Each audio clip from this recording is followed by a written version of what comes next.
We have a lot to talk about. It feels so surreal for this to be over. I've spent so much time and energy on this one thing and it's finally finished. That's crazy. What's the final word count and page count? 88 pages and 63,000 words.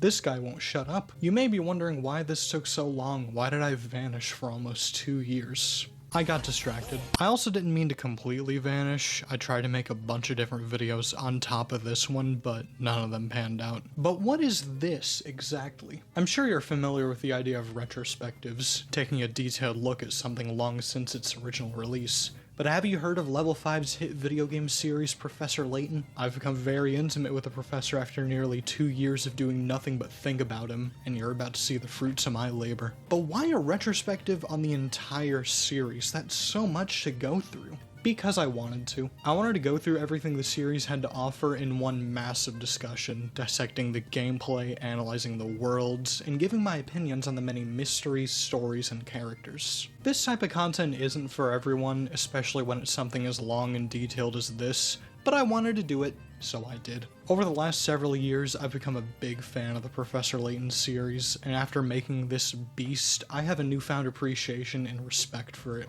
Similar to when I ranked every Ace Attorney case a little while ago. Just like that ranking though, these retrospectives are not very original. I've noticed an uptick in reviews and retrospectives on these games in recent years, and while I'm probably the first to make one so dense, I don't want my opinions to be the end-all be-all. I recommend hearing other people's opinions as well. Just listen to mine first. Come on, I gotta retain an audience. Don't listen to my old thoughts though, those old videos are so bad. I almost want to delete them because I just do not like them, they're so bad. But I've learned my lesson on erasing things you were once ashamed of. One day we'll finally find those Five Nights at Freddy's plushie videos. I have just a couple more things to add before we begin. First, every visual source I've used throughout this project can be found in a sources page in the description. I know most people don't care about sources, but I do, so if something specific catches your attention and you want to see more of it, you can find it down there. And second, please ignore how rough the pacing is on these first 2 sections. If I still had the original files, I would have 100% gone back and made things look and sound tighter, but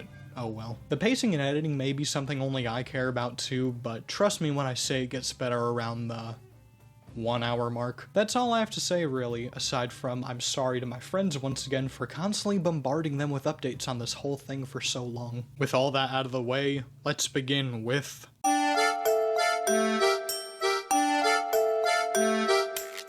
Alright, third time's a charm. Bear with me on these first few games. I've already made videos on them, but I still want this to be a proper retrospective with everything possible in one video. I'm gonna try my best to not repeat myself word for word, but a lot of the information in these first few sections will be similar to my previous videos. Sorry about that in advance, but there'll still be a couple hours worth of stuff I've never discussed before, so I think it's fine. Like those previous videos though, I want to start off with the development of each game or any behind the scenes information I can find. I think it's important to discuss the history of these games and the ins and outs of making them because we can learn the inspiration behind certain ideas or concepts, or how a game came to be at all. Level 5, the company behind Professor Layton, was founded in the late 90s by one Akihiro Hino after leaving the studio River Hillsoft, which hasn't been doing too hot since, let me check my watch, a few months before I was born. Their bread and butter was, and still is, making RPGs, with many of their early ones being published by Sony and Square Enix. Several of these include Dark Cloud, Rogue Galaxy, Jeanne d'Arc, White Knight Chronicles, and even 2 Dragon Quest games. You may be asking yourself, if Level 5 was known for making RPGs on PlayStation consoles, what compelled them to develop a puzzle game for the Nintendo DS? To answer that, we return to Akihiro Hino. When he was younger, Hino was fond of Akira Tago's Head Gymnastics puzzle books. Taking a glance at fan translations of its books, it's clear to see how Hino would later be inspired by Tago's brain teasers to start the Professor Layton series. But we'll get there. When the DS released in late 2004, it soon saw the release of Brain Age, a hit edutainment game inspired by the work of Professor Ryuta Kawashima. The Brain Age series attempts to train one's brain through the use of puzzles and educational minigames. These include mathematics, reading, Stroop test, memory problems, and more. The game was a major hit with casual DS owners, and that popularity got Hino's attention. He saw how problem-solving and critical thinking could make for a fun gaming experience, and was then reminded of Tago's books from his childhood. Inspired by both Brain Age and head gymnastics, Hino and his team got to work on what would eventually become Professor Layton and the Curious Village. While Hino did appreciate the minigames of Brain Age, he wanted to challenge players with more traditional puzzles. Instead of memory and mathematics, he wanted to use riddles, trick questions, and illusions. These types of problems can be found throughout Tago's books, so Hino worked with Tago himself to make playable versions of his puzzles. While scanning the fan translations, I noticed several puzzles that were similar or identical to ones in the Curious Village. A large majority of puzzles in-game are ones taken right from Tago's books. The game was originally meant to be a simple collection of puzzles for the handheld, but Hino wanted to do more. He worked on a side story mode where the player would solve puzzles as part of a story. But this turned from just side content to one of the main draws of the game and the series as a whole. With over 100 puzzles and a charming story in tow, Level 5 released The Curious Village in 2007 in Japan and worldwide in 2008, selling over 4 million copies in total. It was also the first time they ever published a game on their own. Critics generally enjoyed the game, but some had mixed opinions on the puzzles, story, and clashing genres. However, I'm not too interested in 18-year-old reviews. I'm more interested in discussing the game itself and my own opinions on it. Why don't we start with the part that brought it into existence in the first place, the puzzles and gameplay.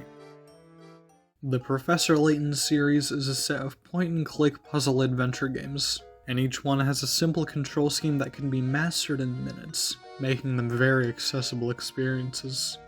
These games all play pretty much the exact same, but when differences pop up I'll be sure to talk about them. For the games on the DS, your attention will almost exclusively be on the bottom screen, which I see as unique for a story-heavy game like this. Most DS visual novels are the opposite, with your focus being on the top screen and not so much the bottom, but here almost everything is on the bottom. I think the change in focus is helpful for these games. Everything important is on the screen you'll be interacting with the most, so you won't constantly be looking up and down, up and down, up and down. What you'll be doing in terms of gameplay is straightforward. You tap parts of the map, move from area to area, talk to different characters, watch animated cutscenes, and solve puzzles. That's not to say the top screen is completely useless. There you read puzzle instructions and memos, follow along the map, and look at well-illustrated backgrounds. One of the first characters you talk to,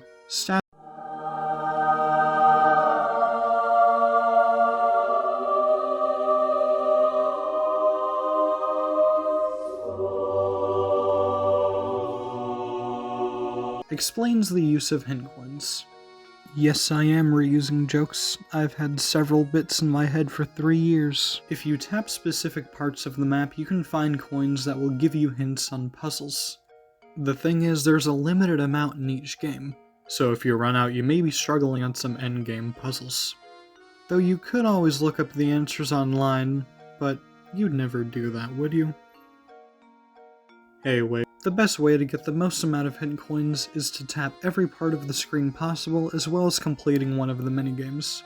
If you do that, you'll have more than enough to help with puzzles. Though I can't say the hints are always super helpful. They are helpful when it comes to solving riddles and trick questions, mainly telling you to focus on a certain part of the prompt, but they aren't as helpful when it comes to puzzles where you move things around, at least in this game. When it comes to how puzzles are implemented, I think this game handles it better than the others. The citizens of St. Mystere are constantly testing the characters because they need to be prepared for the biggest puzzle of all, the tower at the back of town and the village itself. Plot relevance aside, it's also established early on that these people are puzzle fanatics. It makes sense for so many to be here given by the villagers. In later games, the puzzle's reason for being can feel forced, They are much more situational, but they can still stretch it sometimes. I do like how puzzles are presented in this game, but at the same time there were moments where they felt a bit shoehorned in. A character will look at an object and say, "Speaking of, have you heard this one?"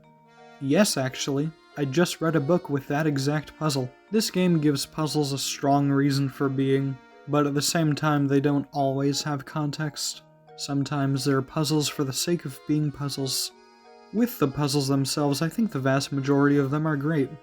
There were a handful I didn't like or some I was stuck on, but that's a fraction compared to the other 120-something I enjoyed. There's a wide variety of puzzles here. Not every one will be your cup of tea, probably the math and geometry questions, but there's still a ton to enjoy. There's multiple choice, trick questions, riddles, illusions, drawings, sliding objects, whatever you want to call this one, and many more. If there's a puzzle or two you don't like and don't want to try out, that's okay.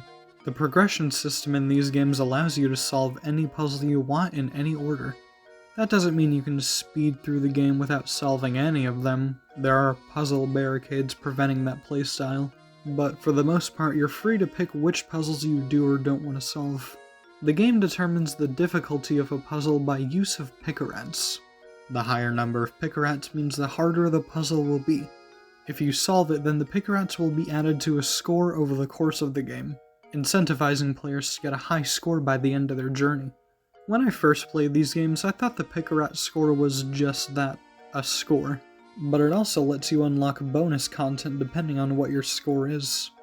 If you get a high enough score, you unlock a top secret option in the bonus menu. These top secrets include character profiles, background art, music tracks, voice lines, and cutscenes.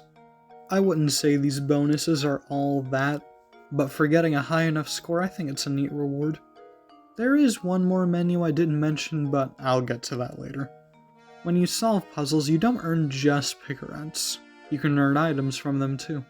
Those being machine parts, decorations, and torn papers. These three items make up the minigames seen in the menu, and for this being the first game, I thought they were pretty decent. They don't require a ton of thought to complete, they're just charming time wasters. First are the machine parts. Here you tap the parts you've collected and they automatically start building a robot dog. This one is harmless, you don't actually assemble anything, you just tap the parts. But it's the reward for finishing the build that matters. If you finish building the dog, you'll see it on screen to let you know where a hidden puzzle or hint coin is. This is why I mentioned the minigames earlier. This dog is a huge help if you're struggling to find those final few puzzles, or if you really want some hint coins. Both the least involved and most beneficial minigame of the three. Next are the decorations. You can find all sorts of furniture and knickknacks that let you decorate Layton and Luke's hotel rooms. I thought this one was okay. I wasn't a fan of constantly swapping items between the rooms because of vague descriptions. Sometimes it's obvious when one of them likes or dislikes an item, and sometimes not. I'm not a die-hard in-minigame fan. Lastly, we have the torn papers, or more specifically, torn pieces of a painting. This is a normal put-it-together puzzle. It's very simple, but I like it more than the end minigame because I was actually satisfied after finishing it. Completing these puzzles will unlock houses in the bonus menu, containing even more challenging puzzles for you to solve. There are 5 houses, 3 for completing the minigames, 1 for finishing the story, and 1 more for solving every puzzle. These aren't ridiculously hard, besides the very final puzzle, but they all offer a good challenge if you're wanting to go for 100%. Speaking of 100%, this is probably the best game to go for it. I know I've played every puzzle here 3 times over, so it's not hard for me to do it, but I feel that new players should try and experience everything the game has to offer. It's also the shortest game in the series, right under 10 hours. Should be easy going for 100%. The gameplay of the Curious Village comes out swinging. It's simple enough for anyone to pick up and play, while also having so much rewarding content. The plot is what interests most players, but there's still a ton of challenging experiences for them to explore and complete alongside the main story. When I first played the game, I didn't expect to nearly 100% it. That's how engaging it is even to the average newcomer. Now, while gameplay is important in any game, I also like to appreciate the artistic choices made throughout. While gameplay is what makes a game playable, the art style is what brings that game to life. The visuals of these games are quite different when compared to other visual novels, mainly concerning the character designs. Most visual novels will give characters a grounded appearance with some anime influence. They might even have sharp, angular features. But in the end, they all look semi-realistic. Despite his banana hair, you could imagine Cecil Ghost Trick as a real person because he's just a guy, as well as most visual novel characters. The Professor Layton games throw those design tropes out the window and they instead opt to have more exaggerated designs. The main characters don't have crazy features or anything, they actually look quite normal. It's the side characters where they go wild. People have long and short limbs, lanky and round bodies, faces of all shapes and sizes, noses of all shapes and sizes. These all sound like normal descriptions, but they're taken to a new level in this series. These designs almost look like caricatures of real people, with their defining features being much more exaggerated. Another design choice comes in the form of line clair, a style popularized by the adventures of Tintin comics from the 1930s.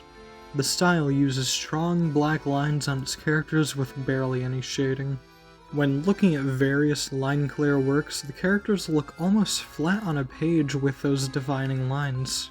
And the colors the artists use pop out so much more due to the lack of shading. Characters are normally paired against realistic backgrounds as well, making them stand out even more. On a side note, while writing this section I took a break and started looking at a Where's Waldo book, only to realize that too has some line clair influence. I found a new example while procrastinating. That's wild. You can see these design elements all across the Professor Layton games, but they mainly apply to how they use color on their characters.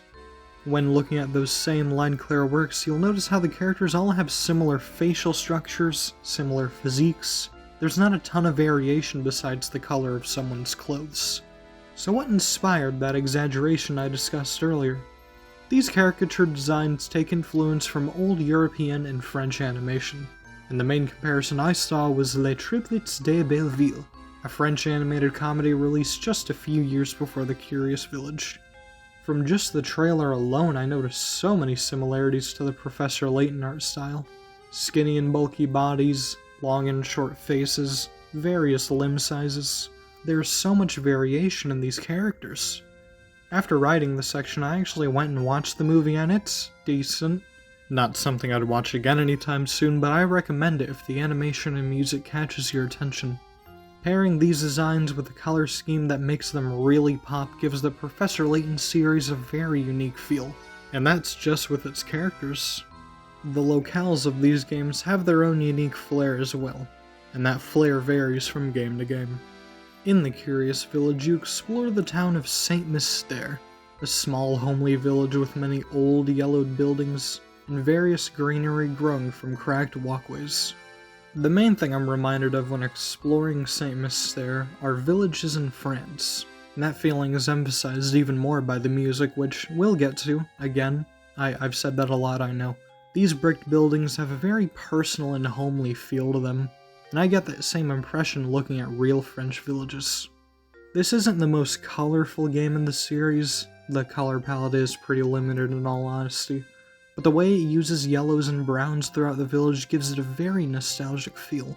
Many buildings are old and run down as well, adding to that homely, nostalgic nature. The architecture of the village isn't the only reason why the game has a French feel, it's also because of the music. Series composer Tomohito Nishiura, who worked on Level 5's previous games before The Curious Village, composed the game's soundtrack with a French influence in mind, and he nailed that part. I'm pretty sure there's an accordion in nearly every song. I'm not good at describing music, never have been, but I will still try for this project. There's a wide range of emotion and tone in this soundtrack. There are songs that are cheery and upbeat.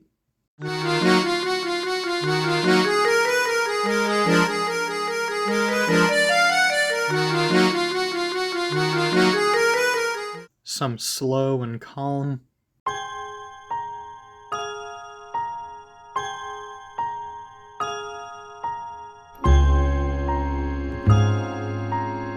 Some serious or mysterious.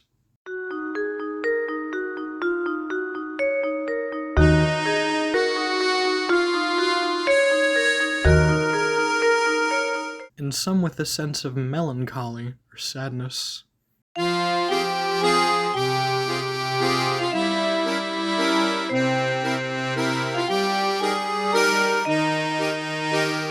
These songs do a great job at establishing the tone of the scene or location, and while not something I'd listen to in the car per se, I still think every song has its own charm.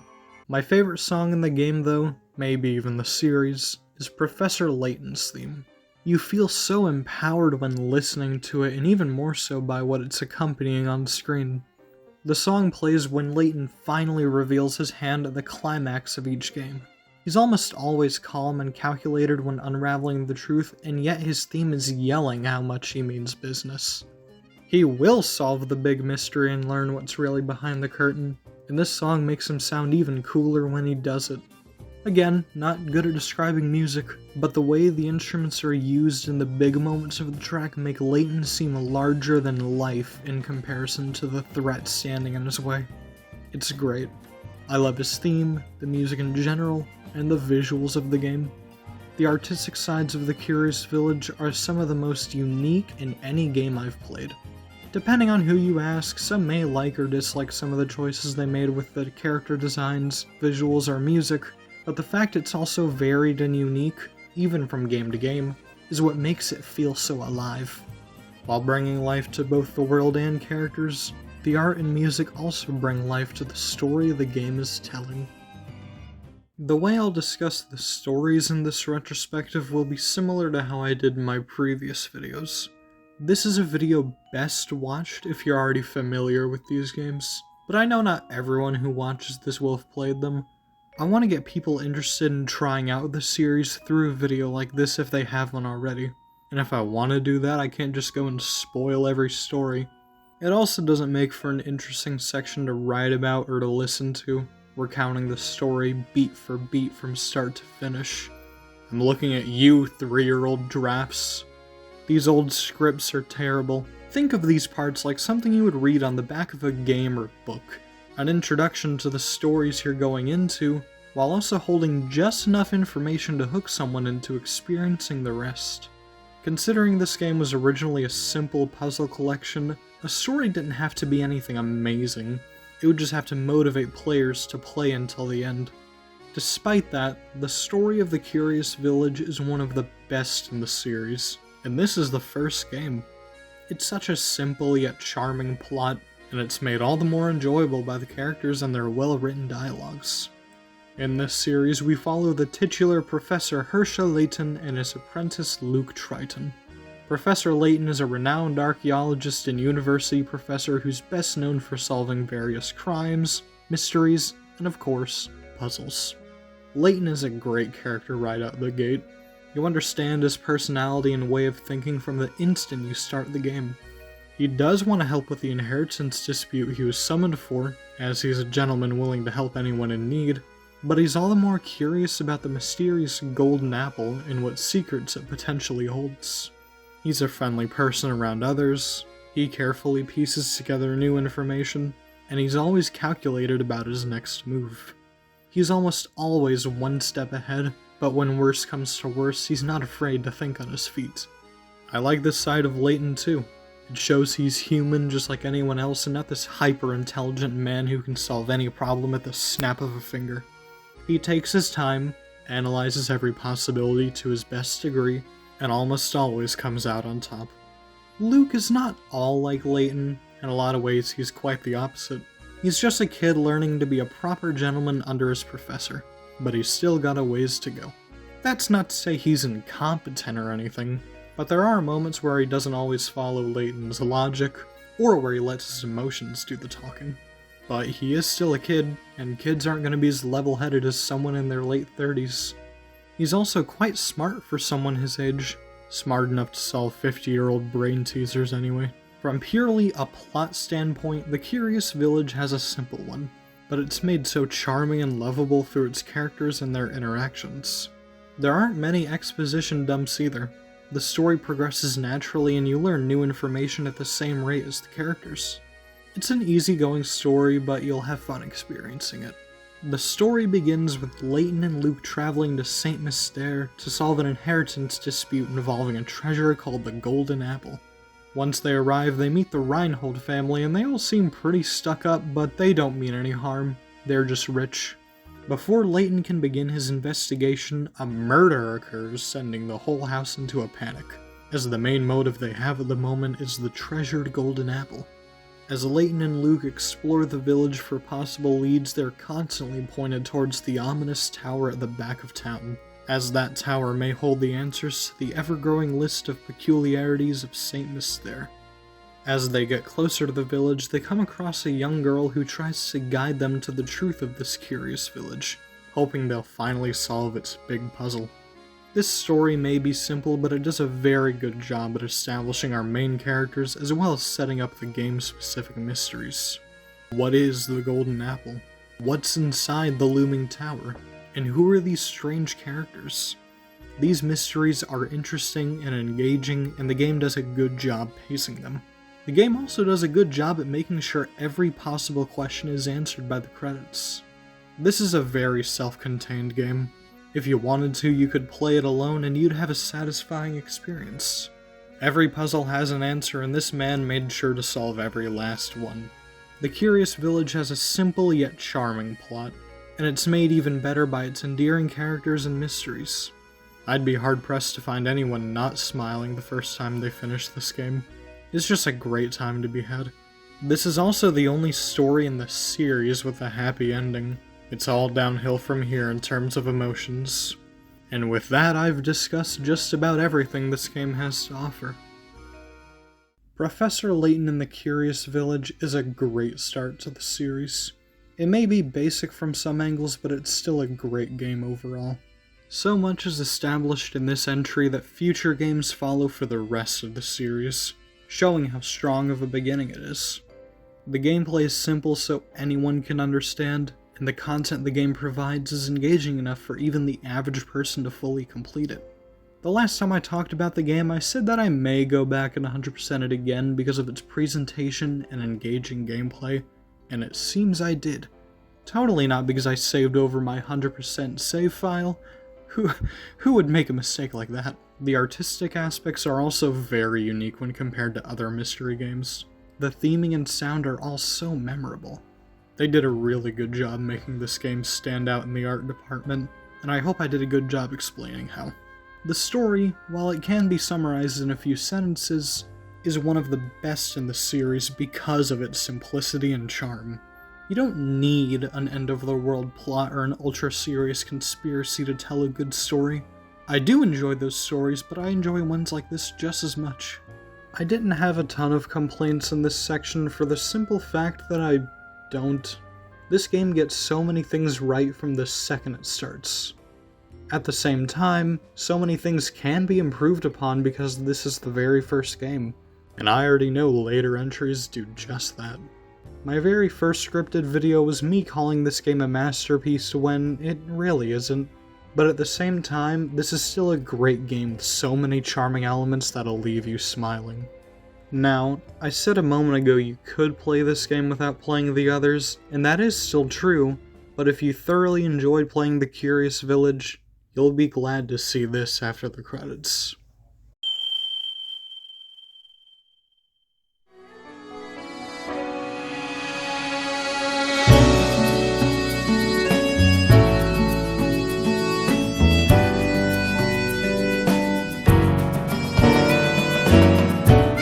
After the Curious Village release, Level 5 started development on several follow-ups. When the Professor Layton series was initially announced, it was said to be a trilogy, which explains the quick development cycles of the first several games. The team had already settled on ideas and titles for the first and third games, but they were still hung up on the second. The plan was for Layton to be stranded on a seemingly deserted island solving a new mystery. with the title being Professor Layton and the Secret of Ghost Island. Though the team scrapped the idea, thinking it was too strange and unrealistic for Layton to be on an island in the middle of nowhere. I say, as 20 minutes from now I'm going to talk about time travel. Eventually they settled on a concept and began development on Professor Layton and the Diabolical Box. Or Pandora's Box in Europe. I'm not sure why some of the Professor Layton games have different English titles. The localization is all the same besides that.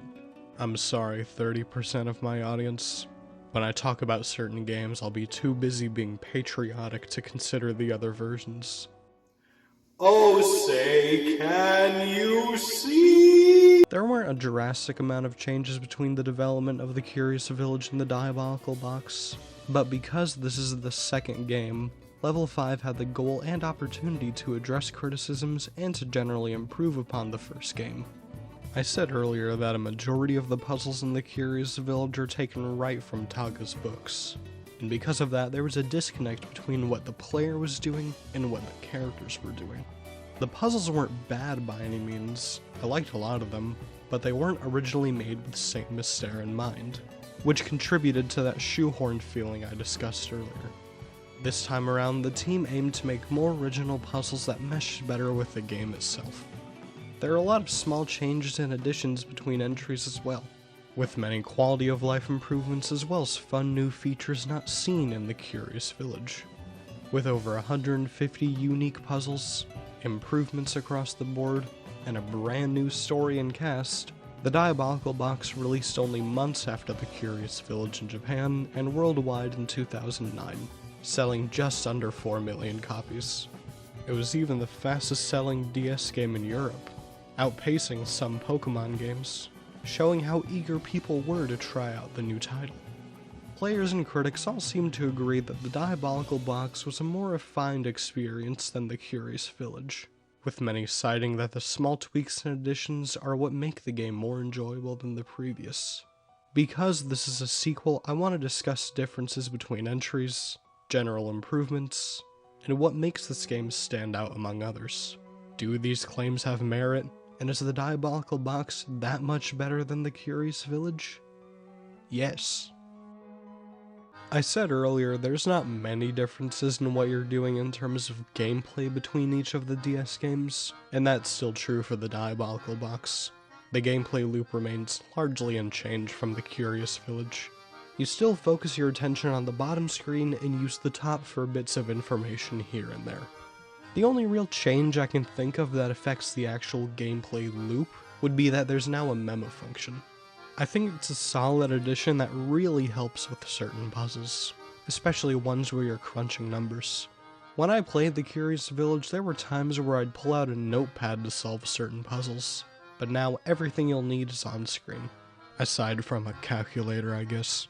Besides that, there's not many differences in gameplay, but there are a lot with the actual content the game provides, starting with the puzzles. I said a minute ago that one of the main criticisms of the Curious Village was that the puzzles were very disconnected from the game's plot, and I have to agree. I did enjoy them, and they were fun to solve for the most part, but I can't think of many that related to what the characters were doing or that advanced the plot in a meaningful way. That disjointed feeling is hammered home even more when looking at many of the main story's endgame puzzles. The final challenge of the Curious Village is a locked door leading to the top of the looming tower. That makes sense. You've climbed the tower searching for answers, and you have to open one last door to see the full picture. You open the door by drawing squares on a grid. This has nothing to do with what's happening in the moment or even the game as a whole. It's just a random puzzle. How does this even keep a door closed? It's good on its own, and I still appreciate the charming presentation of puzzles in Saint Mystere, but I feel I can both appreciate the presentation while also finding issue with how disconnected the puzzles themselves are from the main story. This is something that the Diabolical Box vastly improves on. I will still find the presentation in the Curious Village more charming and reasonable than some other games, but puzzles in the Diabolical Box actually relate to what a character is doing or talking about, as well as the story in general. To open doors or passages, you don't play cards or anything. You pick through keys, use codes, or connect wires, just to name a few. One of the locations you visit is a country village in the midst of celebration. Some puzzles involve carnival games, competitions, or more general stuff about the country and surrounding woods. These puzzles are much more situational and actually make sense being here. This applies to pretty much all puzzles you see in the main story. There are some random ones here and there, but those are mostly optional. In my opinion, the quality and variety of puzzles has improved as well. They're much more challenging and engaging to play through. Some of the puzzle types are similar to the Curious Village, multiple choice, sliding objects, trick questions, but I really like the new ones they added here. Moving pancakes, sliding on ice, peg solitaire. These are just a few that I enjoyed playing and solving. I think I'm just more of a fan of puzzles where you're actively doing something to solve it. No puzzles are reused also. Every one is completely original, and that stays true from game to game. Sure, some of the generic puzzle layouts are reused, but the actual problems you solve are wholly original. They may also take a pre-existing idea and make a new one out of it, like the chess puzzles. Previously, you had to position several queen pieces so none could reach each other, but here you have one knight piece and have to move across every spot on the board. I really like how they looked at the chess puzzle, and instead of making more with the queens, they made a new version using the knight. I'm sure there's 100 puzzles you can make using chess pieces, but I just wanted to mention that. Like before, when you solve a puzzle, you'll receive both pick-a-rats and items from minigames. Those being camera pieces, hamster toys, tea ingredients, and diary keys. I think my favorite of the bunch has to be the camera minigame. You have a broken camera and have to put it back together using the parts you've collected, and it's satisfying to fix it. If you look closely at the camera shell, you can see where certain parts go, and you'll know if it's the right one if it connects with another. This is what I would have wanted from the robot dog in the Curious Village. You never built anything, you just tapped the parts. While here you're actually fixing a camera and considering where each piece goes. Once the camera is fixed, you can play a game of spot the difference in certain locations, and finishing those will unlock hidden puzzles. I thought these were alright. Sometimes they're easy, and sometimes it's hard to see that last detail because of the blurry image. Pretty good overall. Next is the hamster minigame. Here you make a hamster exercise using toys to get his attention. I like this one too. It's fun using the toys to create a maze, thinking where to place each one, all to get the most steps possible. Once he's in shape, he'll appear on screen to help find hint coins, much like the robot dog from before. A solid minigame on its own and helpful if you want a bunch of coins. Lastly is the tea minigame. As explained by staff,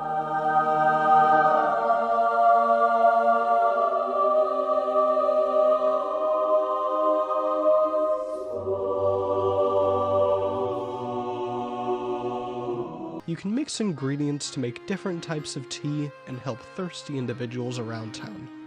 The last time I talked about the Diabolical Box, I said this is my least favorite minigame, and honestly my thoughts haven't changed.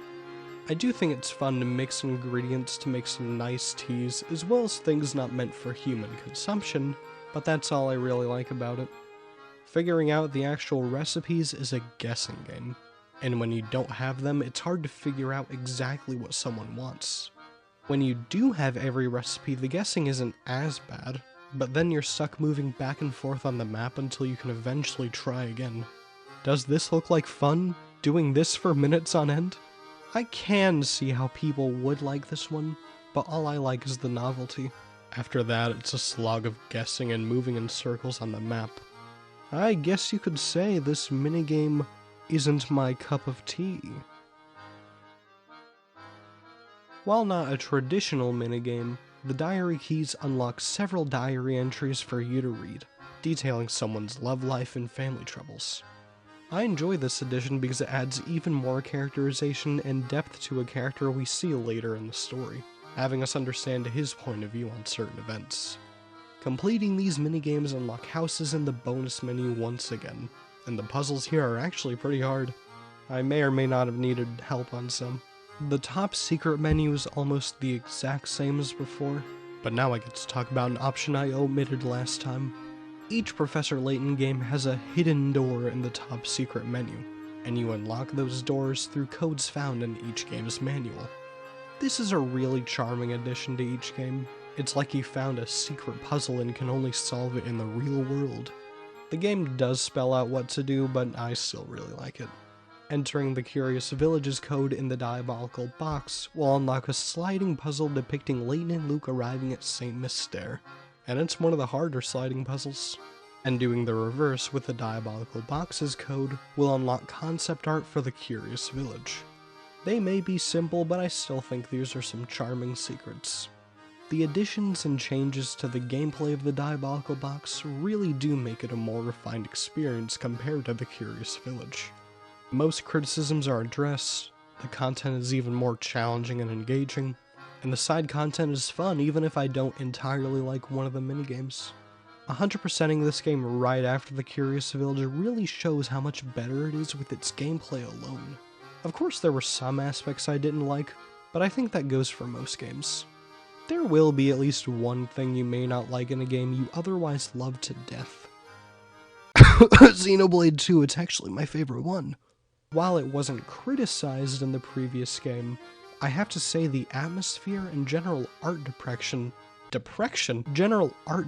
was improved just as much as the gameplay. One of the main changes you see right from the start comes from the character portraits. Instead of everyone facing the player, they're now facing each other, which is a lot more visually appealing. They're talking to one another, so of course they shouldn't face the player. It's such a small change, but it adds so much at the same time.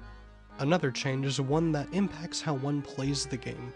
When you tap a character or specific part of the screen, you will see either small lines or an exclamation mark. The small lines mean you're only talking to someone or examining a certain spot, while the exclamation marks mean you're about to solve a puzzle. This is another small yet big improvement.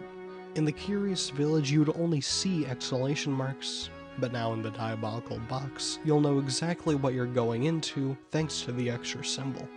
The whole Professor Layton series follows the same formula with character designs, so I won't delve deep into that like last time, unless something specific catches my attention. So why don't we instead talk about the environments? In the Curious Village you only explored St. Mystere, which limited how different and diverse areas could be. The Looming Tower was an interesting set piece with the dark grays and browns, and I liked the blues used at nighttime, but those were the only times the game had more varied visuals. The Diabolical Box, on the other hand, has many different places for you to explore, and each one is distinct from one another. I will say my least favorite locations visually were London and the train.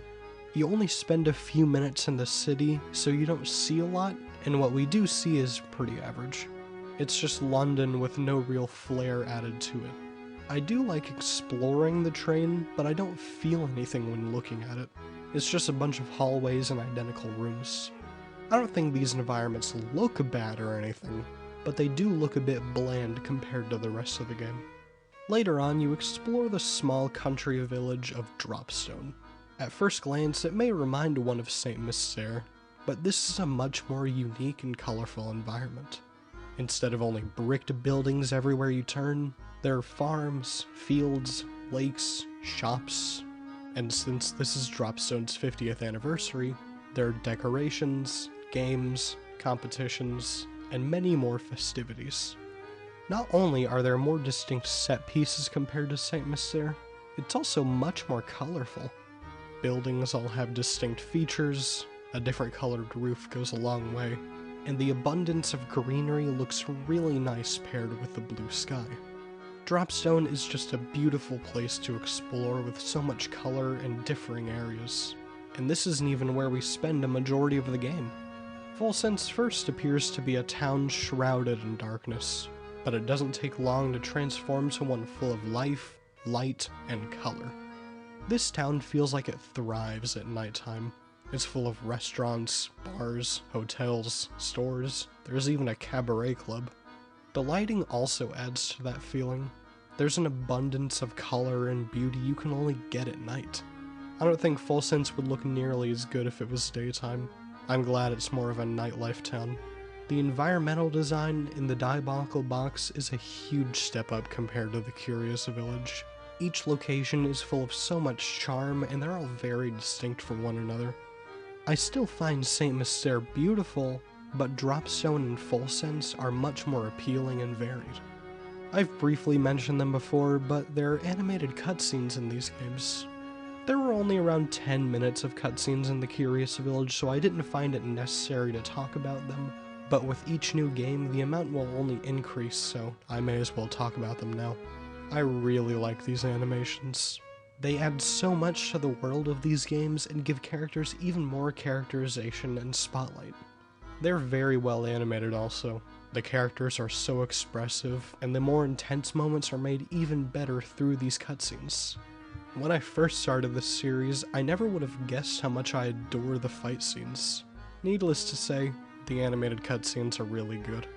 These animations are great on their own, but they're truly brought to life through the voice work. The Curious Village didn't have a ton of voice acting. Voices would only appear in the introduction, cutscenes, and puzzles, but there's even more in the Diabolical Box.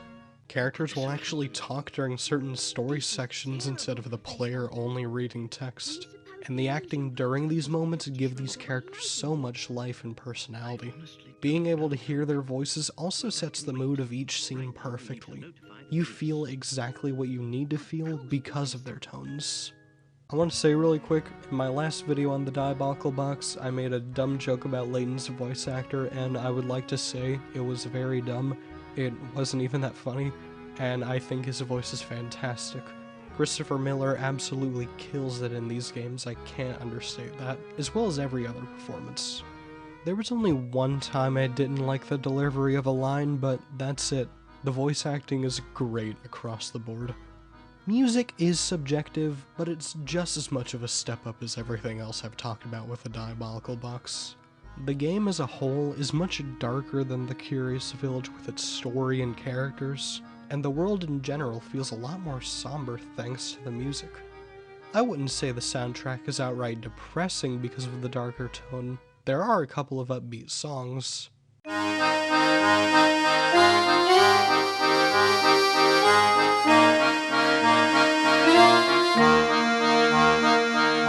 But most have a sadness lurking over them.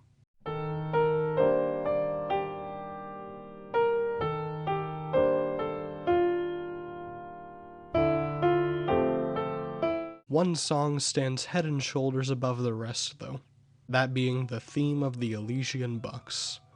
This is just a beautiful song through and through. It perfectly describes what the mysterious box is all about with the romantic longing feeling in the track. The context behind the box itself gives the song that feeling. It was never meant to be a destructive or evil item, it was one of love. But that ideal was lost as time went on. The romantic tone of the song is emphasized even more by the use of pianos, violins, Spanish guitar. It's also passionate and sorrowful at the same time. This is definitely up there with some of my favorite songs in the series. From an artistic standpoint, the Diabolical Box has so much going for it. Pretty much every visual aspect is a step up from the Curious Village, and the same goes for the audio with the voice acting and music. Art is subjective, but it's clear to see how much effort the team put into perfecting their styles. Storytelling is another subjective art form, but like everything else I've discussed, the Diabolical Box improves on that as well. As much as I'd like to see the ideas behind Layton solving a desert island mystery, I'm really glad Level 5 scrapped the idea and gave us the great story of the Diabolical Box. While the story of the Curious Village was simple, maybe intentionally so because of puzzles being the main selling point, the Diabolical Boxes is much more interesting. The team knew from the start they would be making a new story, instead of it being an afterthought like the Curious Village, which may have gave them the drive to create more compelling characters and mysteries. It feels like there was much more thought and care put into the story compared to last time. The mysteries have a sense of urgency which motivates the player to solve them, the foreshadowing is handled much better in my opinion, and the characters and world building are simply great. This is a fan favorite for a reason. Every facet of this story was expertly handled, and I was engaged much more here than I was with the Curious Village. I feel like I keep bad-mouthing the game every time I mention it. I still love the Curious Village and its charm, but the Diabolical Box improves on it in pretty much every way. Much like before, we follow Professor Layton and Luke on this journey, but we now have the addition of Flora Reinhold. Flora was the mysterious girl from Saint Mystere, and at the end of the game she left with Layton to live in London. She travels with Layton and Luke on their adventures to learn new things about the world, though her naivete sometimes gets her into trouble. I think Flora is a really sweet and fun character to have around, but we honestly don't see her a lot, and she doesn't do much besides tagging along with Layton and Luke.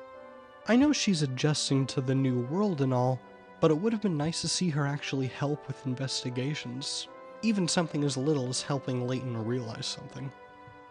In a good way, at least. Maybe the next game will change my perception of her, but in the Diabolical Box she really doesn't do a ton, which I think is a missed opportunity. She's still a sweet character at the end of the day, though.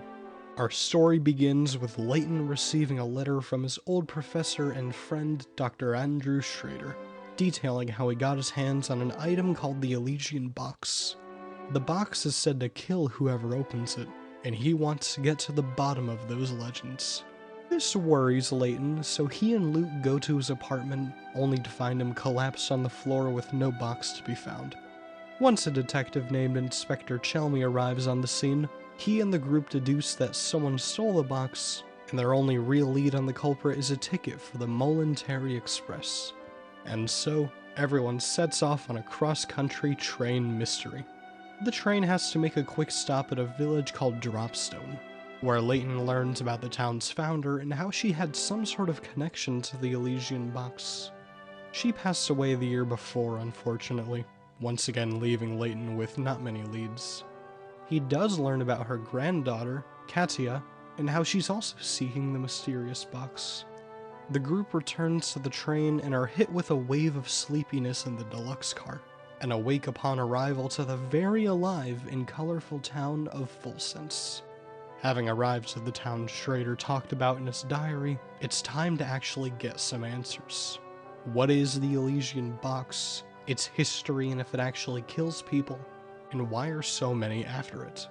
This is already a more detailed and interesting plot compared to that of the Curious Village. It has a darker and more gripping mystery that really makes you think, and the characters and their backstories are very investing to me. These same characters also made me get emotional the first time I played this game. They're all so well written, and you can feel for every one of them. At first glance, the story of the Diabolical Box may not seem that much better or different from the Curious Village. I mean, in both games, Layton and Luke travel to a mysterious place for a mysterious object, and someone supposedly dies at some point. But actually playing the game, you can just tell it's better. The new presentation and addition of voice acting also adds so much to these story scenes. You understand the importance of what's going on and you want to learn more to solve this mystery. There are twists, turns, exciting and bittersweet moments, and the end of it all is satisfying. Not my favorite story in the series, it's definitely up there, but I hope I'll find the answer to that by the end of this video. Professor Layton and the Diabolical Box is a great sequel that improves upon so many aspects of the first game and even expands upon them, while also providing a fun and unique experience you wouldn't get from other games in this series.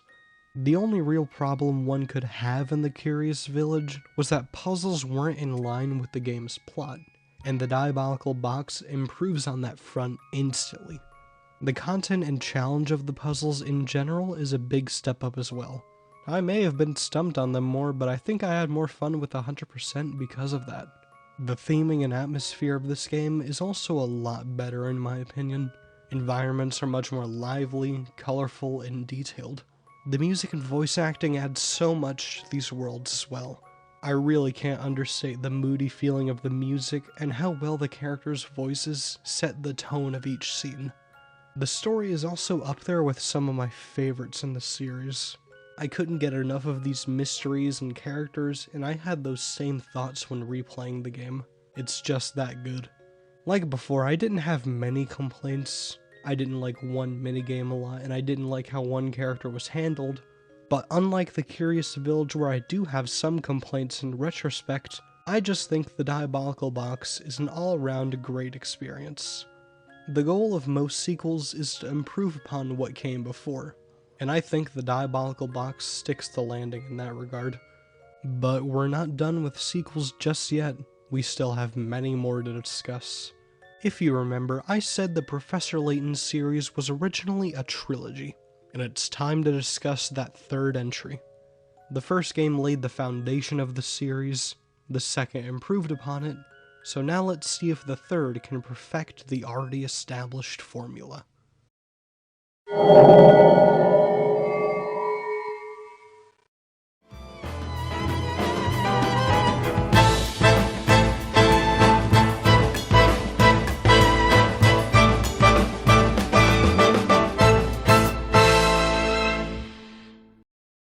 Why did I use the end of the song for the intro? Because this is the end of the original Professor Layton trilogy. For a little under an hour, we've been building up to this conclusion, and what a conclusion it is. This game knows it's the end, and it wants to go out with a bang in more ways than one. Unfortunately, I don't have much to discuss about the development this time around. I've tried to find scrapped concepts, interviews, even so much as a goal in development. But for years I haven't been able to find anything. For this being the real fan favorite, I would expect to find more information, but I guess not. If there are any tidbits on development that I missed, I'd be interested in hearing them. In a way, the lack of information makes sense. This is the third game in the series, so by now the writers, designers, programmers, everyone has a real flow going. I said earlier, when this trilogy was announced, the team had already figured out the title and concept for this game, which may have helped development go even smoother. They knew exactly what they were going into this time around. The Diabolical Box didn't have many criticisms. What people liked or didn't like about it was much more subjective than the Curious Village and its criticisms. So it seems like the only real goal in development was to polish up what they've done before and make this the best game it could possibly be. This being the end of the trilogy may have also added to that sentiment. The team wanted to go all out with this one, and I can safely say they did. Releasing in late 2008 in Japan and worldwide in 2010, Professor Layton and the Unwound Future, or Lost Future, again with the name changes, was met with praise from almost all players and critics and sold right over 3 million copies. Pretty much everyone agreed that, much like the Diabolical Box, the Unwound Future was an amazing experience, and many claimed that it was the best of the three so far. Why exactly is this game helmed as the best in the series? Is it the tighter gameplay and its unique additions, the more intense and climactic atmosphere, or the story with it being both the most exciting and personal so far? I'm sure my bias is already starting to show through, but let's answer that question by dissecting yet another great game. At this point, I don't need to explain how this game plays the exact same as previous ones. Though like before, the Unwound Future's gameplay loop is made tighter and more refined through its new features. The puzzle memo makes a return, and it's much easier to use here. There are different colors, different pen sizes, an eraser. These make organizing information on certain puzzles much more manageable. There's also a memo in Layton's trunk, which I think is meant for taking notes throughout the game if you really need to. I didn't use it much though. The bigger change to systems we already know comes from the hint coins. If you're struggling, and I mean really struggling on certain puzzles, you can use 2 hint coins to unlock a super hint.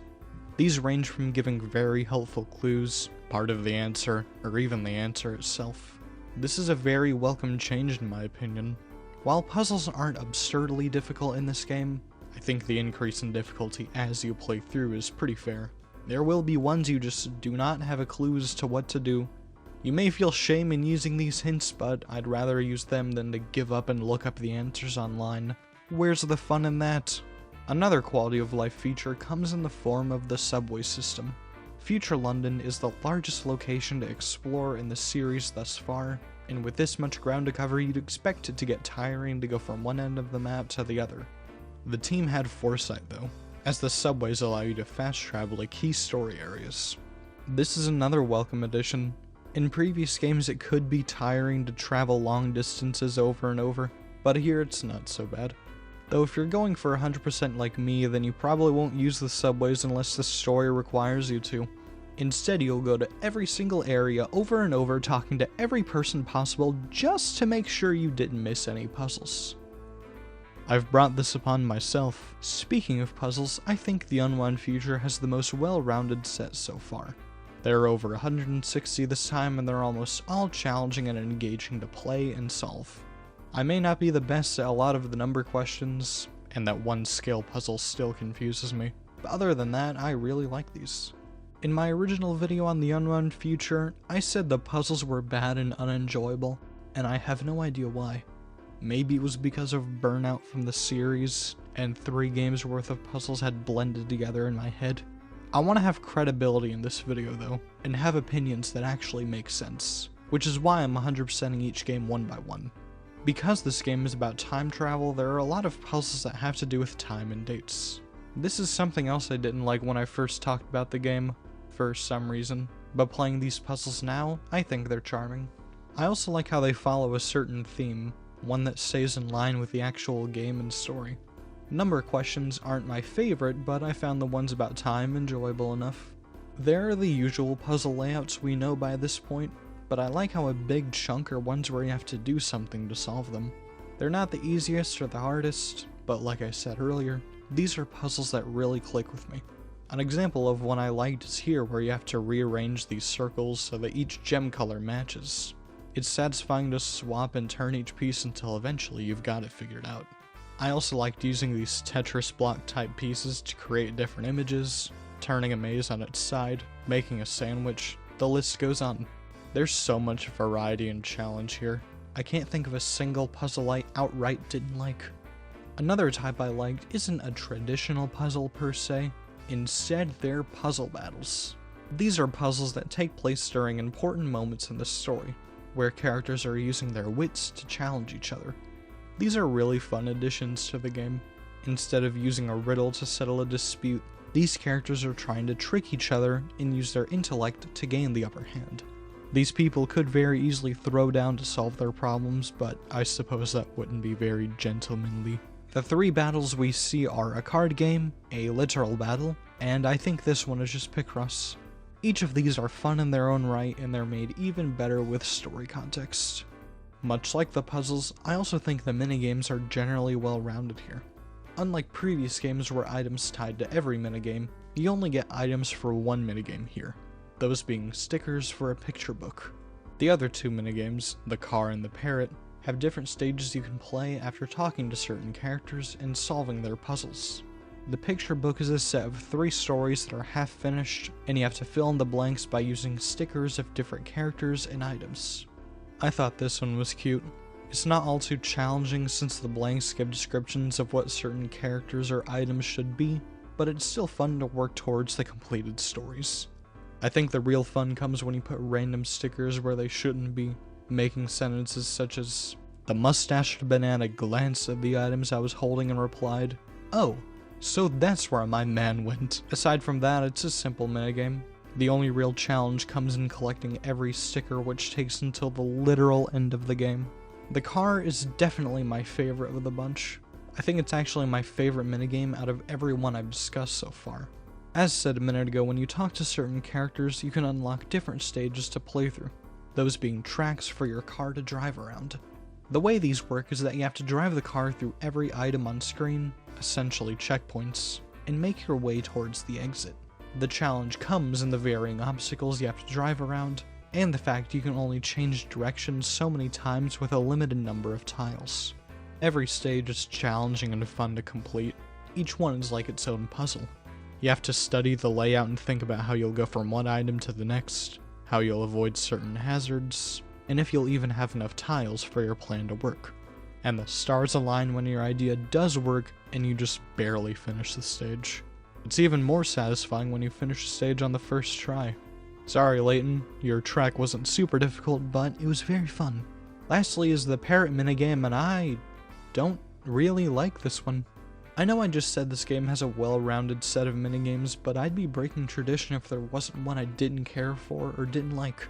Our good friends Statch and Scarfin.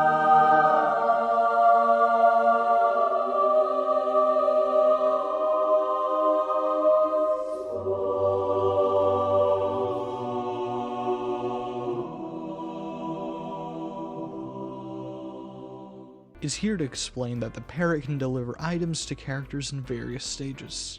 The parrot conducts these deliveries by jumping and bouncing across ropes you draw on screen, and I can see people having fun with this one. There were a couple of stages I liked, but a lot of them were really frustrating. On those stages, I would try to finish them legitimately through trial and error, predicting how the parrot would bounce off certain ropes, but when that didn't work, I would look up the answers only to see lines all over the place. I couldn't tell you how some of these solutions actually work, but they do. Just like every animal minigame, the parrot will help find hidden coins if you really need them. And like each game before, when you complete these minigames you unlock puzzle houses in the bonus menu, and I found these enjoyable as well. I think they used the pagoda gate puzzle a bit too much, but I still found these fun. The hidden door returns, and if we use the Diabolical Box's code in the Unwound Future, we unlock another sliding puzzle. But instead of rearranging an image, we have to move a gem into a little crevice. And in doing the opposite with the Unwound Future's code, we can unlock concept art in the same vein as the Curious Village. Like before, these are just charming quote-unquote secrets.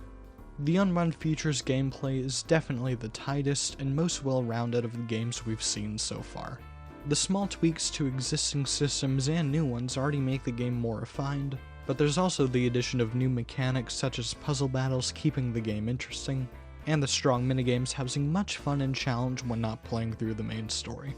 It may be tedious going for 100%, it tends to in most games, but I still had a fun time for the most part because of the content I was playing through. As much as I enjoy playing the Unwound Future, at the end of the day this is all pretty standard. It is an improvement from the previous entries, but it's not going to knock your socks off or anything. Something that may do that though is the unique tone and atmosphere. Because the stakes are much higher than before, the game has to make you take it seriously. And a good way of doing that is with what the player sees and hears. I will get to what actually happens in this game in a few minutes, but even without story context, it's apparent that the Unwound Future means business. This is the last game in the trilogy, and because of that, the tone is much more serious, climactic, thrilling, and you can feel that energy everywhere you turn. I usually talk about music after the visuals, but one of the main culprits behind that tense atmosphere is the music. One of the best ways to convey tone and emotion in any visual medium is through music, or even the lack of it, and the music of the Unwound Future definitely adds to the more serious nature. When the story calls for it, the music can change from a grounded feel to a much more overbearing one in seconds. For a majority of the game, these characters are throwing themselves headfirst into danger because the stakes are that much higher, and the game does a great job at letting the player know when something is about to go down. These songs have a sense of power and uneasiness you wouldn't find in previous entries.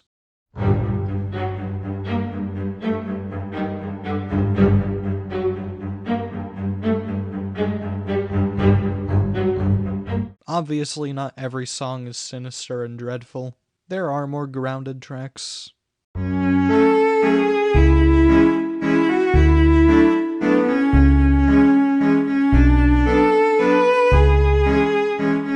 As well as a handful of relaxing ones.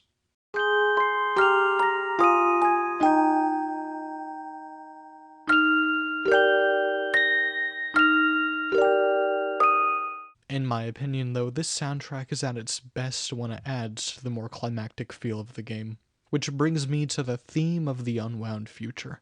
I can't thoroughly discuss the song without bringing up endgame spoilers, but this is just great. This is a song that screams, "This is the end," and I love it.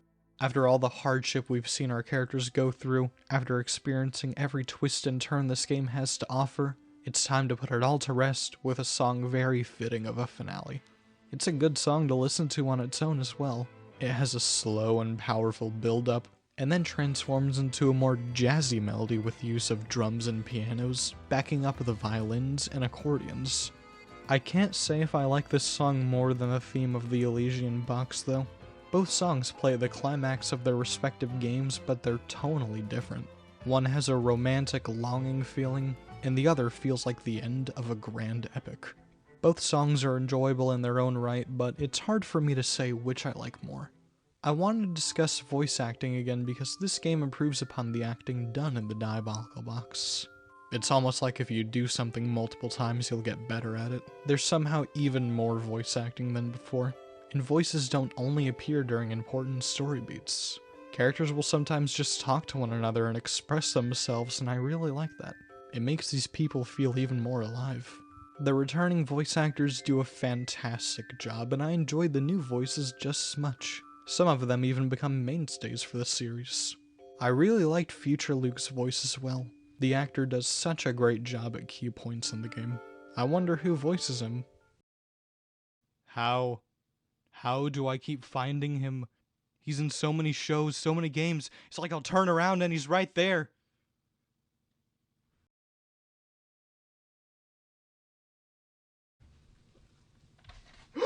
Jokes aside, I can't undersell his performance. He's great, just like every other voice.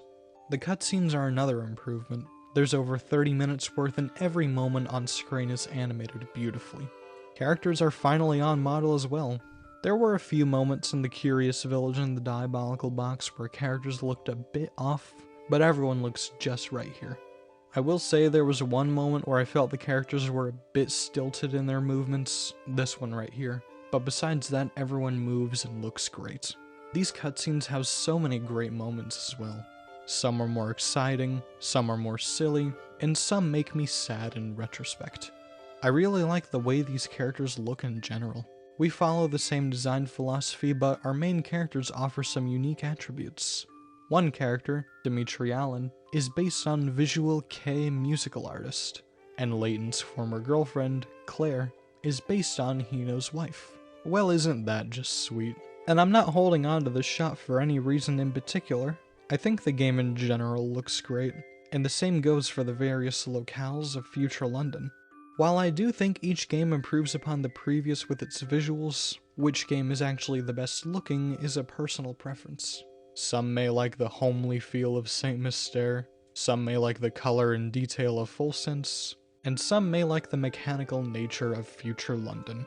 I said a while ago that each game has its own distinct visual flair, and this is about as distinct as one could get.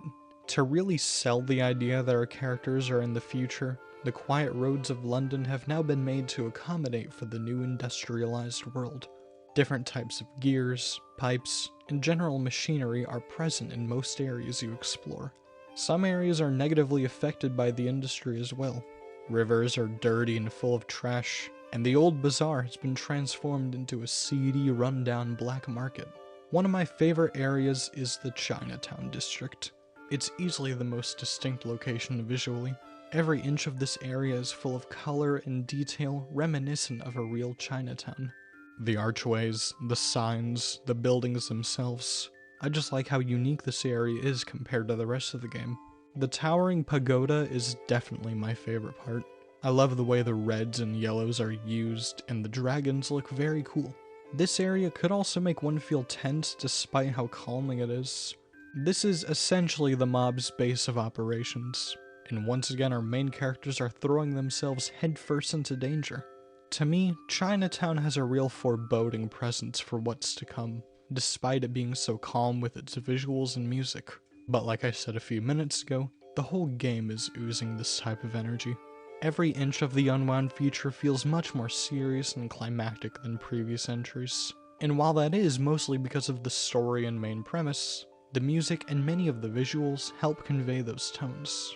This game is supposed to be the grand finale, meaning the music and visuals have to fit that standard, and I think they surpass it. Now, while the artistic aspects here are great and unique, I think the main influence behind the Unwound Future's popularity is the exciting story and how it handles our main characters. I said I think, but let's be real here. The story and characters are definitely the main reasons why the Unwound Future has been given the fan favorite title, to the point where Level 5 acknowledges it as the most popular entry. I've also said several times that this is the end of the original Professor Layton trilogy, and it wants to be climactic, tense, and emotional all because of that. It's an exciting time on its own, but it makes for a good end to the trilogy as well. There aren't many connections between these first few entries, besides a character's appearance here and there, but the Unwound Future makes the effort to mention previous games and plot points to make this feel like a more cohesive finale. These games can easily be played on their own, but there's so many little moments to appreciate for people who have played all of them. As nice as these moments are though, they are small and honestly not that important in the grand scheme of things. We won't be seeing any real connections and story development until the next set of games. Like I said though, the stars of the Unwound Future are its characters and story, starting with the man himself, Layton. When discussing the Curious Village and the Diabolical Box, there really wasn't a ton to say about Layton's character.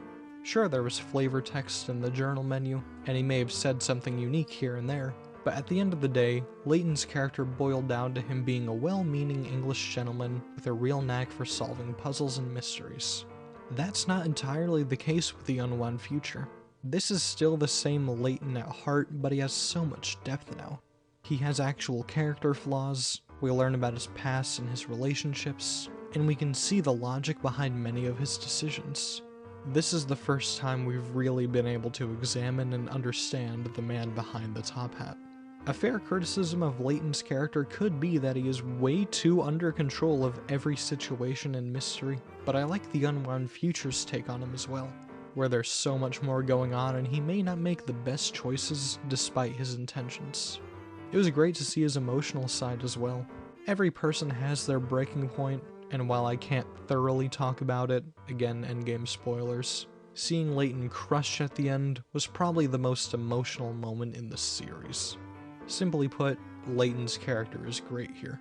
In the Diabolical Box, I didn't have the most positive things to say about Flora, really just wishing she had more of a presence and importance. In the Unwound Future though, I think they improved her a bit.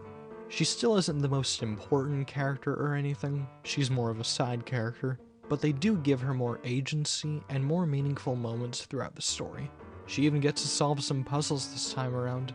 She follows Layton to future London because she doesn't want to be left alone, and she even helps with the investigation some by catching certain characters up to speed. This may be a weird compliment, but I like how awkward she can be. She's still learning about the outside world, so it makes sense she may not pick up on social cues. To me, it makes her even more endearing. I could go on and on about how great these characters are, but I could go on for just as long about the story itself. We open on a time machine presentation that Layton and Luke were invited to. Everything seems to be going well until it's time to demonstrate it, where the time machine explodes and the head scientist, several more scientists, and even the Prime Minister all suddenly disappear. About a week passes when Layton and Luke receive a letter from Luke himself, 10 years in the future. Future Luke tells them to head to a clock shop, and on the way Layton deduces that the demonstration, the disappearances, and now this mysterious letter are all connected in some way. Upon arriving at the clock shop, the duo are soon transported 10 years in the future, to future Luke's time. It's hard to imagine at first, but it does appear that they've traveled through time. The quiet street they were on minutes ago has transformed into a construction zone surrounded by steampunk visuals. This isn't the only change they see, as they eventually meet the more mature and collected future Luke. He then explains that the reason he called Layton to the future was because Layton, in the future, turned from our favorite puzzle-solving gentleman to the head of London's criminal underworld who experiments with time travel. And now, it's up to Layton to stop Layton from changing the past as we know it and destroying the lives of many. And that's where I'm gonna stop the recap. Well, hold on. Hey fellas, you've got quite the puzzle on your hands. Would you like some hints? There's so much I didn't talk about. This is only the start and it already has an exciting and interesting mystery. There's so many characters I didn't bring up, different plot points, how the foreshadowing is handled, the tone at certain moments. There's so much here, but it's best if you learn about it yourself. And if you've already experienced this excellent story, you'll know exactly what I'm talking about. The gripping story and character writing of the Unwound Future are why the game is so beloved by fans. It makes sense. This is a visual novel, so of course the characters and story have to be interesting enough for one to finish it, but it goes far beyond that to make perhaps the most engaging story in the series, and one of the best in the mystery visual novel genre. I am biased here. This was my favorite entry when I first played it years ago, and it's my current favorite out of the ones I've replayed, but I hope I did a good job explaining what makes this story so great. Statch and Scarfin can time travel. Professor Layton and the Unwound Future is, at this point, the Professor Layton series at its strongest. There's so much to enjoy here, and so much I really like that it's almost hard to talk about it sometimes. It's just a great game overall. While there weren't many massive improvements between the Diabolical Box and the Unwound Future, I still think this is the most well-rounded entry in terms of gameplay. New quality of life features really help at certain points. The puzzles are almost all enjoyable. Unique story puzzles were interesting and fun, and the minigames here are some of the strongest so far. Art and music are subjective in their enjoyment, and there's no definitive answer to which game looks and sounds the best, but these elements do a perfect job complementing the high-stakes story being told here. The music is more tense and sometimes over the top to really sell the scene, and the visuals are great at showing the characters and player that this is going to be a completely different experience. The story and characters are also at their strongest here. The mystery is the most thrilling one yet, and we're finally able to learn more about our protagonist. I could go on and on about how much I enjoyed this plot, it's so good. All of this and more are what make this the fan favorite, in addition to making this the exciting grand finale it set out to be. If you've played the Unwound Future, I'm sure you appreciate it just as much as I do. And if you somehow haven't and you're watching this video, I can't recommend it enough, as well as the previous games. And if you can't hunt down a copy, that's okay. A few years ago, Level 5 made remastered mobile versions of the first 3 games. At the time of me writing this sentence, I haven't actually played them, but they seem to be authentic recreations of the original DS trilogy. I said that sentence about a week ago, but I'm here to say that I have played the mobile ports. One of them anyway. They are quite literally the exact same as the originals on the DS, but prettier. There are these new puzzle charms, but I have no idea what they do, and I'm not playing this game for a 4th time to find out. My only complaint here is that the audio mixing isn't the best. Voices are quieter, sound effects get cut off, and some things just sound weird. Though that could just be because I'm so used to how the original sounds. Besides that, I highly recommend these to those who want to try out the series. And at around $10 each, that's a steal in my book. And speaking of books, this is the bookend to the original Professor Layton trilogy. We went from a puzzle collection with a simple yet charming plot, to a more refined version with puzzles tailor-made for a more serious narrative, capping it all off with the fan favorite having strong gameplay and a climactic story. And this would be the end of Professor Layton's story, putting a nice bow on this set of games. But just about a year later,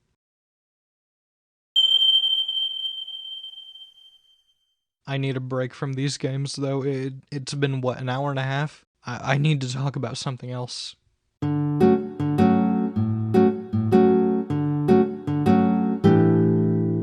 Indeed, the Professor Layton series entered the manga world at one point. While people were focused on the main games releasing at the time, in the background, a serialized manga was being published. It's actually quite common for Level 5's games to receive manga and anime adaptations, and it seems Professor Layton was the one to start that trend. Professor Layton and the Cheerful Mystery, written by Naoki Sakura, first appeared in a special edition of Bisatsu Korokoro comic in 2008, and was later released in a set of 4 volumes throughout the 2010s. The manga was originally published in Japan and was later translated to German, French, Spanish, Italian, but strangely not English.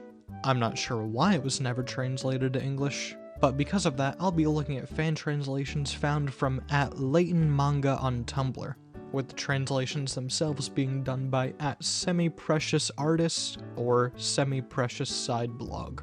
I would also like to mention the Head Gymnastics translations from earlier. Those were done by Reddit user Gregorio GC. I just felt it necessary to say where I found these translations and who did them. If I didn't say so already, everything I've used throughout this video can be found in a sources page in the description. It's important to credit people if you've used their work for any reason, even if it's just footage of someone playing a video game. Back to priorities, not everything is translated on this page, only the first full volume and a handful of other chapters. But I don't need to read every single page to discuss this manga, and you may be able to see why on screen. This is a manga targeted towards children, meaning the stories and mysteries here are very silly and sometimes nonsensical. If you read 1 or 2 chapters, you'll have basically read the whole thing. And because of the more comedic focus here, it's safe to say that these stories are non-canon. I can't definitively say the same for the other Professor Layton books, but I won't be looking at them anyways because I couldn't find any translations. You may be asking then, why am I looking at a non-canon children's manga that I can't even read in its entirety? Because it's so weird. Look at some of this stuff. This fascinates me because I've just discussed the games this manga is based on at length, but here's a page where Luke taunts someone to shoot Layton with a gun, prompting Layton to beg for his life after a bullet grazes his face. The second half of that sentence completely disregards all of the character writing we've seen up until now, and I kinda love it. I just discussed a game where in the first 2 hours Layton is involved in a big shootout, so we already know how he would react in a situation like this. But even without that foresight, the way these characters act in general is ludicrous. These are definitely not the same people we saw in the games. Their personalities are so drastically different, and the way they treat each other is equally wild. Layton destroying Luke's belongings, Luke destroying Layton's car, the two of them constantly terrorizing each other. This is a far cry from the team we saw in the games, but I suppose that's the point. The way they act is more like a comedy duo, but in every other chapter they change who's supposed to be the straight man. We also get appearances from Flora and Don Paolo every once in a while. I think Flora has a crush on Layton, which is weird, but she calls him bald once, so that makes up for it. She's just as bizarre as everyone else. I've neglected to mention Don Paolo because he really wasn't that important to the stories of the first 3 games. He was a generic bad guy who would interrupt the main mystery because he doesn't like Layton, but he would later change his ways and actually become an ally. Though in this manga, he keeps the villain title, and I think his character is perfect here. He's so comically evil and smug when enacting his plans, and he almost always has a giant machine built specifically for some ridiculous scheme, like a radio tower that turns tea into coffee. Yes, that is an entire chapter. While character writing is important for any manga or comic, even if it's not meant to be taken that seriously, the visuals are just as, if not more important, because these drawings are supposed to sell these zany interactions and scenarios. The art style is much more cartoony than the main games, and I think it works well here. Everyone is so expressive in their faces and posing, and their reactions are almost always funny. These drawings push these characters to the absolute limit in their expressions. It's crazy. If you're not convinced on how bizarre this manga is yet, allow me to quickly walk you through the most recent chapter translation, Professor Layton and the Mushroom Hell. Luke walks in on Layton laughing so much that he can hardly talk, prompting Luke to punch him so hard that he grows eyeballs. It's revealed that the cause of Layton's laughter are these mushrooms he found that he's still eating for some reason, prompting Luke to punch him again. Layton then grows a giant mushroom on top of his head, and it's revealed that Don Paolo was the one who left the insidious mushrooms in the first place. Luke shoves those same mushrooms in Don Paolo's mouth, repeating the cycle once more. It's now up to Luke to find a legendary mushroom to cure Layton and Don Paolo's case of the giggles, and once he does, he returns to the office only to see that the mushrooms have grown larger and have faces. This is pretty standard for how out there these stories can get, but if they're not meant to be taken seriously and are supposed to be funny, then they do a good job. Pretty much every plot beat ends with a punchline, and each main premise is humorous in some way. If you're a Professor Layton fan, are you missing much if you don't read Professor Layton and the Cheerful Mystery? No, not really. It's a non-canon children's manga with characters and mysteries so drastically different from the norm that it may as well be a completely different IP. The only things linking this to the main series are the character designs, and the fact there are puzzles in the middle of chapters. Besides that, this has almost nothing to do with the games releasing at the time. However, I still found enjoyment in these silly stories. This is supposed to be a comedic manga, and it succeeds at that, even with the Professor Layton name. There were moments that caught me off guard and made me laugh specifically because of how absurd it is. Again, are you missing out if you don't read it? No, but there's still some fun to be had here. Alright, break's over. Let's talk about the next game.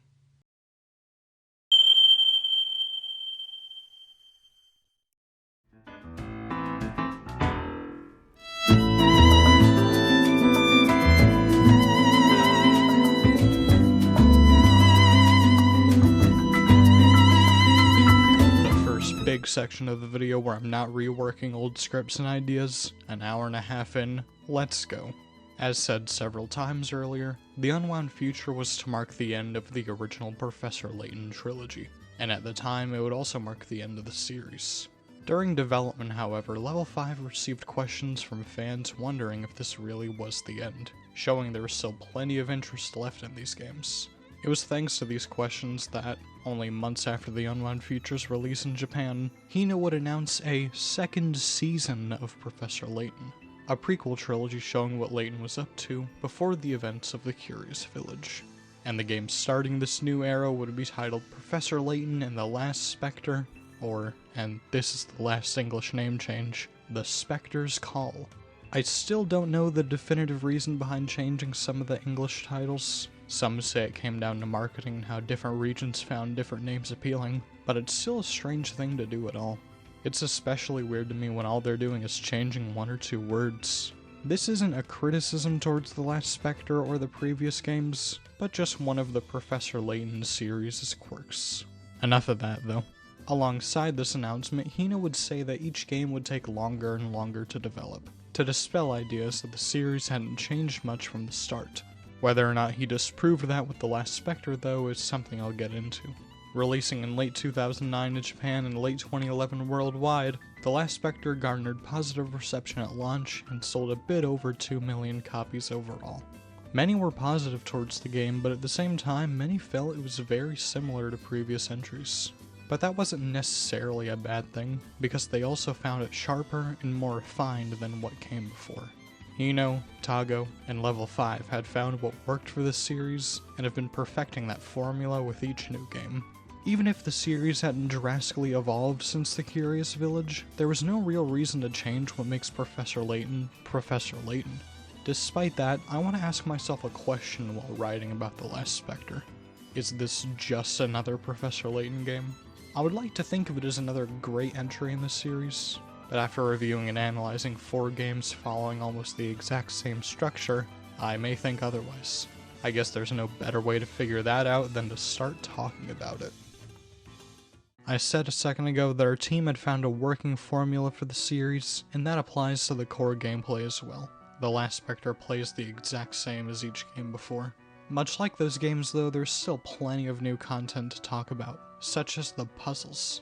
The Unwound Future's puzzles focus more on theming, balance, and challenge, and because of that, I feel like we didn't see as many original ideas and layouts as the first 2 games. That doesn't mean there weren't any standout ideas or I didn't like any of them. There were, and I enjoyed solving pretty much every one, but looking back, I feel like there weren't as many original concepts for puzzles as there could have been, at least compared to The Last Spectre.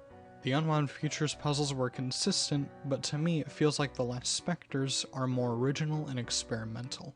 The difficulty does suffer because of that. This is not a 55 pick-a-rat puzzle, it is so much harder than it needs to be. But I'm willing to look past that because, for the most part, I like these new puzzle ideas a fair bit. One design I liked is where you have to tap squares on a grid to create an image or place flowers. It may be tricky at first, but it's still fun to solve. A similar concept can be seen here where you have to press buttons to turn off all the lights, and it's just as satisfying to learn both the pattern and solution. I also like these physics puzzles where you have to draw lines so an object can bounce across the screen. It's a straightforward idea, but I still had fun with it. One of them even involves bombs. This is the first game in the series where some puzzles involve you playing against a computer to beat them in some sort of challenge. I gave an example of one earlier that was pretty difficult, but I still think there's some merit to this idea. These puzzles don't have one set solution, but it's still all about learning the pattern and trying to give yourself an advantage. This bottle puzzle was actually a favorite of mine. Cat mazes, numbered pathways, I even enjoyed the math puzzles. There's so much variety here, and each new idea was executed very well in my opinion. While I do enjoy the many new ideas shown here, I have to say I noticed a fair amount of reused ones from older games. I'm not talking about reusing a type of puzzle like multiple choice or sliding objects. I'm talking about a complete reuse of old puzzles and ideas. The sliding boat from the Curious Village, Peg Solitaire from the Diabolical Box, the blocky images from the Unwound Future. These are all old puzzles brought back with a new coat of paint. What previous games lacked in original concepts, they made up in original problems. The last Specter, on the other hand, feels the need to copy and paste old puzzles, disguising them as new ones. One puzzle later on has you move stars on a large grid so none will be in the same row, column, or direction of another, and to me that sounds an awful lot like the Queen puzzles from the Curious Village. It's not like these puzzles are a complete one-to-one of old ones, but they're similar enough for me to take note of them during my playthrough.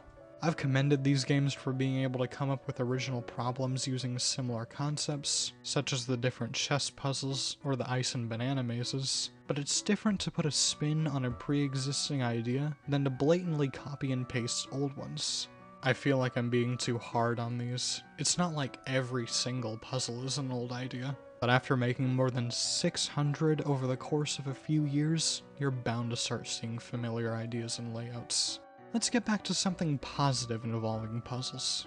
The Unwound Future introduced puzzle battles. Puzzles that were much more story-focused and not like the traditional puzzles we'd seen many times before. The last Specter has something I'm gonna call environmental puzzles. These are focused on the story just like puzzle battles, but instead of challenging another character, you're trying to overcome an obstacle or answer questions to understand what's going on in the moment. This is a good natural addition to the gameplay. Layton is conducting investigations in these games. It makes sense for there to be moments where you step back, analyze the situation, and explain what's happening or figure out the next step. It also makes sense for there to be literal environmental puzzles for you to solve to move to the next area. It can be more engaging to look around and figure out the way forward than to just unlock a door in a traditional puzzle. When solving puzzles, there are several things you may get, those being episodes, stages for minigames, or actions for puppets. The episodes showcase various moments of different characters talking to one another. A lot of them are about side characters you meet throughout the game, but some reveal details about the story and main mystery, and even important information on our main characters. This is another good addition. It's fun to watch how some characters interact with one another, and I really liked being able to learn about some characters' past. I wish there were more important episodes though. A majority of them are just silly, but that's not a bad thing. Like the Unwound Future, when you solve certain puzzles you'll be able to play different stages for 2 minigames, the train and the fish. The train is very similar to the car from before, where instead of driving to collect items, you pass through various train stations while having to collect fuel along the way. One of the challenges comes in some stages having cars driving around, or even having to navigate multiple trains at once. And of course you have to avoid causing any collisions. In theory, this should be a fun minigame for me, since it's so similar in design to the car, but it's honestly just okay to me. The car was so fun for me because I was able to study the map and strategically place each tile, and because you were the only one moving, you didn't have to take other vehicles into account. The train feels like it's designed more around trial and error than strategy, especially in the later stages. It's hard to account for a car's movement or another train's size when placing rails because you won't see where they are until you actually start the stage. And because you don't know when they'll be where, you're sure to hit them, constantly trying again and again. I don't hate this minigame, but when comparing it to the car, again since the two are so similar, the train just isn't as fun. The fish minigame is my favorite of the main 3 here.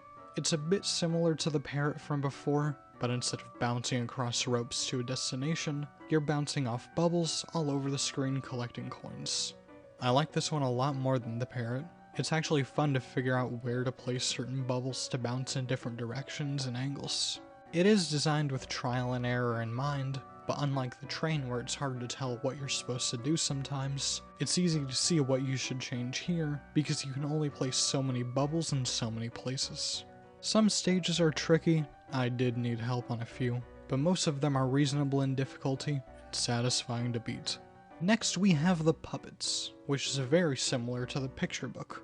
I believe I'm noticing a pattern. Here you play through 3 puppet shows and have to fill in the blanks using different actions, much like how you'd fill in the blanks using stickers.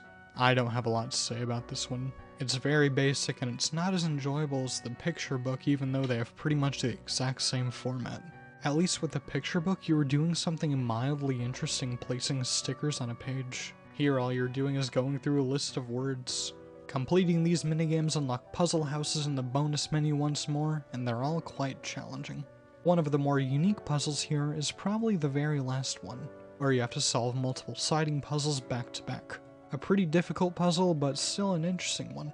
The top secret menu is the exact same as previous top secret menus, and there is a hidden door here, but we won't be able to see what's inside until the next game. We have one more minigame to talk about though, and it's not the same as a traditional minigame in Layton's trunk. While exploring Miss Stalery, you'll come across mice roaming around. Tapping them will give you a mouse badge, and after collecting 10, you can unlock a minigame called Mouse Alley. Mouse Alley is basically whack-a-mole but with mice. You have to pay attention to when the mice move around and tap them quickly, wait for more to move around, rinse and repeat for several minutes. Yellow mice give the most points, then silver, then brown, but purple mice actually lower your score. This is a fun enough distraction. It's always satisfying to get a high score in a game that allows it, but to be honest, the controls are a bit finicky. I swear sometimes the game will not register when I've tapped a mouse when I know for a fact I did. It's like you have to tap at the very center of their bodies, otherwise it won't count. There's no reward for getting a high enough score, just the satisfaction that you did. And because there's no reward, I'm not going to spend hours and hours grinding for 10 million points because I would like to keep my sanity. The final bit of gameplay involves the collection. Our new friend Aldous tells us that if we tap on suspicious areas, we can receive items.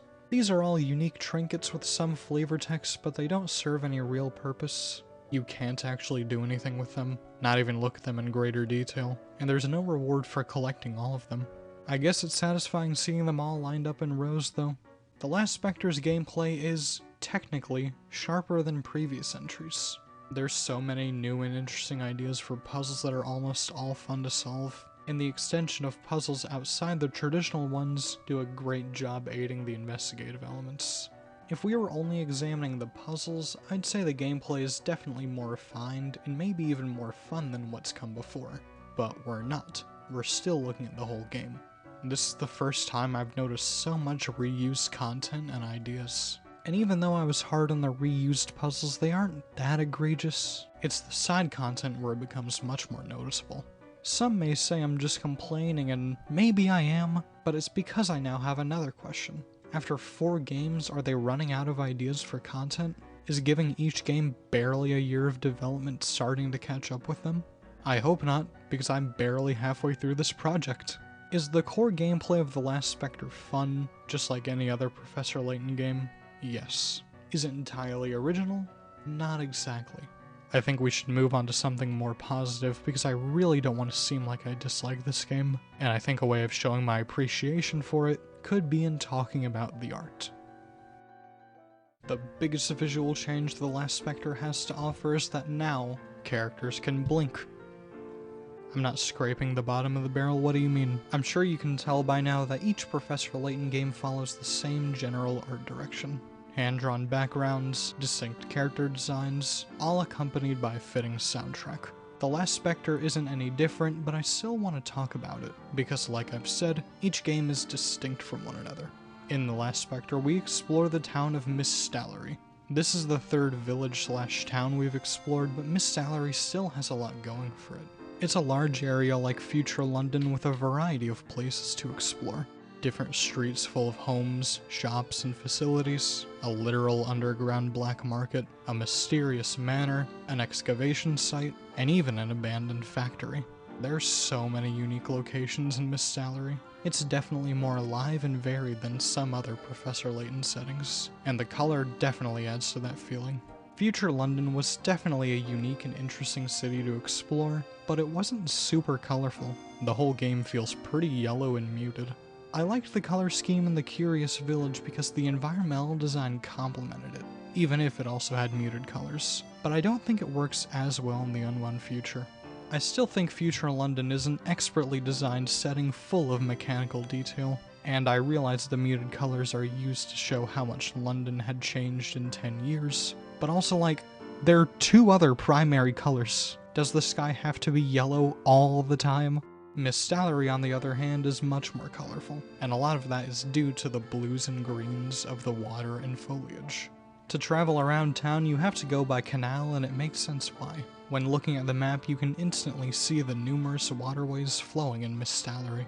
And with this much water, you'd expect it to be full of greenery, and it certainly is. Anywhere you go, there's bound to be trees, bushes, or moss. I think the game also looks great at nighttime. It's not incredibly dark due to the streetlights, but it can be hard to see with all the fog. There is a bit of fog in the daytime, but at night it's much more prevalent because of the Specter that's been wreaking havoc. It's not gloomy at night because of the Specter. I actually think it's pretty calm, but it could make one feel uneasy because we don't know exactly when it'll strike next. Overall, I think I'd describe Miss Stalery as cozy. It's a beautiful village similar to Dropzone from the Diabolical Box, but it has even more charm and color and definitely more varied areas. I don't think it has the same nostalgic feel as St. Mystere from the Curious Village, but it does feel homely and cozy. Much like the game itself, I also think the animated cutscenes look great.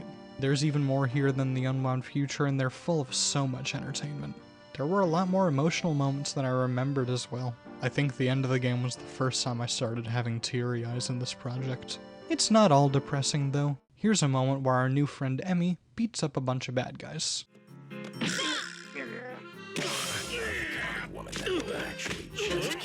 We've heard a lot of different music in the Professor Layton series. Each song has that distinct Professor Layton flair, but each game has gone for something a bit different. The Curious Village had a heavy French influence, the Diabolical Box leaned more into the emotion, and the Unwound Future aimed to be more climactic and intense. The last Specter, though, doesn't go for anything in particular, at least to me. Instead, I think it tries to be more atmospheric than previous entries. Instead of leaning towards a specific genre or tone, the music of the last Specter lends itself to the world and adds even more to the cozy, homely feel of Miss Stalery. The songs you hear when exploring the town are just pleasant. I don't know how else to describe it.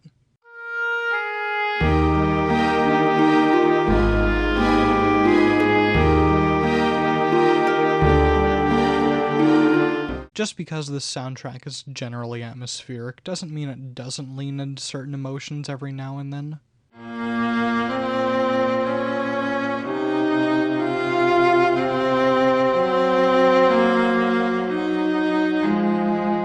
Or even something intense. Did you think it was possible for a Professor Layton game to have a final boss theme?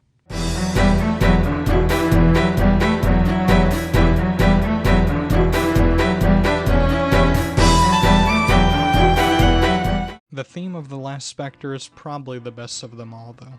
It's this beautiful jazzy song with a beginning you can't help but tap to the beat of with the drums and piano, and later on becomes almost magical with the use of chimes and violins. I really like the magical, mysterious elements of the song because this is the theme of The Last Specter, literally. The Specter is this legendary creature who's supposed to be the protector of Miss Stalery, but lately it's been on a rampage. There's so many questions throughout the game about its identity and intentions, and I think the main theme captures those elements very well. It's also a fantastic song overall. It's very jazz heavy, and I just love the way every instrument is used throughout. Much like each game before, The Last Specter has its own distinct flair in its visuals and sound. The environments of Miss Stalery are unique and varied, making for a memorable and interesting setting that, to me, is also quite homely. The soundtrack adds to that as well. It's very atmospheric, but it also has some variety in tone and emotion. I just like talking about the different artistic aspects in these games because you can tell a lot about what a game or any medium is going for just by looking and listening to it. but this is a visual novel, which means I need to read to see what it's going for in its characters and story. I mentioned earlier that this was the start of a prequel trilogy. When I first played the game a few years ago, I didn't know it was a prequel. I was so confused for the first hour or so. I just thought that was funny. But why a prequel? Why not continue right where the Unwound Future left off? Well, the Unwound Future ends with Luke leaving for the US with his family, and with the conclusion of Layton's character arc. It's a happy and open-ended ending, and my guess is that they didn't want to go back on that quote-unquote perfect ending with another game so soon afterwards. So instead of continuing right after the Unwound Future, they continued with prequels. With this, they're able to create more stories with Layton without having to worry about events from prior games. Though because this is a prequel, we know that all of this has to eventually lead back to the start of the Curious Village. But there's some merit to that. Some players will want to play these games to see how things lead back to the very start. If an important character does or doesn't appear later on in the chronological story, players will be interested to see what happens to them and where they eventually end up. Another benefit of this prequel trilogy is that they're able to create a more ambitious, intertwining narrative without, again, being confined to what came before.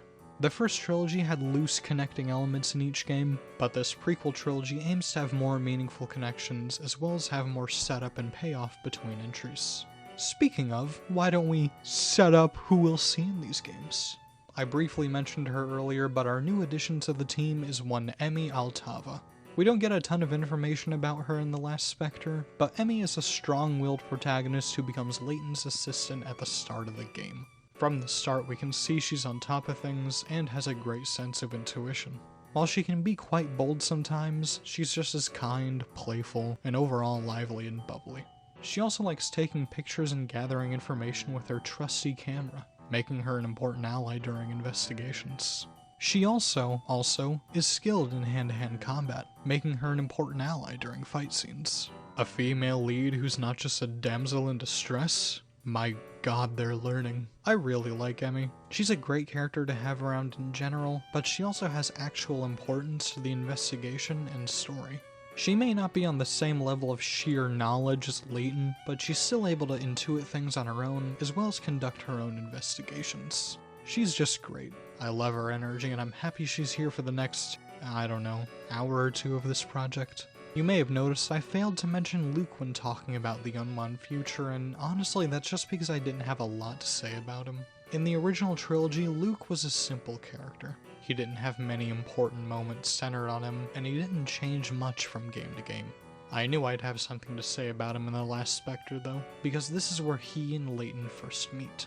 Luke here is not the same puzzle-solving apprentice we've seen before. The thought of him learning to be a gentleman probably hadn't crossed his mind yet, but he is still smart enough to help Layton and Emmy in their investigation, and soon enough enjoys helping them put together the bigger picture. I like Luke's character too. It's cool to see where he was before he met Layton, and how he grows over the course of the game, and eventually this whole trilogy. I also like how he has a reason to be involved in the investigation.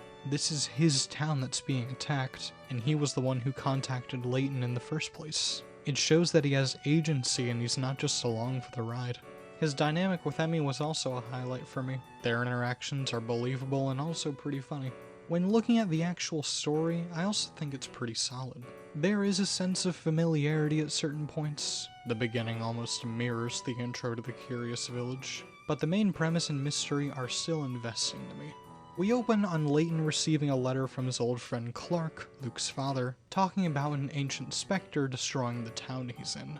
Layton almost immediately sets out to investigate, but not before running into Emmy, his newly appointed assistant. The two venture off to the town of Mistallery, and once they arrive, they meet with Clark and Luke, and learn that Luke was the one who actually sent the letter using his father's name.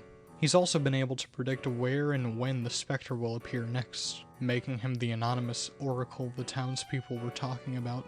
He takes Layton and Emmy to the site of the next attack, where in the middle of the night they come face to face with the Spectre as it attacks the building they're in. During the attack, they notice mysterious music playing in the background, which Luke says may be from an antique called the Spectre's Flute. Our trio learns that it was sold to a now-deceased man who lived at the eerie manor in the back of town, where his children still live. Because of that, many of the townspeople believe the man's daughter is a witch and that she's been controlling the Specter with the flute. With these details, it's up to Layton, Emmy, and Luke to uncover the mystery of the supposed witch and put an end to the Specter's reign. This is another investing story in my opinion.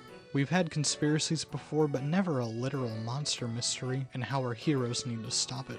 It's different, it's interesting, and still another great Professor Layton plot. It may not be as grand as the Unwound Futures, but it's not trying to be. The last Specter story is still interesting and gripping, and I enjoy it because of that. It's a good story overall, but it's also a great start to this prequel trilogy. It introduces stellar new characters as well as old ones in a new light, and the bits of foreshadowing here and there will hook players into seeing what's next for these people. Some say prequels don't work or are just plain bad ideas, but if they can keep up the same quality of writing, I may have a set of games that challenge that statement. So far, this is my second favorite story. The Unwound Futures is still my favorite, but I still think that's high praise. A solid start to the new trilogy. After all that, it's time to answer my question from the start of this section. Is Professor Layton and the Last Specter just another Professor Layton game? In some ways yes, and in some ways no. I say yes and no because I can see how some wouldn't find this entry all that great or different from previous ones. The gameplay is as solid as it's ever been, but I wouldn't say it's entirely original. There were a fair amount of reused ideas from previous games for puzzles, and while there were probably only 10 or 15 of them, they're still noticeable enough for people to take note of them, which feeds into the sentiment of this being just another entry in the series. The same applies to the minigames. Almost every one is either inspired by or a direct copy of one from the Unwound Future. And if it's not a copy-paste of old ideas, there's still a sense of familiarity all throughout the game. Whether or not all this is a bad thing to the average person is up to oneself, but as a fan of the series, I can see how people wouldn't find The Last Specter too remarkable. In some ways, it does kind of blend in with prior games. Despite that, I still think it's a great entry in the series, and a great game in general. Some things may be taken from older games, but the core gameplay is still engaging and fun to experience. And there's plenty of new, interesting ideas that vastly outweigh the reused ones.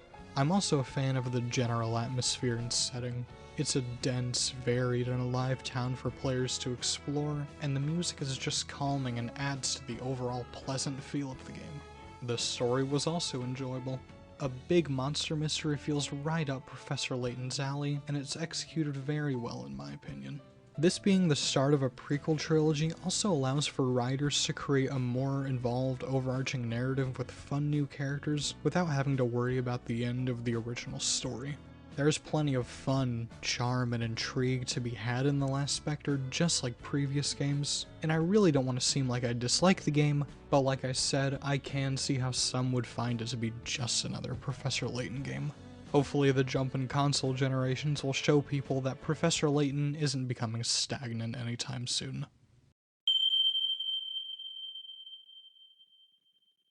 Some of the more astute viewers out there may have noticed I neglected to mention something when talking about the gameplay.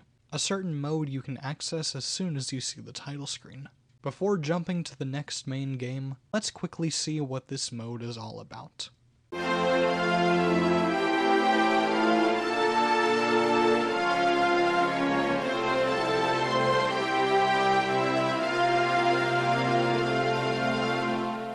I'm actually writing and editing this section before I've even played through The Last Specter, so if I somehow say something inconsistent, pay it no mind. I was originally going to talk about this mode alongside The Last Specter, but I felt it was better to give it its own section, because this is one of the more unique games we've seen so far. I also couldn't think of an organic way to talk about them both at once, going from a puzzle visual novel to an RPG, so here we are. Professor Layton's London Life is a sort of simulation game in the same vein as something like Animal Crossing, and you can play it right from The Last Specter's title screen.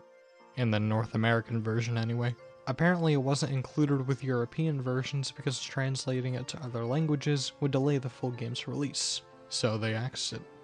Score 1 for us, though you can still play it in the original Japanese version. It's not a North American exclusive. Developed by Brownie, now called 1UP Studio, London Life was said to have over 100 hours of engaging content and give players an idea of what to expect from another life simulation by level 5 in Brownie, Fantasy Life. Does the side mode do a good job at either of those things? I'm not actually sure. From what I've seen, reception of its inclusion was pretty mixed. Many people liked and had a fun experience with it, but just as many found it to be nothing special. It's either a neat freebie you should definitely try out, or a neat freebie you won't lose sleep over. Where do I stand on the matter? Like I said a second ago, London Life is a simulation game, where you create an avatar and explore the world to your heart's content. Because of the type of game here, I want to record my own experience with it. My playthrough of a mainline Professor Layton game will be pretty much identical to anyone else's, but one's experience in a life sim like this can vary drastically from player to player. So here's my Professor Layton OC, Sam, they are literally me, please do not steal. When starting the game, you'll notice a prompt saying you can't use the touchscreen. This mode is controlled entirely with the D-pad and buttons. That doesn't mean our classic Professor Layton-isms are gone yet. The bottom screen is still the game, the top screen is still the map. And when stepping out of the starting area, the momentary express from the Diabolical Box, you'll see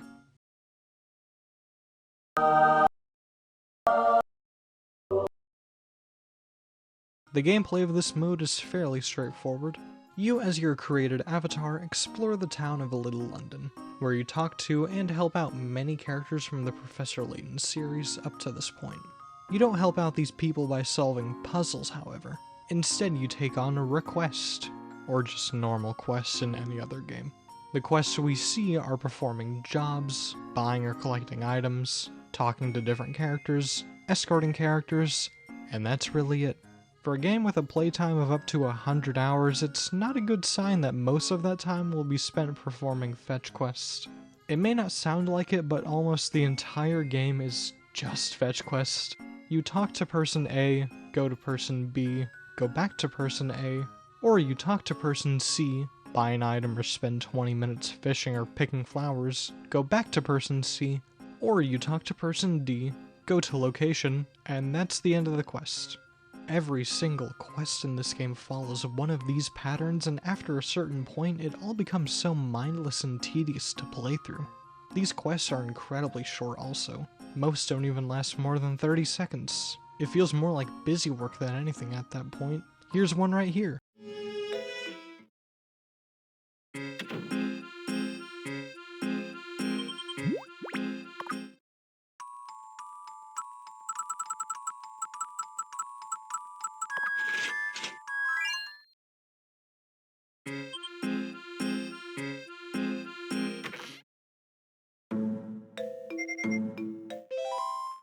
I recorded my first 6 hours of gameplay before playing the rest off screen, besides the ending, and I can say for a fact that nothing I didn't record was any different.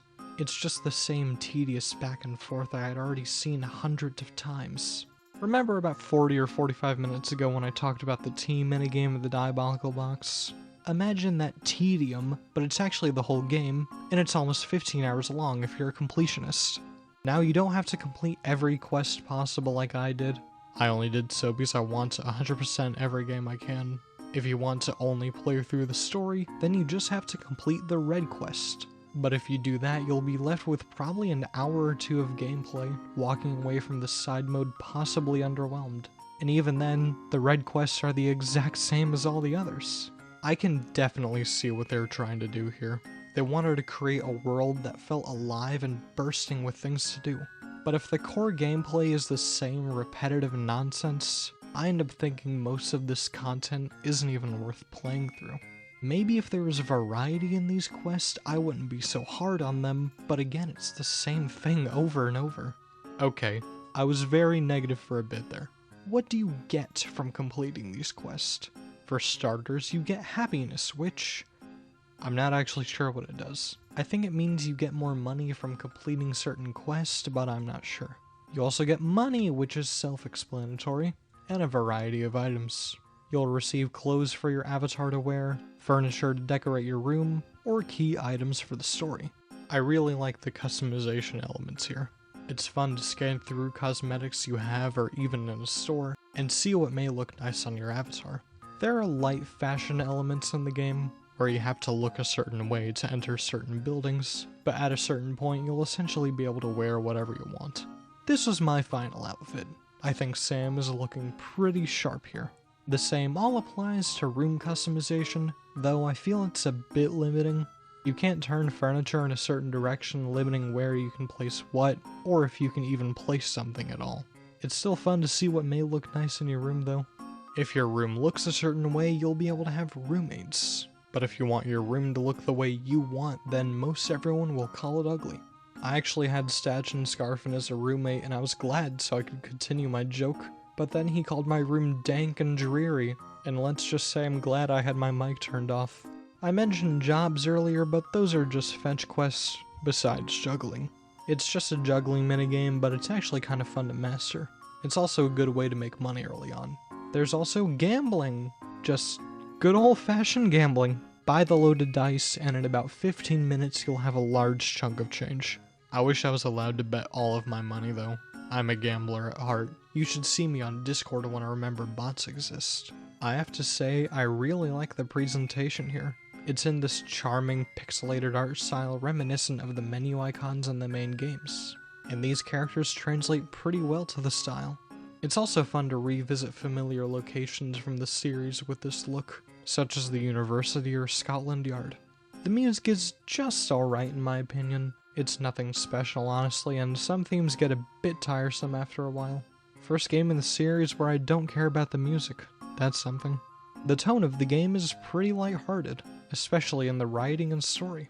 These characters are all well written, even if most of them just ask you to do something. Sometimes they'll even say something funny. The environments can also give funny remarks, like the cemetery. Some of these headstones actually made me laugh. The story itself is nothing special, but the writing is still lighthearted and silly. I at least like that. I can't remember a lot of details besides a comet is coming to destroy Earth, and the player is the only one who can stop it, according to Layton. The newspaper is very nonchalant about the end of the world. I like that too. So what are my overall thoughts on Professor Layton's London life? Did I have a fun experience with it, or do I think it's nothing special? Honestly, I'm not sure. The premise here is strong and has potential, but the core gameplay is repetitive and tedious. Probably 90% of my playtime was dedicated to these monotonous fetch quests. If you're a completionist, you will not have a good time playing London Life. It really does feel like a work-in-progress concept, and that's because it is. After only a few hours, it stops being fun, and because of that, I think I'm leaning more towards this being nothing special than something truly worth experiencing. However, I don't want to look past the positives it has to offer. I really like the customization features, some of the side content was enjoyable, the presentation is charming, and the writing is witty and humorous. There is fun to be had here, but it's such a small amount compared to the rest of the game. If you want to play something that you can really sink your teeth into, play the game this side mode was bundled with. If you enjoyed playing it when you were younger, or even now, fantastic. But for me, it's one of the games of all time. I was much more negative than I thought I'd be in this section. Why don't we take a more positive detour before the next game?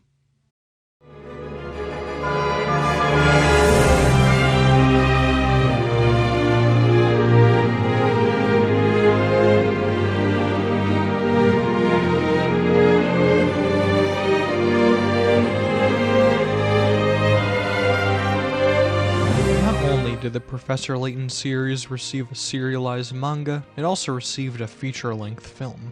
While the manga wasn't super well known when it first released, this movie definitely was. When Hino first announced Professor Layton's second season, he also revealed that several films were in the works, both animated and live action. The animated films were supposed to take place in between each new game of the prequel trilogy, though only one was ever completed. The live action film also fell through. I wasn't able to find information behind the movie's conception or details of its production, but if I had to guess why it was made, I'd say it was because of the overall scale of the prequel trilogy. They were incredibly ambitious right out the gate, announcing 3 new games as well as multiple films. It seems they wanted to go all out with these newly announced projects, essentially saying that Professor Layton was about to be even bigger and better than before. Professor Layton and the Eternal Diva released in theaters in Japan in December 2009 and was later translated to English in 2010. The film was produced by PA Works and OLM, localized by Manga Entertainment, and re-released by Viz Media. In theaters, it grossed over 600 million yen, or over $7 million, and received generally positive reviews from both critics and fans of the series. The Eternal Diva is unique to me in that it's one of the few video game movies I've seen that people actually like. If you're unaware, most video game adaptations from the 90s and 2000s range from bad to not good, so it was surprising to me to see one so highly praised. It's also important to note that this movie is canon, meaning it has some shoes to fill if its story is to be judged on the same level as the games. What should one expect from a Professor Layton movie, though? What should be its priority? I think the obvious answer here would be the main mystery and characters. The needs of a movie are very different from a video game, so it makes sense for the Eternal Diva to focus almost exclusively on various story elements, rather than shoehorning in familiar gameplay concepts. When compared to previous Professor Layton stories and mysteries, I think the Eternal Divas are pretty good. There are many unique concepts and plot points here that would feel right at home in any of the games. I also think it's a very accessible Professor Layton plot. Despite being targeted for fans of the series, it still makes the effort to introduce who these characters are, their personalities and dynamics, as well as how the overarching mystery and its big twists are handled. The average viewer, who possibly may not play video games, can watch this movie and instantly understand what the series is all about, and I commend it for that.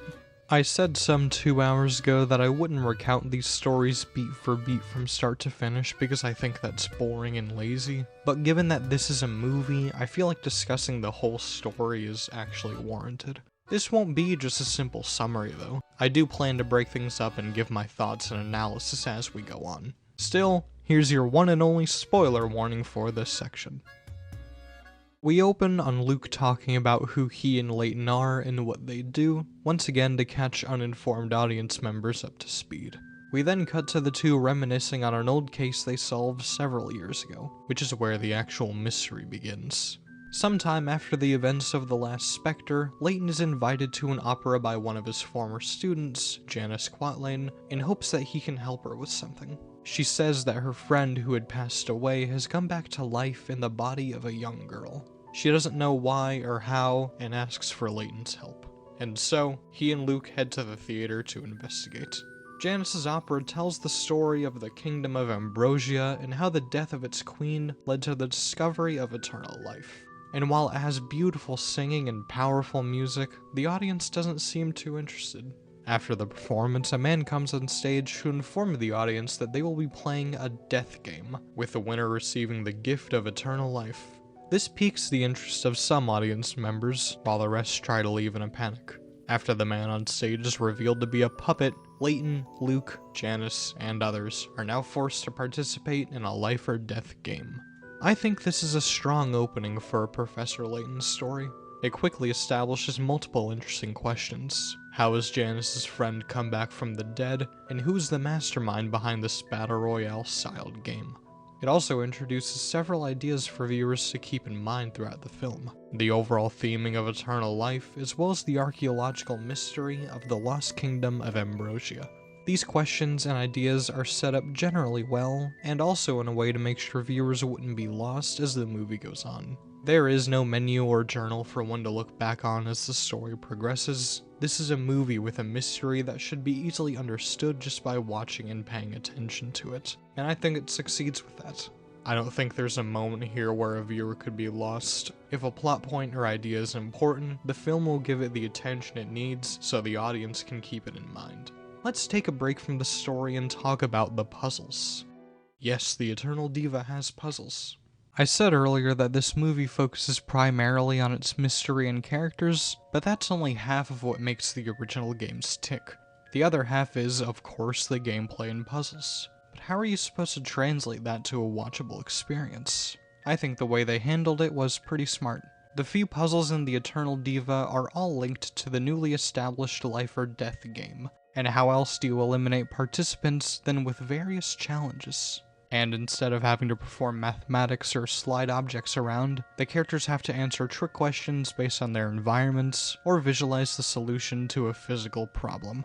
The first puzzle asks for everyone to find the oldest thing they can see, but it didn't necessarily have to be inside the theater. When the puppet on stage stopped talking, the roof of the auditorium opened up, which reveals the answer to the upcoming puzzle. The oldest things one could see are the stars in the sky. It's a simple trick question, and the answer makes sense. The question itself could also provide more tension to the situation, as now our characters, and maybe even the viewer, will be paying more attention to the wording of future puzzles. When adapting a video game to a movie or show, I feel that it's important to keep note of everything you can from the original source. That doesn't mean to simply reference parts of the game or point out popular set pieces. There's no real substance in that. But I don't think you should completely ignore those elements either. Just because the Professor Layton games are built around brain teasers didn't mean they had to axe them from the Eternal Diva. They just had to rework them in a way they wouldn't feel forced and place them in an environment where they'd make sense being there. Our main characters being forced to solve trick questions and survive dangerous challenges seems like a good compromise to me. I also like how they created a music box puzzle theme specifically for the Eternal Diva. It's a nice touch. Those remaining in the game solve the second puzzle by leaving the theater, now turned giant ship, via lifeboats. Some begin to talk about what they would do with the gift of eternal life, with their desires being either selfish or pretty reasonable. Layton is more so interested in the young girl accompanying them on the boat, who's the same girl claimed to be Janice's friend. The composer of the opera, Oswald Whistler, who was the father of Janice's friend, Melina, says he adopted the young girl because she reminds him of Melina, not that she actually is Melina. Very strange. In the background, Emmy has been conducting her own investigation while Layton is busy. Apparently young girls have been going missing all over London, and she's currently trying to find one of them. Once again, very strange. If you couldn't tell just by watching it, the Eternal Diva is not entirely subtle with its foreshadowing. This movie is barely an hour and a half long. You don't have the same luxury as the games with 10 plus hours of build-up and a more complex mystery. Things tend to be more in your face here, but I don't think that's necessarily a bad thing, it's just different. After traveling by boat all night, Layton and the others end up at the shore of a deserted island. But it's not just any old island. They come across a giant stone tablet with Ambrosia's seal on it, meaning this is once the location of the legendary Eternal Kingdom. There are various ruins scattered around the island also, confirming that this was once Ambrosia. Something I like about this location is how it relates to the original plot of the Diabolical Box. If you recall, I said that the plan was to place Layton on a deserted island and have him solve a new mystery, and while it may not have worked back then, it seems they wanted to try it again. The group are allowed to take a break, and during this time, the young girl starts humming a song. She says that the sea taught it to her, but before she can say more, wolves start howling and chasing everyone. After an escape by air, the few left reconvene at a Gothic castle. Layton investigates alone while Luke and the others enter a bedroom where they come face to face with Jean Descalais, the mastermind behind this whole operation. Yo, was that the lesbian from Bayonetta? Cutting back to Layton, he also finds himself in a bedroom full of musical items and photos of Melina and Oswald. The young girl ended up following Layton to confront him and soon tries to leave the room, but stops once he starts playing the piano. The sheet music is of the Song of the Sea, the same song the young girl was humming at the beach. A small detail I really like is how you can tell Layton is playing with only one hand, because the Song of the Sea is only part of a bigger song requiring both hands. After this, the young girl starts going back and forth on herself, saying she was reborn but she wasn't, that she is Melina but she isn't, and Layton begins to piece together what's really going on. The others have now been taken prisoner by Descalais, and after a failed escape, Emmy arrives on scene along with Inspector Grosky, the resident inspector of the prequel trilogy. Earlier, Emmy had learned about everyone's disappearances and set off to search for them, while also picking up Grosky, who was stranded at sea. The two of them beat up the goons, recoup with Layton, learn the young girl was one of those who had gone missing, and everyone now heads to confront Descalais. It's quickly shown that he was in cahoots with Oswald the whole time, and we learn his true intentions behind the game of eternal life. When Melina was dying, Oswald commissioned Descalais to build the Detrigan, a giant machine that can produce orchestra-quality music while also having the ability to copy a person's memory and personality. He couldn't bear to lose his daughter, so he started taking young girls and tried to replace their minds with Melina's. But he couldn't replace their minds completely, as their original personalities and memories would still shine through. His plan wasn't a complete failure though, as it's revealed that Janice had Melina within her this whole time. Janice willingly let Melina inside her body so she could live once more, but soon the two of them contacted Layton in hopes of stopping Oswald in his destructive grief. Descalais then reveals his own intentions as soon as he learns Melina was in Janice's body. He first discovered the Ambrosian seal in what was left of the kingdom, and figured out that the markings on the seal were actually music notes. His plan is to revive the Kingdom of Ambrosia using the Song of the Stars shown on the seal, and the Song of the Sea, which was only known by Melina. Descalais attempts to play the Ambrosian song multiple times, but nothing happens, and in a fit of rage transforms the gloomy castle into a giant robot. This is one of the most destructive and villainous moments from a Professor Layton antagonist yet, and I am all for it. This was so cool the first time I saw it. I'm a big fan of Descalais in general. At this point, we don't know a ton about him, but he absolutely steals the show when he's on screen. I love how much he hams it up. We love ourselves an unapologetic evildoer. He's a much more interesting and memorable recurring villain compared to Don Paolo as well. While he was more comically evil with nothing to gain from the situation, Descalais has real motivations that heavily tie into the overarching mysteries involving science and archaeology. He wanted to find the Golden Garden in the last Specter, which is why the town was being destroyed by an ancient monster, and the only reason he helped Oswald with the Game of Eternal Life was to unearth Ambrosia. His motivations are selfish and destructive, but they're in the name of science and discovery. I also think he's an interesting parallel to Layton. They're both in the same feel of puzzles and ancient mysteries, but they go about it in completely different ways. Descalais is great. He's an over-the-top villain with actual depth and interesting motivations. I'm glad I already know he's here for the next couple of games. Getting back on track, Layton and Luke attempt to scale the robot to stop Descalais and save Melina and Janice, which leads into probably my favorite moment in the whole film. A climactic sword fight between Layton and Descalais, complete with amazing animation and intense music. I'm at a loss for words for this scene. It's just really cool and fun to watch. The fight doesn't last long though, as Layton reveals why the song didn't work. The seal didn't show 2 parts of a song but instead 3. A song of the sea, stars, and sun. Only when playing all 3 will Ambrosia rise again, and Layton begins to do just that. I think now is as good a time as any to talk about the artistic and musical aspects of the Eternal Diva. The animation is done by the same team who worked on the cutscenes of the main games, and it looks great. It combines the use of hand-drawn animation and CGI, and I think it works really well. The characters move naturally and are all on model, and the big CGI set pieces don't look out of place thanks to the hand-painted textures and use of cel shading. I also really like the use of color throughout the film. There are so many shots that are genuinely beautiful because of the color and lighting. I also want to briefly mention the voice acting. The English dub here is great. Almost everyone sounds good and their delivery is spot on, but there is a single exception for me. Emmy has a different voice actress from the games, and I'm just not a fan of her tone. She sounds way too proper and posh for a character who's full of spunk. I had always wondered why she had a different voice, but then I realized that the Eternal Diva's dub was done before the last Specter's dub.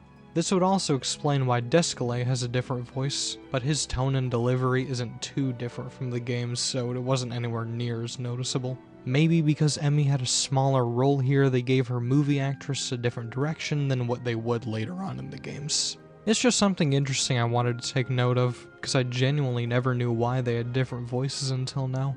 For a story and mystery so centered on music, you would hope the soundtrack is good, and I'd say it is. The Eternal Diva's music gives the film even more life and gives each scene even more oomph. A lot of what we hear is climactic and intense, but there are some calm tracks here and there, mainly being remixes of previous songs in the series.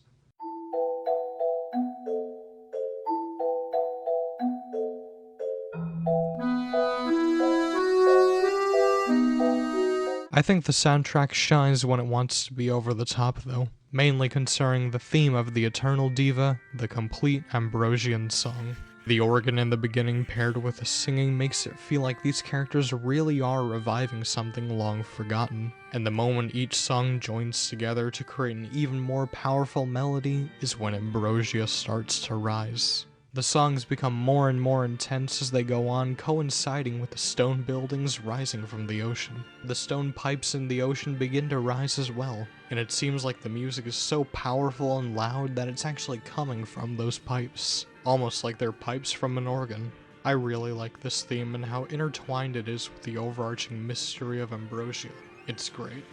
But now that Ambrosia has arisen, Descalais is not happy about it. Layton has now one-upped him in solving an ancient puzzle twice now, and he attacks Layton one last time, damaging the controls of the robot in the process. It begins to malfunction and parts of it explode, giving Descalais ample time to get away.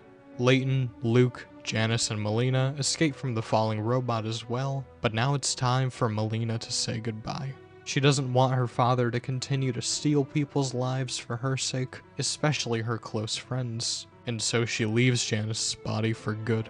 Janice and Oswald perform one last song in the memory of her as the sun rises, and Luke wonders if Melina could have been a reincarnation of the Queen of Ambrosia. Layton reminds him of the original legend, that Ambrosia would rise once more when its queen returned. And credits. One last detail I like is how the credits are formatted the same way as the games. It's another nice touch. Overall, I'd say Professor Layton and the Eternal Diva is a pretty solid experience. It's a really good movie with a story and mystery strong enough to stand with the games that preceded it. The mysteries of eternal life and Ambrosia were very interesting to explore, and they're both solved in believable and clever ways. I really like how this prequel trilogy is much more involved with the archaeological aspects of Professor Layton. Actually having these characters solve mysteries involving lost civilizations or myths is really interesting to me. In the original trilogy, you may forget that Layton is an archaeologist because you're always dealing with murders or time travel, but these games and stories actually make his profession a relevant characteristic. I also like the story and its central characters. It's a story of loss and grief and how it's possible to be destructive while reconciling with it. No one wants to lose someone they love, not in a million years, but when one's time is up, all you can do is let them go. But that's much easier said than done, and sometimes people will still go about these things in the wrong ways. People need closure, and it's nice these characters were able to find that.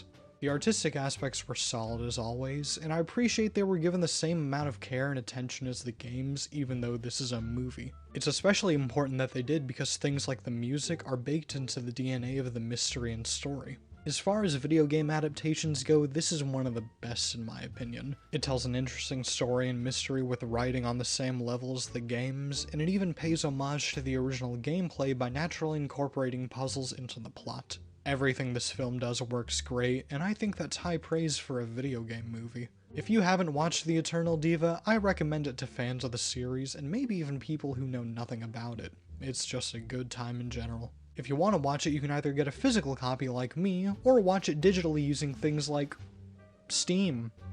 Yes, this page is real, but you can't actually buy anything here. Several years ago, it seems the movie was removed from digital stores, and I really couldn't tell you why, meaning the only way you can watch it is either by finding a secondhand copy or the other option. That was a very long detour. I did not know it was going to be that long, but it will be the last one for a while, I promise. Let's get back to the games by taking a look at Nintendo's hot new handheld.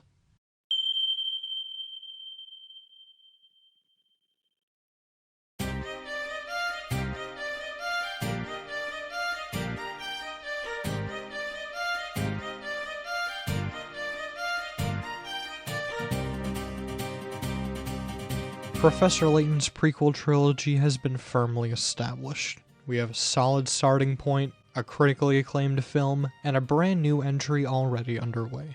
The new title was set to be released on the DS just like each game before, but that soon changed once Hino got a look at Nintendo's upcoming system. He made plans to move certain projects over from the DS to the 3DS, including Professor Layton's next installment. He did this because he wanted to take advantage of the 3DS's unique capabilities. Stereoscopic 3D, motion controls, sharper graphics, higher processing power, etc.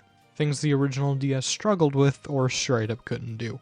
He also wanted Level 5 to be synonymous with the 3DS's image, and I think moving bigger projects onto the newer system helped with that. I also think it was good Professor Layton was a part of that bunch. Each new game has been bigger and more ambitious than the last, and now that a more powerful handheld was on the horizon, developers could continue to innovate and add more interesting ideas without as many limitations. A change in systems, though, meant changes to the game itself. When it was first revealed, it sported a 2D art style just like previous games, but once it moved over to the 3DS, that art style and many gameplay mechanics were completely overhauled.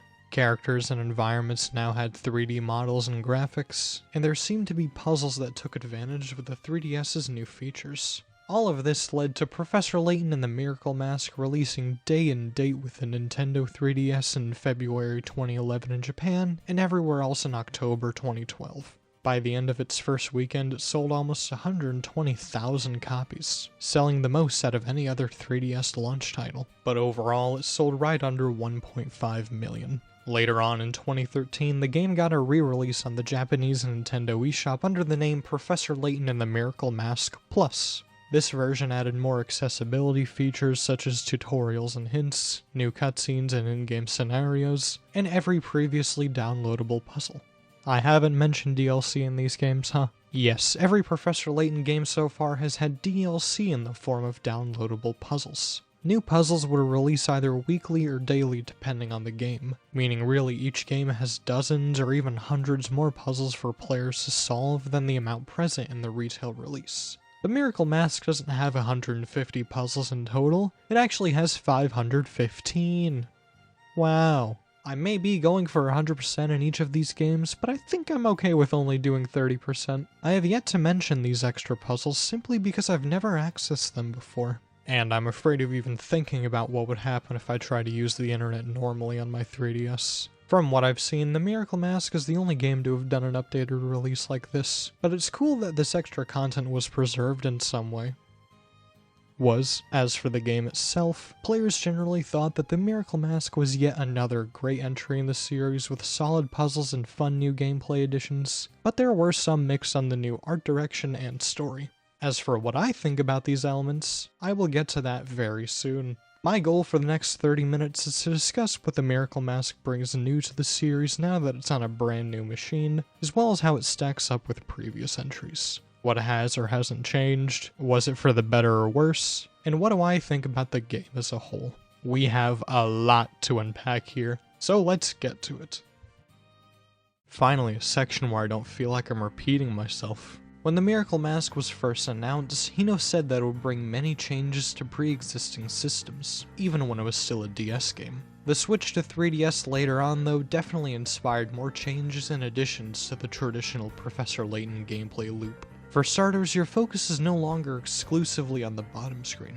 The characters, dialogue, environments, cutscenes, visuals for puzzles, really most of the game is now on the top screen when it used to mainly be on the bottom. The screen change makes sense to me. The DS's screens were both of similar image quality, but the 3DS now sports a wider screen on top with much higher image quality than the bottom. Of course they're going to showcase new visuals and graphics on the better screen, especially when that screen has a 3D gimmick. But a question arises with this change. How do you actually play the game if everything that was once on the bottom screen can no longer be touched? Instead of being able to freely tap anywhere to examine and investigate areas or talk to characters, you now have to manually enter investigation mode, where a magnifying glass appears on the top screen and you move it around by moving your stylus on the bottom. When you move it over a point of interest, it will turn orange, meaning you can interact with that spot. I think this is a solid change to the investigative sections. It actually feels like you're investigating by looking for unique spots in an area, rather than tapping the screen blindly until something happens. That philosophy still lives on though, as now I'll be meticulously scanning the screen left and right to find things instead of tapping like a madman. Orange isn't the only color the magnifying glass can change into, it can also turn blue. Aldous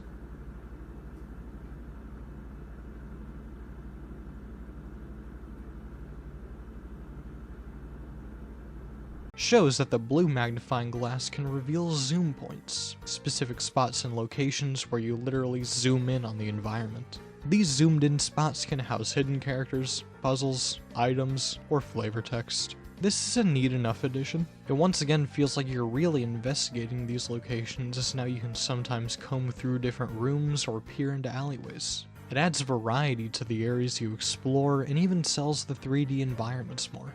Now that the series has transitioned to 3D, it makes sense to add more detail and depth to these locations, rather than keeping the static backgrounds of before.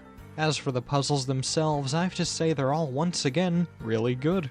If there's one thing I feel I've understated, it's that the puzzles in each of these games are all generally really solid. Sure, there have been a number that stumped or frustrated me, and the overall quality and challenge can vary from game to game, but every one can still be fun in some way and feel rewarding to solve, and the Miracle Masks are no different. The variety of puzzles here are a lot of what we've seen before, but there are some highlights in the form of new types. I had fun with these slot machines where numbers appear on the wheel and you have to guess what they'll be the next time you spin.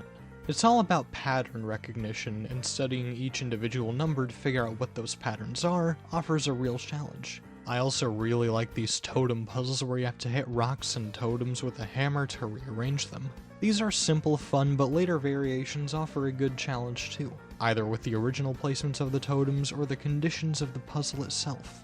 Creating different images has been a recurring puzzle for the last few games, but I like the spin they did here. Instead of reusing the same Tetris block type pieces from the Unwound Future, here we have a bunch of different colored 3x3 squares and have to arrange and layer them to create pixel art. Some of the images are basic, but later variations have a lot more detail to keep track of. I had fun with these puzzles and many others, but I want to note a few that take advantage of the 3DS's power. Many puzzles have 3D elements on the top screen, but a lot of it is just for visual flair. You still have to pay attention to the bottom to actually solve puzzles. 3D used in puzzles in general is mainly here because the game itself is 3D. Every one of these could be made using 2D assets. Some though require those 3D models and assets. There are a handful of puzzles where you have to rotate objects on screen to pick the odd one out or to create a pattern or number. I personally like these 3D mazes where you move a ladybug around and have to go through holes to reach the goal. These are all good puzzles once more, and the use of 3D is charming and intuitive. There are also puzzles that use motion controls, a whole 2 of them. You have to create a pathway over water by moving blocks around the map, and those blocks can only be moved by moving your 3DS around. There is fun and charm to be had in these puzzles too, but to me they are very awkward to control. It's easy to make a wrong move by moving the 3DS in any slight direction at the wrong time, and it's hard to see when or if I've made the right or wrong move because of the way the 3DS is positioned. They're not hard puzzles, they're pretty easy and I can see where the fun is, but they're very awkward at the same time for me. Every puzzle here was fun and satisfying to solve in some way, but I will say I wish more actually took advantage of the system they were on. Only a handful of puzzles used 3D models for a good reason, and the 2 motion-controlled puzzles were neat, but I can't think of a single one off the top of my head that used stereoscopic 3D. There are many puzzles that require you to study an image to find the solution, but none ever use the top screen's 3D gimmick. It would have been interesting to see a puzzle or 2 that benefited from it. Though I can see why they didn't require 3D for certain puzzles, stereoscopic 3D can be very straining on the eyes, and I don't think game designers want to be the cause of players' eye problems. Heck, the 3DS's 3D hurts my eyes. But once again, it'd have been interesting to see what they could have done with it. While the core puzzles may not have done a ton with the series' change in handhelds, the many diversions in gameplay you experience throughout the story could have only been done with the new hardware. Only minutes after starting the game, the player is thrown into a horse riding section. This controls kind of like an endless runner game, where you have to swipe the screen left and right to avoid barrels or collect items. If you run into a carrot, the horse will increase in speed for a few seconds and be able to run into barrels without stopping. And that's all there is for the prologue. Later on, you unlock a minigame with this gameplay style and 3 stages for Luke, Emmy, and Layton, each one being harder than the last. Each stage has a set number of flags to collect in them, and while you could ignore them and simply get to the end, it's very rewarding to try and collect every one. You don't get anything from perfecting each stage though, much like how you didn't get anything from getting a high score in Mouse Alley. Part of me wishes I knew that before perfecting Layton's stage. This is a very fun and challenging distraction. Each course is very well designed and the placements of the flags are fair and it's satisfying to collect them.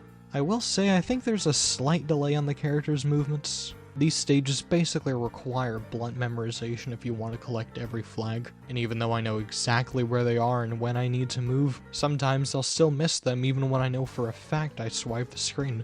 It can be frustrating to deal with, especially on Layton's stage, where you're constantly making split-second decisions. Other than that, it makes for a very solid minigame.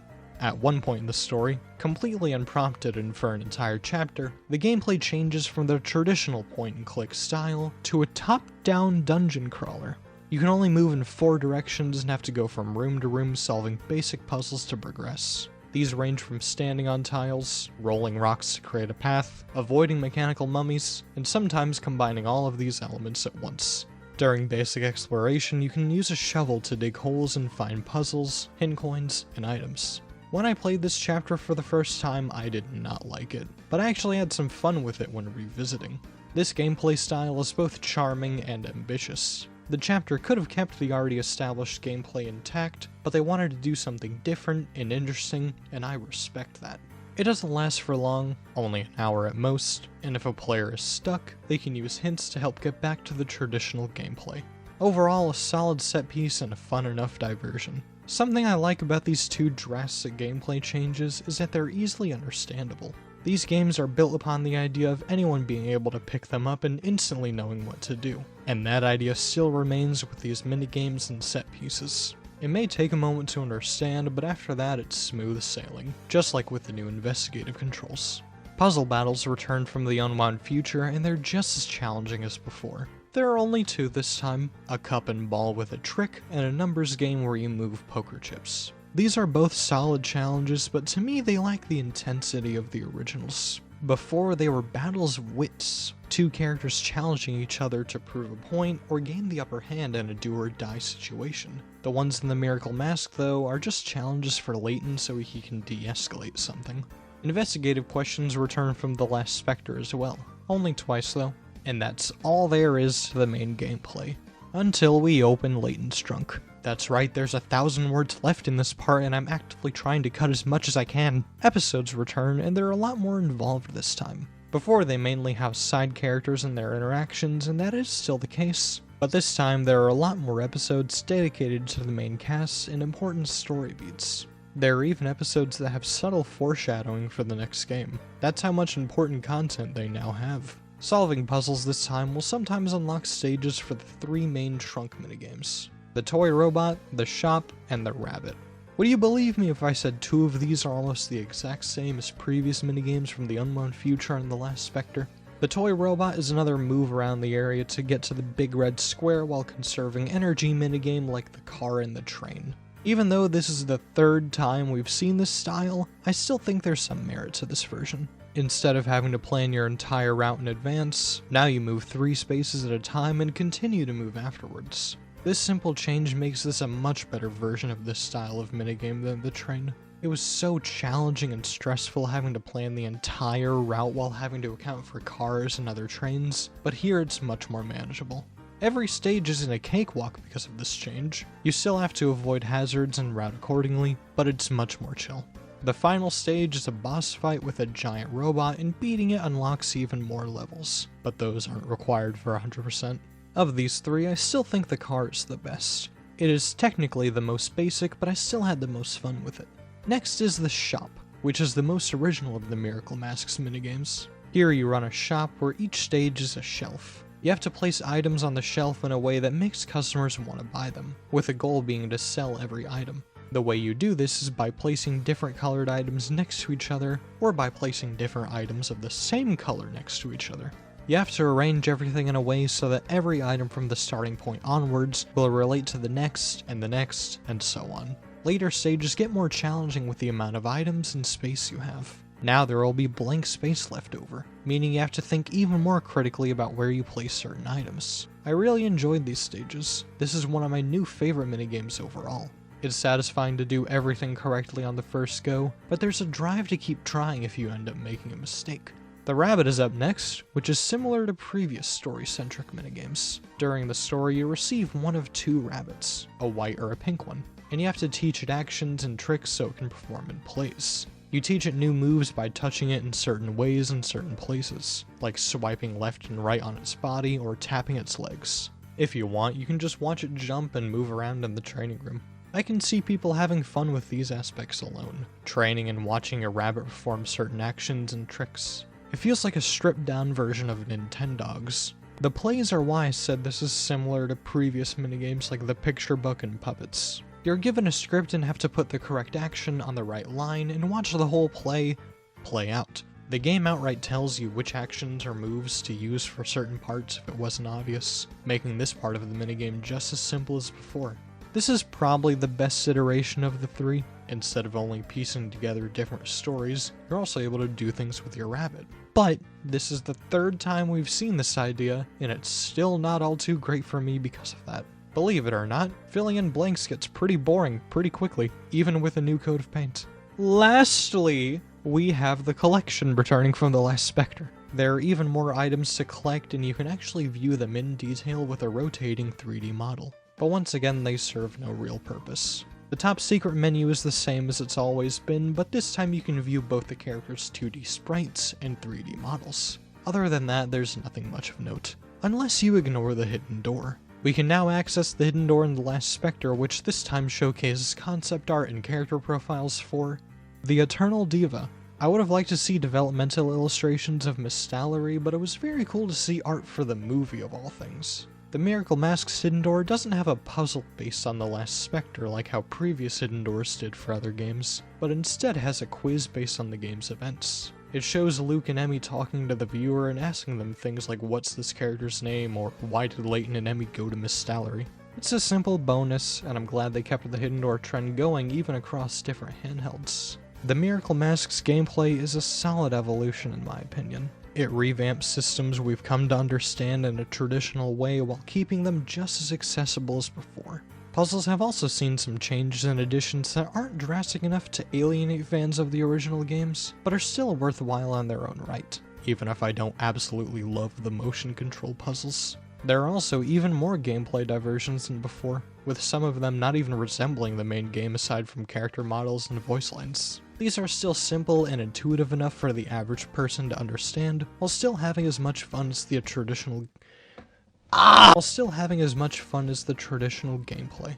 I can't think of any fundamental problems with the Miracle Mask's gameplay other than that I enjoyed certain things slightly less like the minigames. But that's only because we've seen the same concept so many times. Even though a lot of the gameplay systems have been altered, this is still the same series at heart. But how do aspects like an entirely new art direction fare?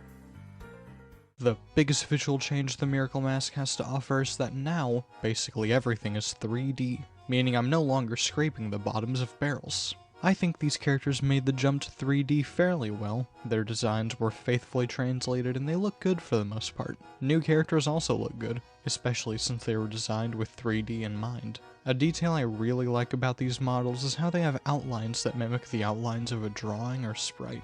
These are still characters with more cartoony designs and exaggerated proportions, and I think the outlines help better express those elements in a 3D world.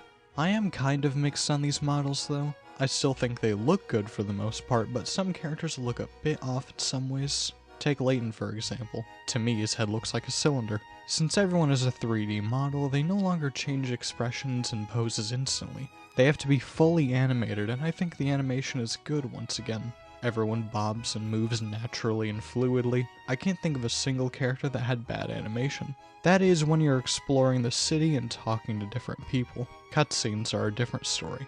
Some cutscenes will be in 3D and I just don't think they look good. They use motion capture and that is the sole reason why I don't think they work. Once again, these characters have more cartoony and exaggerated features. They're not realistic, meaning they have to move in a way that fits their anatomy and style. But when you put the movement of a real-life person on top of these more stylized designs, the result just ends up feeling off. It's a case of the mascot suit problem, which I first understood after watching New Frame Plus's video on Sonic animation. I don't think these scenes look anywhere near as weird or uncanny as the early days of motion capture, but they still feel stilted and kind of awkward. As for traditional 2D animation, I think it's even better than previous games. To me, it feels like there's a lot more happening, everything is much more fluid, and there are many memorable shots and sequences. Though I may feel that way because we're now on the 3DS. These scenes aren't nearly as compressed as the ones on the DS, and it definitely helps that we have a much clearer screen. I mentioned earlier that the areas you explore are in 3D, and I think they look solid as well. They combine 3D models into flat 2D textures, and the feeling of exploring a new town hasn't changed with their inclusion. It's still just as easy to immerse yourself in the world. I don't think the quality of the areas in these games come down to how they look though. Every environment in every game looks at the very least good. For me, it comes down to the theming and what's actually in them. For most of the game, we explore the city of Montedor, a hotspot for tourism in the middle of the desert only established 18 years prior. It's a very vibrant and loud city. There is a lot going on. There are attractions, events, shops, hotels, casinos, mansions for the rich and powerful. Anything you would expect to see in a place like this is here. I really like how everything looks at nighttime, where almost every building has some form of blinding neon lights. There is much to do and much to see in Montedor, but at the same time I'm not really feeling it.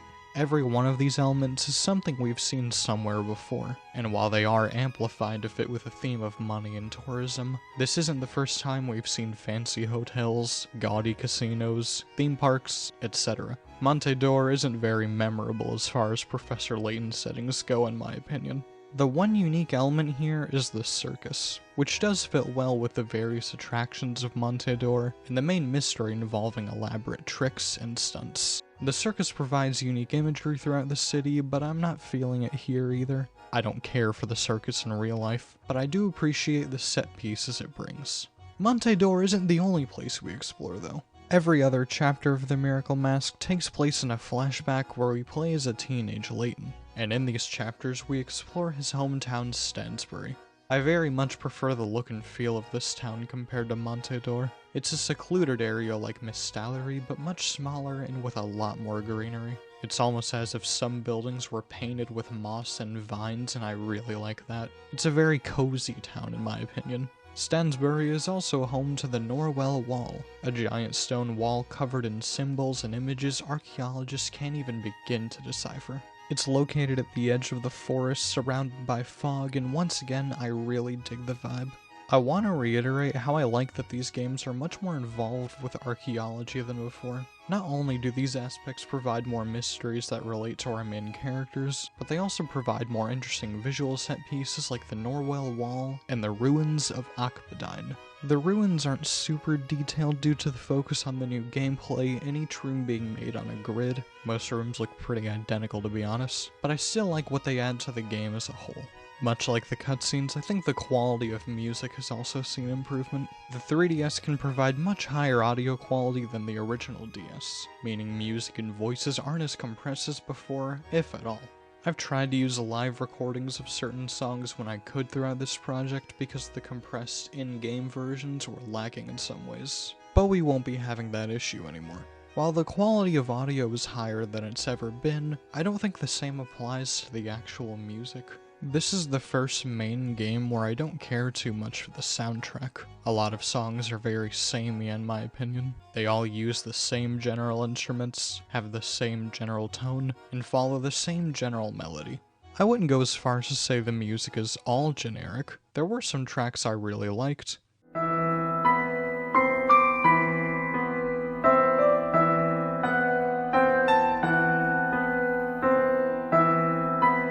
But I can't say there were too many that I did like or that were memorable. Even the theme of the Miracle Mask is just okay to me. Each main theme before encapsulated something about that game, either a specific character or the overall themes or tone, but the Miracle Mask's theme doesn't encapsulate or even make me feel anything. It doesn't leave a lasting impression in my opinion, and definitely doesn't stack up with previous main themes. The art of the Miracle Mask is easily the most distinct out of anything we've seen so far. Not because of the theming or unique environments, but because of the change in handhelds. Almost everything is now 3D, and every character and each environment look good in this new dimension for the most part. The Professor Layton style we've come to know hasn't changed, it's the way we see it that has. The Miracle Mask looks good and it's still recognizable as a Professor Layton game, but the visuals aren't perfect. The worst offender is the motion captured cutscenes easily. Montedor is just as fun to explore as any other setting in the series, but I wouldn't say it's entirely unique or memorable. A lot of what you see and interact with are things other entries have done many times before. I wouldn't say all environments are forgettable though. I still really like Stansbury and the various ruins we see throughout the game. The music, while it is higher quality than previous games thanks to the new tech, isn't that memorable either in my opinion. I did like some tracks, but a majority of them felt very samey. I hate to go back and forth so much, but that's what I feel. The Miracle Mask translated the series to 3D fairly well. Everything still looks and sounds as good as before, but some parts don't fare as well when compared to other entries in my opinion. My thoughts are much more straightforward when it comes to the story and mystery though. We are now at the halfway point of the prequel trilogy.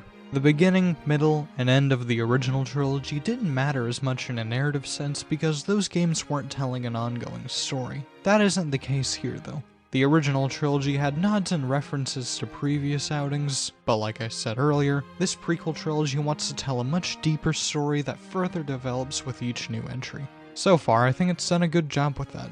If that is the goal of these games, then I think the middle portion of this narrative should expand upon points and ideas set up in the beginning, so that we can be prepared when those elements all come to a head in the ending. This is still a classic Professor Layton plot with its own story and mystery, and in terms of the overarching story, I think it does its job well as the halfway point. The most this game expands upon is the Azran. The Azran were an ancient race that seemed to be very advanced for their time. They were the ones responsible for the various environments, structures, and devices we've investigated in the last several mysteries. It's good that they expanded on and introduced the Azran. Instead of being a nameless old civilization, we now know they were a specific race of people that were capable of all the things we've seen in these games. And we're sure to learn more about them in the next main game, which will conclude the prequel trilogy.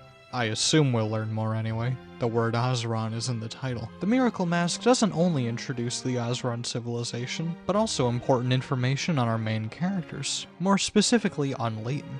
As mentioned earlier, we play as a teenage Layton at certain parts of the game, and these sections reveal so much about his past and actual character. We did see some of his past in the Unwound Future involving his previous relationship, but we see even more important moments in the Miracle Mask.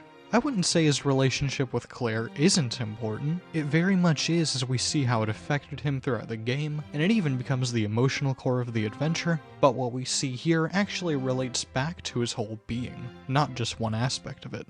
We meet various important people from his personal life, we see glimpses of his more mature and gentlemanly views, and, perhaps most importantly, we learn how he gained such a fascination with ancient mysteries and puzzles. These aspects and traits are key to his overall character and personality, and it's very interesting to see in real time where they originated from. Another important part of his past we learn about here is Randall Ascot. Randall and Layton were best friends in their younger days. They did so much together. Their friendship feels believable, like they've known each other for a while and have a genuine and strong bond. Randall is also the one who got Layton so into archaeology. He always had a vague interest in it, but eventually started to see the field through Randall's eyes, either from hearing him talk about old artifacts and myths, or by being dragged into another one of his expeditions. Randall by himself is quite different from Layton though. Whereas Layton is more reserved and acts more like the straight man in most situations, Randall is much more outgoing and even a bit reckless. Sometimes he'll ignore other suggestions and concerns due to his passions of adventuring and archaeology.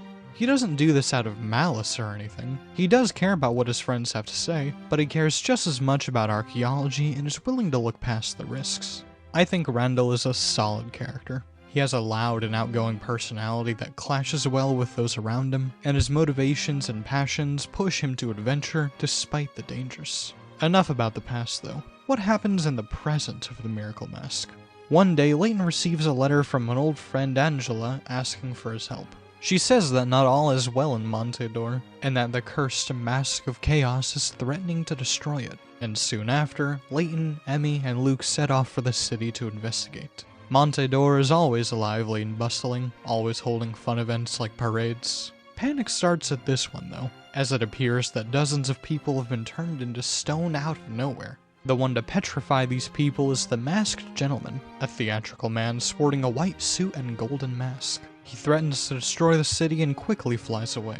After this, our trio makes their way to Angela, where she explains that the Masked Gentleman has been performing these dark miracles ever since he arrived, with the miracles themselves ranging from people turning into horses to being set on fire. She also says that he may have the Mask of Chaos, which Layton questions immediately. He believed that the mask was long lost when they were teenagers, along with Randall. Later in the night, Layton recounts to Emmy and Luke what happened to the mask and Randall, as they believe there could be some sort of connection to the Masked Gentleman.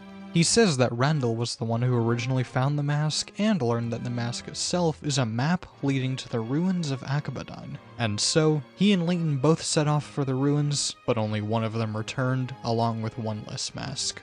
Now that he's brought Emmy and Luke up to speed, he and them must continue to investigate Monte d'Or and uncover who the Masked Gentleman is and why he wants to destroy the city. This is another good story in my opinion, with another interesting mystery. I used to be very critical of it, and I do think there are some criticisms still worth pointing out, mainly referring to very obvious reveals later on, but I enjoyed myself when revisiting it. The Miracle Mask story is just as solid as each one we've seen before. I liked how to expand upon ideas introduced in the last Specter and the Eternal Diva with the Azran. It was really interesting to witness events in Layton's personal life that led him to where he is today, and the mystery of the Masked Gentleman was fun to unravel to a degree. I can't say if I like the story and mystery more than the last Specters though. Both were of the same level of enjoyment for me. That level of enjoyment is welcome though. I had a good time solving this puzzle just like any other entry in the series.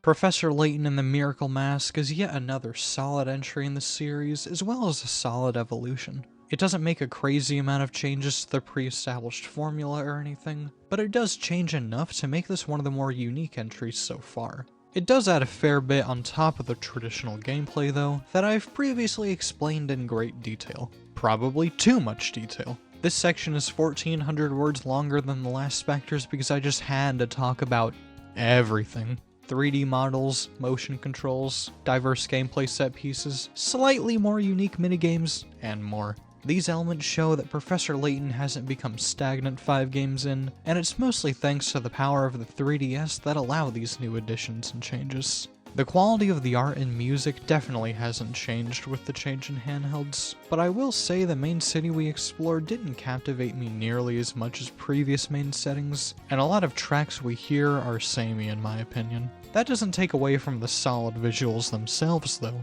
and there were some songs I really did like, just not as many as previous entries. I did enjoy the story and mystery a fair amount though. It was interesting to have yet another mystery be so intertwined with Layton's past, one that may be more personal to him than the Unwound Futures as it shaped him into who he is today. The mystery of the Masked Gentleman himself may be a bit obvious, but it was still an enjoyable experience overall. I said earlier that players and critics were mixed on the new visuals and story, and while I do see where they're coming from, those aspects don't take away from the rest of the game in my opinion. I also said that one of the focuses of the Miracle Mask and this prequel trilogy was the Azran, the ancient civilization responsible for all of what we've seen in these games. I think it's time we solve the overarching mystery of the Azran, finish the prequel trilogy, and conclude Professor Layton's story properly.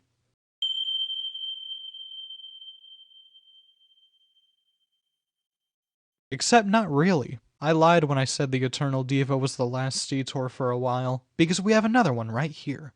Any objections?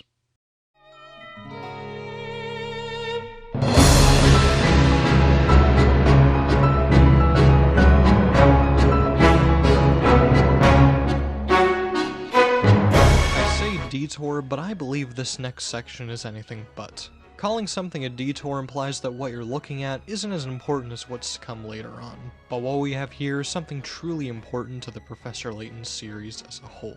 I've been discussing each and every game and how each new entry evolved the series in some way, but I want to take a break from that to look at a game that's generally more isolated from the rest. I am of course referring to the crossover that combines two of gaming's biggest mystery solvers, Professor Layton and the Jonas Brothers, Phoenix Wright. I mentioned many minutes ago the different inspirations for the Professor Layton series. Level 5 catching on to the casual appeal of the DS, as well as Hino's appreciation for Tago's puzzle books. But I intentionally neglected to mention the inspiration for the story and characters specifically. That inspiration was the Ace Attorney series. According to Hino, when developing the Curious Village, he used the Ace Attorney games as research material. He was fascinated by the characters, how the plots developed, their presentation, and so he wanted to harness those elements and project them onto his own mystery game, albeit in his own way.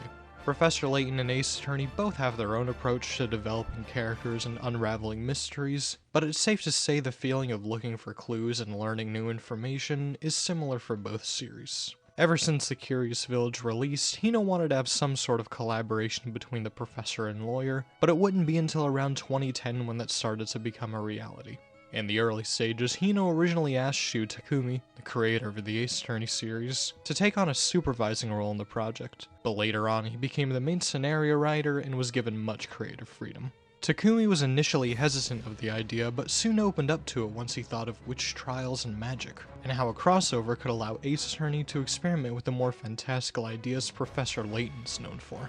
Takumi's hesitation wasn't the only roadblock though. Level 5 and Capcom both had various creative differences that would clash ever so often, but that's bound to happen when you have two different teams who have worked on two different series for so long. For the most part, Level 5 handled the programming and Capcom the art direction, while both would contribute to the overall story. Most of the time when a crossover or collaboration like this happens, one set of characters is licensed for another team to use. But that wasn't the case here. Hino wanted this to be a true collaboration between both the series and companies, and it definitely feels that way in the final product. After all was said and done, Professor Layton vs. Phoenix Wright Ace Attorney released in Japan in November 2012 and everywhere else in 2014. Critics generally said that this was an awesome, if inevitable, crossover, citing that the writing and character interaction is easily one of the best parts about it, but also that the challenge of the game itself is lacking in both puzzles and trials. The average player thought a lot of the same. That it was a fun crossover with solid characters and mysteries, but that the gameplay wasn't as engaging as either parent series.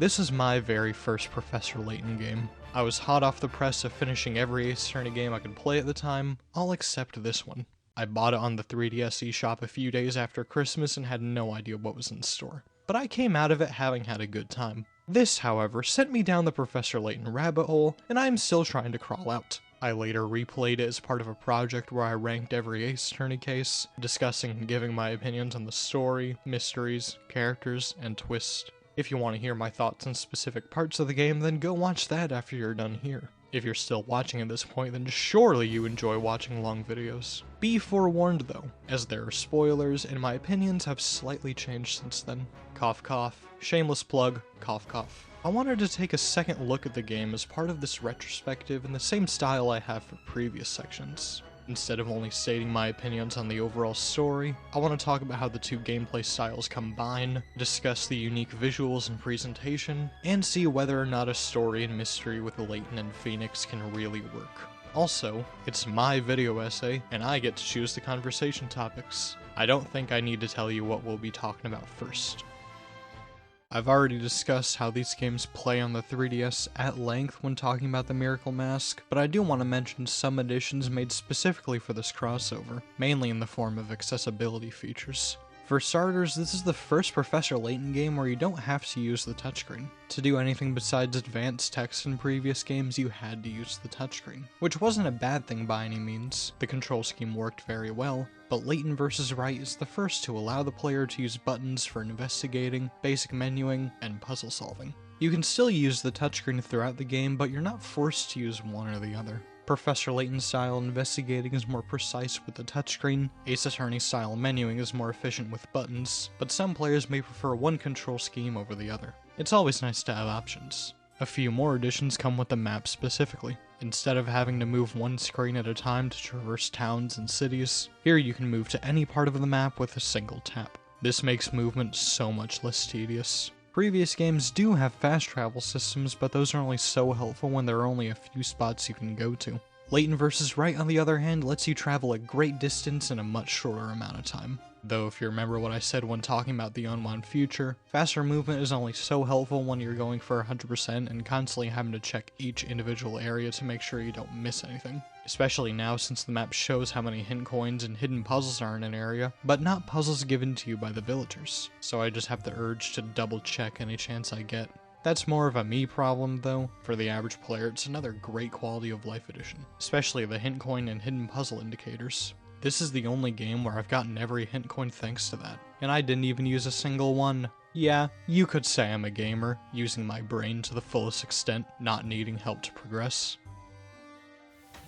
Don't get any ideas. A less important addition I really like about this map is how each area has visuals and little descriptions on the top screen. Previous games only had an image of a section of the town, and that's fine, but the added visuals and blurbs of text help make the map feel more like an actual map. I believe that's all there is to the investigative gameplay, meaning we can move on to the game-specific puzzles. When I first played the game years ago, I enjoyed the puzzles. None of them were terribly difficult, but they forced me to find solutions and patterns I wouldn't have thought of otherwise if I were playing something else. Looking at them again after playing through the entire series and replaying most of it, yeah, I can see why players and critics found them lacking. I don't think these are bad puzzles by any means, but they aren't anywhere near as challenging as puzzles from other entries. I feel there are two reasons for this. I think this is the first entry where puzzles weren't directly headed by Tago. Previous games always credited him as the puzzle master, being the main one to design puzzles, but he isn't mentioned in the credits here. The decrease in challenge may also be because the designers had to account for two different types of players, those who had played other Professor Layton games, and those who had never touched them beforehand. If puzzles were of the same challenge and variety as previous puzzles in the series, players coming strictly from Ace Attorney may have found them confusing or even difficult. To combat this, they made puzzles that can still be enjoyed by Professor Layton fans, while also being very accessible to newcomers. There are still classic puzzle types here: multiple choice, sliding and arranging objects, studying images, the occasional math, but as for the rest, I would describe them as mini-gamey. What I mean is that they're less so brain teasers and more so mini challenges. A lot of puzzles involve movement or path finding. Make it to the exit without being seen, make it to the exit by only moving with the clock hands, make it to the exit by falling through multiple mazes, make it to the exit without taking the same path twice. These puzzles aren't super easy or anything, but they aren't super challenging either since you only have so many movement options.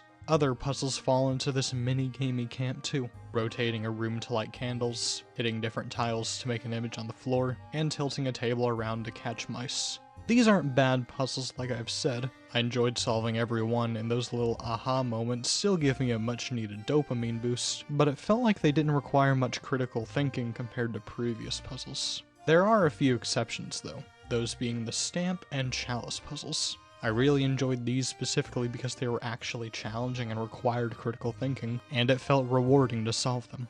There are dozens of solid puzzles in Layton vs. Wright, many of which were memorable and I enjoyed solving them, but it is very fair to say that they aren't in the same level of challenge as other puzzles in the series. I never even used a guide for puzzle solutions, I only did for 2 of their locations. I have to reiterate though, this is more than likely done to lower the barrier to entry for newcomers. Solving puzzles this time will reward the player with pick-a-rats and nothing else. Some may be disappointed by this. The Professor Layton series is known for its, unique and diverse minigames, but I personally don't mind because it means I have less to write about.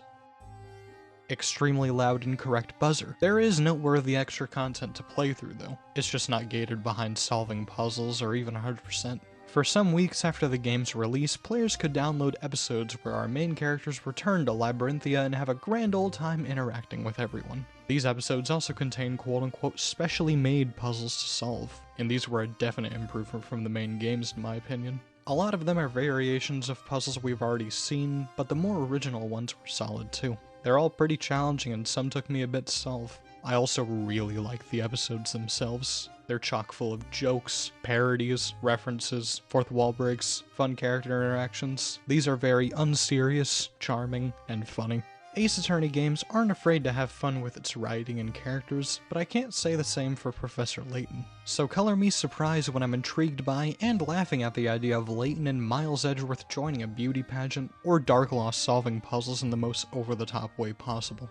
The episodes also aren't afraid to poke fun at the game itself and even the players, discussing very obvious name puns and how some players solve puzzles. I really like these episodes. I had a lot more fun with them than episodes in prior games. Players also had the ability to download galleries featuring developmental illustrations and concept art with little anecdotes from the game's art director and character designer. These galleries are shown in the same vein as galleries from Hidden Doors, but there's so much more to see here. I genuinely love learning about the design elements in games and where people get certain ideas and how they're conceptualized and eventually perfected. These galleries only show a small percentage of ideas they had in the trial and error process that led to what's in the final game, but once again, it's so interesting to me to just learn about it. The inspiration for Barnum's dog was the art director's own dog. That's awesome. Stuff like this is why I love the bonus features in the more recent Ace Attorney collections.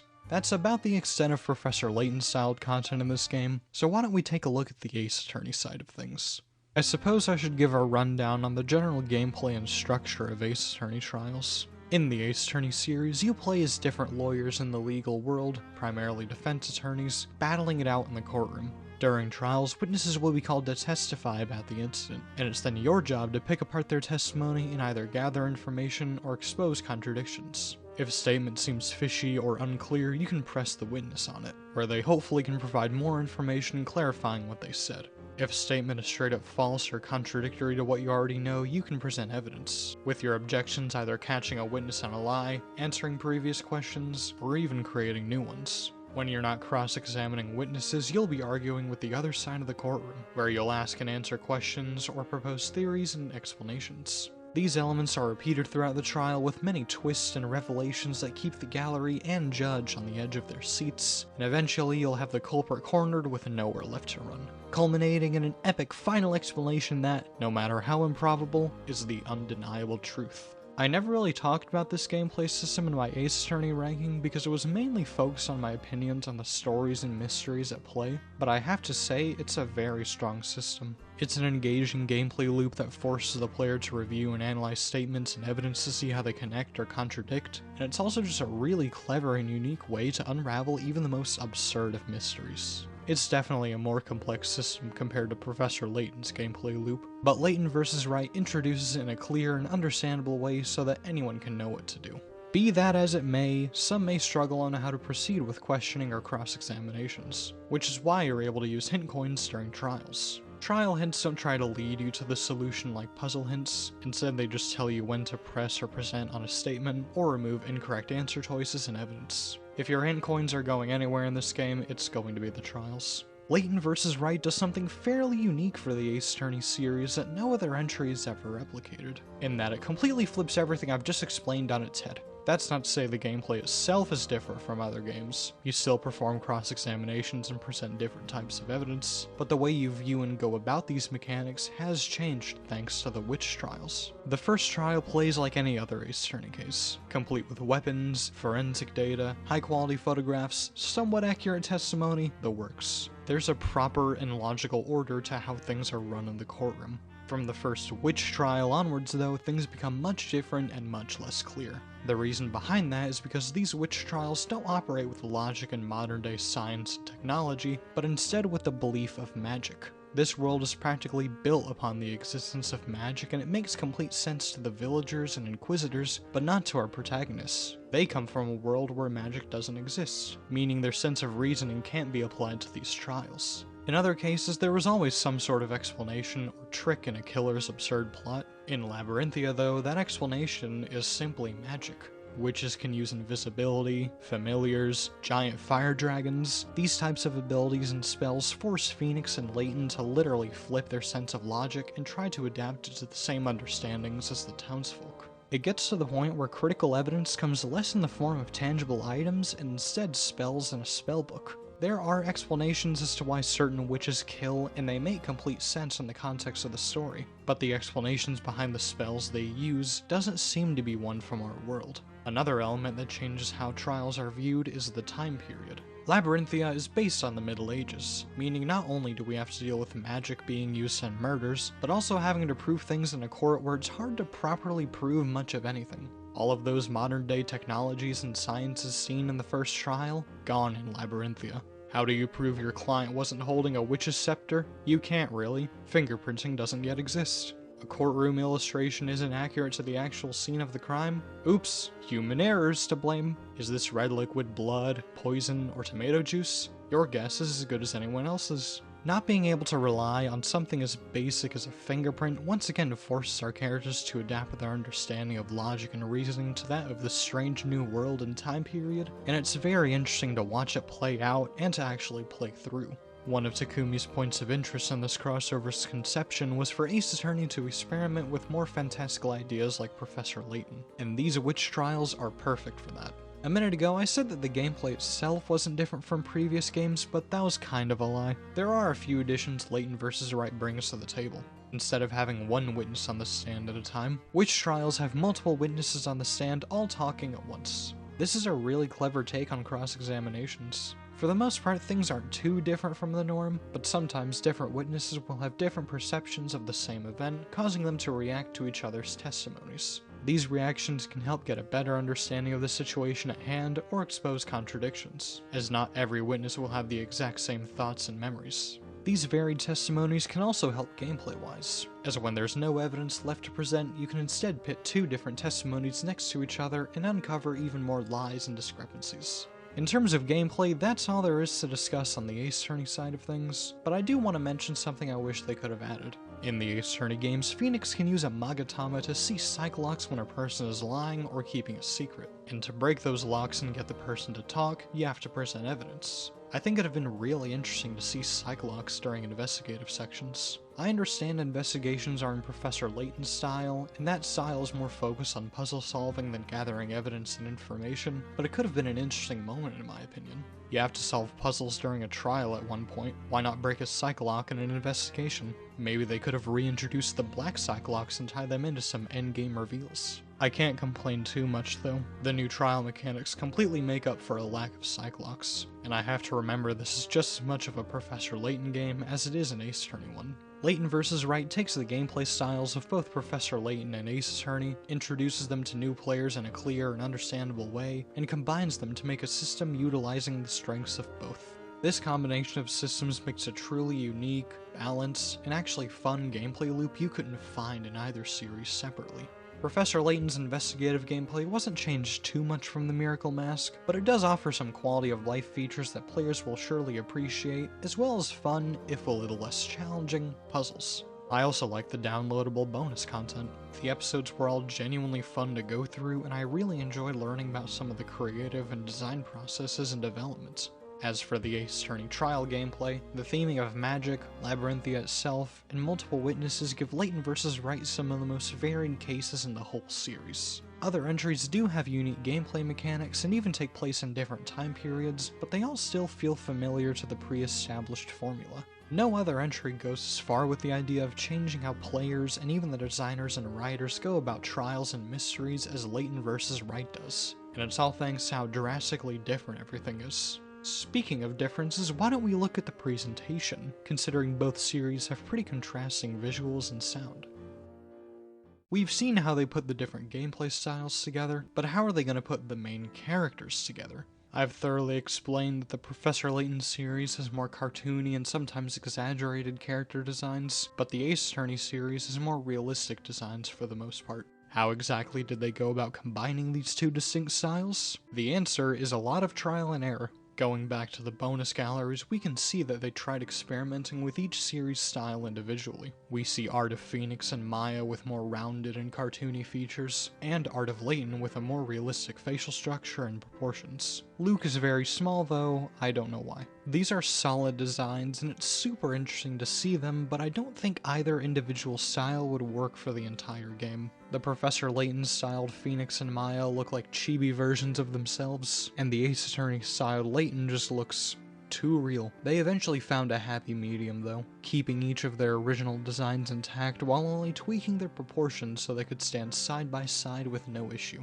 Side characters don't cater to only one style either. Characters such as villagers and witnesses take inspiration from Professor Layton with a more rounded and exaggerated look, while important story characters take inspiration from Ace Attorney with more realistic features and proportions. Each labyrinthian citizen we see has a strong design in my opinion. They're also detailed, striking, and colorful. Some of my favorites come from the main story characters with Aspella, Darklaw, the Storyteller, and Barnum. They all have such solid designs, they look so good and have so many little details that further express their characters and personalities, and the colors they were designed with are so fitting as well as vibrant, and man, this sentence is long and it has no punctuation. Overall, solid renditions of our protagonists, as well as solid original designs for this game. The 3D models used for these characters look really good as well. Much like the Miracle Mask, everyone was faithfully translated to 3D with no details lost. And that goes for both Professor Layton's solid characters and Ace Attorney ones. Professor Layton already made the jump to 3D before this point, but Ace Attorney had only ever been in 2D, at least in the main games. For Phoenix and Maya's first main foray into 3D, I think they look great. They look identical to their 2D designs, but just 3D. Their animations and expressions are also solid. The iconic poses they've made over the years don't look out of place in the new dimension. The animation is solid across the board really, much like the Miracle Mask. And I don't entirely mind the motion captured scenes this time thanks to the fact everyone has realistic proportions. I also like the camera work, specifically during trials. Since trials are now in 3D, we're no longer limited to a handful of screens. We have an entire environment, and the camera uses that to its advantage. When things become exciting, intense, or even dire, the camera will move around the courtroom, giving the moment a more cinematic feel. Small things like dynamic camera shots add so much flair to certain scenes, and I really like that they're here. The 2D animation was really good too. What a shocker. The animation this time was done by Studio Bones rather than PA Works, and I have to say they knocked it out of the park. Why PA Works didn't work on this entry like each one before, I couldn't say, but the animation is still top-notch. Each and every scene is full of fantastic animation, plenty of spectacle, solid character moments, and even some truly dark and emotional sequences. If only I could see them in a higher resolution without AI upscaling. The actual environments you traverse are genuinely beautiful in my opinion. Instead of being confined to London or Japanifornia, we find ourselves in the fictitious town of Labyrinthia. As said before, Labyrinthia is based on the Middle Ages, and every square inch definitely fits with the time period. The general architecture helps with that a lot. Many buildings are made up of wooden frames and clay walls and have basic tiles or stone spires for roofs. Lots of medieval elements are sprinkled around town as well. Giant archways, castle-like walls, tents for shops, and a surplus of barrels. Why are there so many barrels? These details already give Labyrinthia a more distinct identity compared to other Professor Layton settings, but there's so many unique areas you could only find here thanks to the fantasy elements. A massive library made for storing the storyteller's stories and the grand grimoire that also hides a mysterious mural. A courthouse that feels more like an imposing dungeon than a place of justice. An alchemist house covered in moss and vines that's full of strange devices and substances. A dense and foggy forest acting as the witch's domain with strange plants, old ruins, and a more primitive village. And a wizard's tower type structure scaling to the skies with a beautiful garden sitting at the top. There are some classic Professor Layton ruins here too. Various rooms made to ward off trespassers leading to an empty altar surrounded by water with red flower petals floating on top, with the water itself causing the room to glow a very bright and beautiful blue. Every last location and set piece in Labyrinthia is incredibly well designed with so many intricate details that all come together to make a truly unique and, at times, breathtaking setting when compared to previous entries. Not only are the design elements very solid, but Layton vs. Wright in general is a very good looking game. The right side of my brain can look at it and just tell it's visually gorgeous, while the left side of my brain can appreciate the little details and design choices. This game is so pretty, I can't stress that enough. It may be my favorite looking entry of both series. Something else that's very beautiful is the music. Where do I even begin with the music? I can say for certain it's way better than the Miracle Masks. There's so much more passion and personality crammed into each song. I had this whole bit lined up where I would listen to the soundtrack and record my live reactions to it because I didn't think words would do it justice, but I don't think over-the-top reactions would do it justice either. Dimple, you hearing this? Layton vs. Wright's music is just incredible. I genuinely don't know how to properly accentuate it. I think it's because the entire soundtrack is fully orchestrated. Previous soundtracks used a variety of classical instruments in their tracks, and for the most part they all sound good, but they're still digital and compressed compositions, aside from the occasional live recording found outside the games. The fact that every song here was made with the use of an entire orchestra, and that these are all live recordings, makes the music feel so much more powerful, emotional, and downright magical than previous soundtracks. The only way I feel I can properly show that is just by playing a handful of tracks.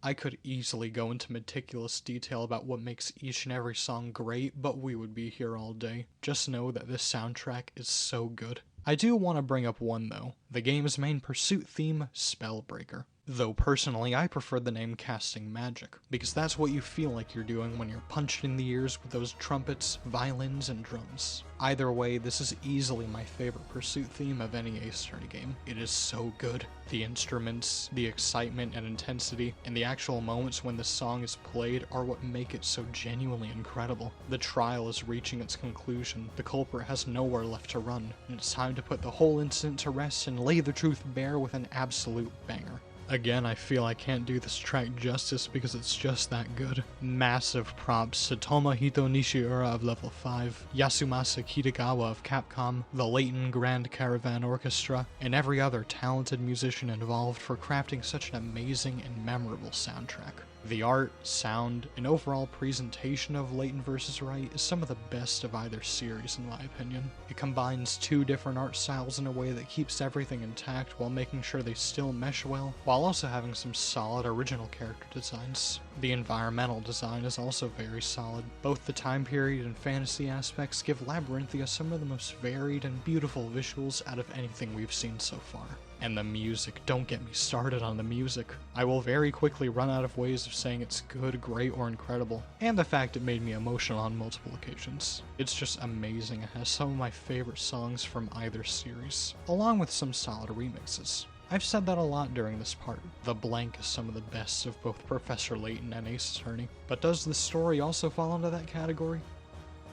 Throw the past 3.5 hours out the window. Layton vs. Wright's story has nothing to do with any prior Professor Layton or Ace Attorney game. The reason for that is because it's trying to be accessible to as many players as possible, not only in its gameplay but narrative too. Newcomers to Professor Layton or Ace Attorney, or even to both, can easily jump into this story and instantly be able to follow along thanks to the wholly original mystery. I love some detailed, interconnected plots, but it's nice to have a more isolated story sometimes, which we hadn't really seen for either series since they first started. Given that we're very familiar with Layton and Luke by this point, I feel I should briefly introduce Phoenix and Maya for those out of the loop. Phoenix Wright is a defense attorney known for tackling even the most hopeless of cases. He has a strong moral compass and a strong trust in his clients. As strange or dubious as they may be, he's still willing to stand by their side when no one else will. I say he tackles hopeless cases because most of the time, incidents are so complicated and foggy with details that he practically has to fly by the seat of his pants. There's also the fact he's only ever told about cases the day before or of trials, so, you know,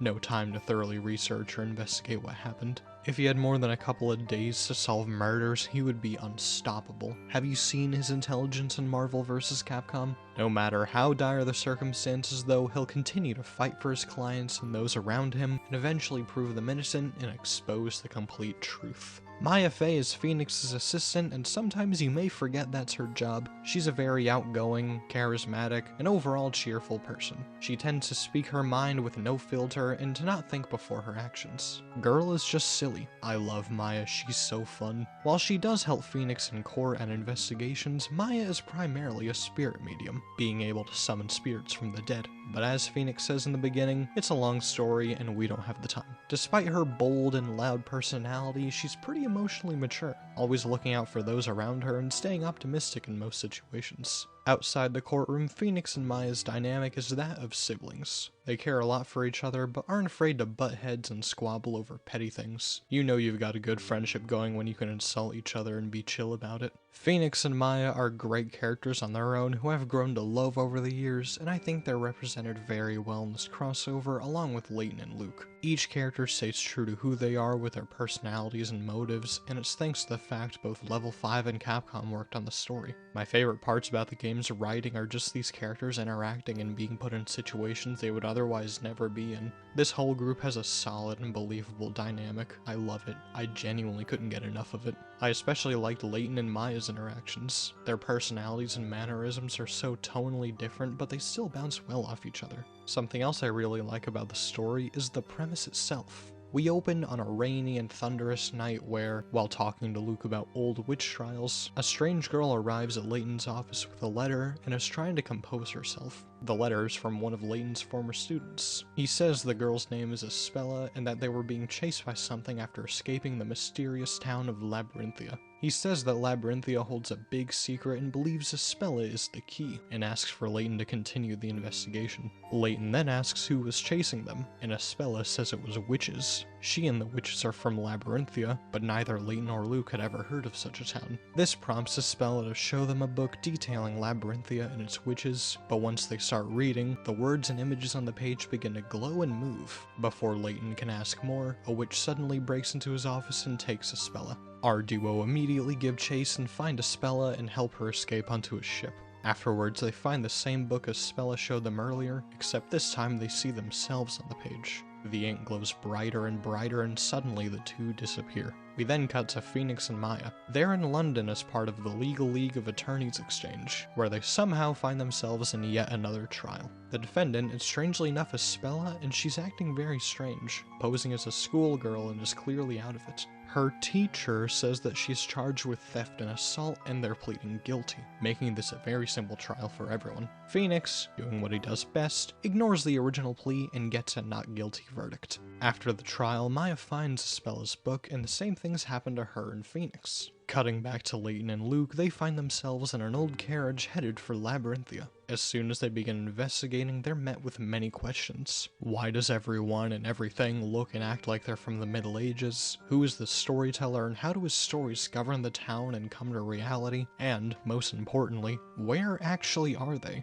They eventually find Espella along with Phoenix and Maya, who have lost their memories and believe they're bakers. Espella is later arrested and asks for Phoenix to be her defender, and after shouting a few objections, he and Maya regain their memories and fight for Espella with Layton and Luke's help. After their first witch trial, the group's objective becomes clear. They must continue investigating the town and uncover the truth behind the stories, magic, and Labyrinthia itself. This is a really solid premise in my opinion. It's genuinely interesting to have a mystery play with the ideas of magic and witchcraft, but it also creates a believable scenario where Layton and Phoenix can meet. And that was only the beginning. There's so many more plot points, characters, and heart-wrenching reveals I haven't brought up yet. It's a very strong story and mystery that allows two of gaming's biggest mystery solvers to team up and clash, but it also has an interesting, detailed, emotional, and original self-contained plot that literally anyone could experience. I bet I could even get my sister to give it a go due to its intrigue and accessibility, and I can't get her to fully play through anything that's not full of pink circles or cartoon Italians.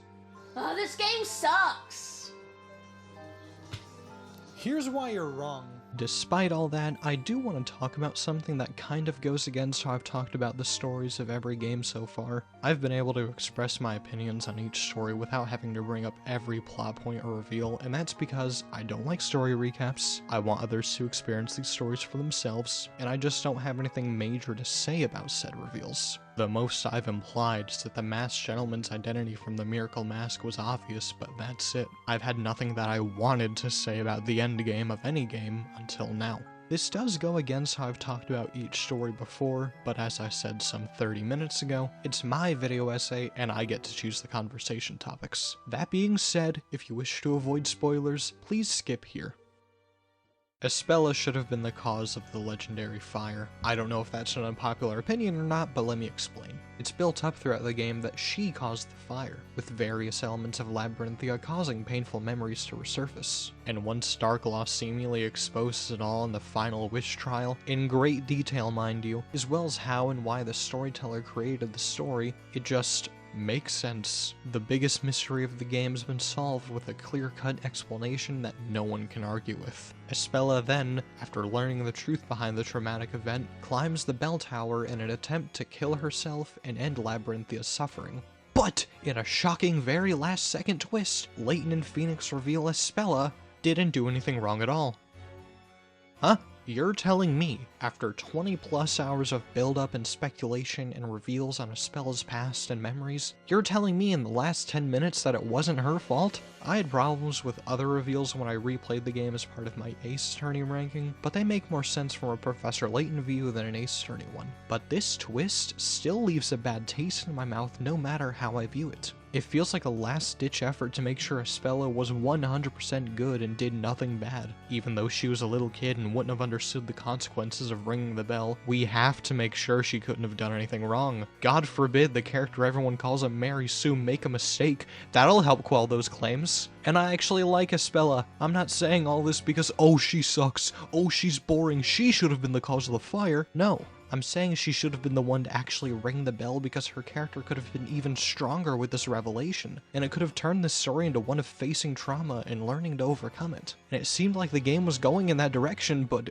I guess not. It doesn't go as far as it could have with the idea, in my opinion. And this is just off the cuff, not part of the script, but you could say Espella is still facing and trying to overcome her own trauma, whether or not she rang the bell, because her whole life she's been enduring this pain and torment thinking she did all these bad things when really she didn't. She's still facing some sort of trauma, but like, why not plant those seeds earlier in the story instead of only focusing on everyone, including Espella, thinking she caused the fire? Instead of being invested in Espella overcoming her own mind, I'm instead peeved because this idea is introduced in the last 10 minutes and doesn't feel naturally built up in the slightest. This last second twist lessens the impact and logic of so many things for me, including Espella's attempted suicide to a degree. Don't get me wrong, I still absolutely love the story, mystery, characters, the Layton-esque explanations, and the heart of it all, but that one reveal could have been handled better in my opinion.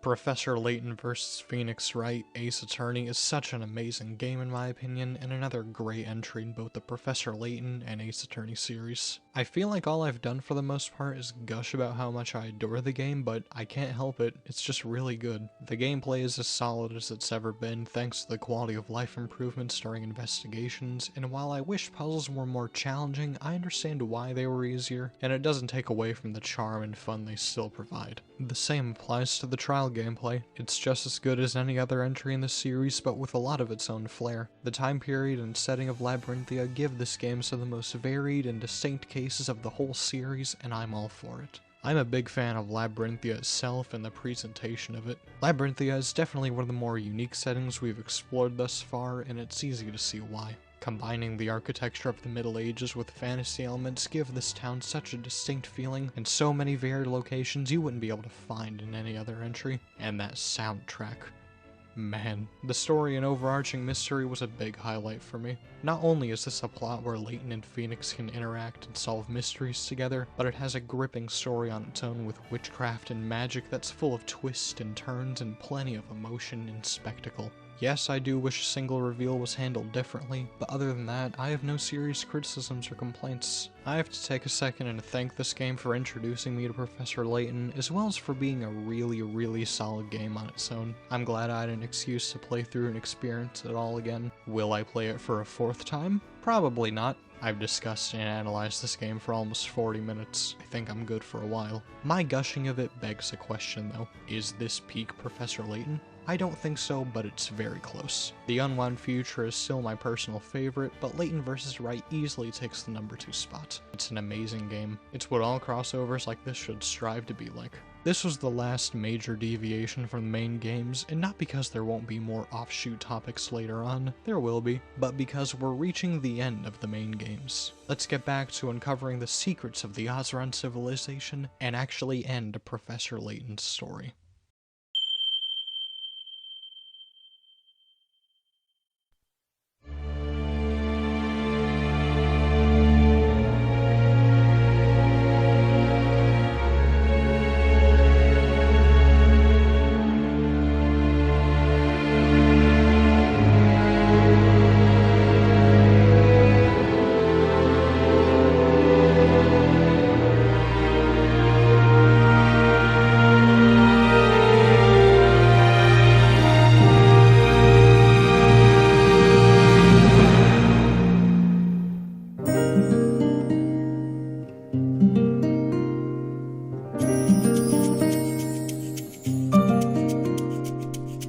This is it, my friends, the end of the Azran prequel trilogy and, at this point in time, Professor Layton's last hurrah. As much as I'd like to bombard you with information relating to the inspiration of certain concepts, technical additions, or creative struggles, I'm afraid I cannot. Like the Unwound Future, I'm unable to find a sliver of development information anywhere, and I've never known why. Since this game isn't as old as the Unwound Future, you'd think that information would be more readily available, but I guess not. And it's not like I'm only going to Wikipedia and I see there's no development tab, so I give up on my search. I just can't find any information. That may also be because searching for anything on the internet these days is a chore in itself, but I digress. Though similar to the Unwound Future again, a lack of information isn't entirely unfounded. This is a level 5 7th Professor Layton game and the series' 3rd 3DS entry. It's fair to assume development went mostly smooth since this really isn't anything new. They've done this song and dance 7 times over 7 years. I would like to think things went okay behind the scenes. There's also the fact that, unlike the original trilogy, this prequel trilogy had a much clearer vision from start to finish.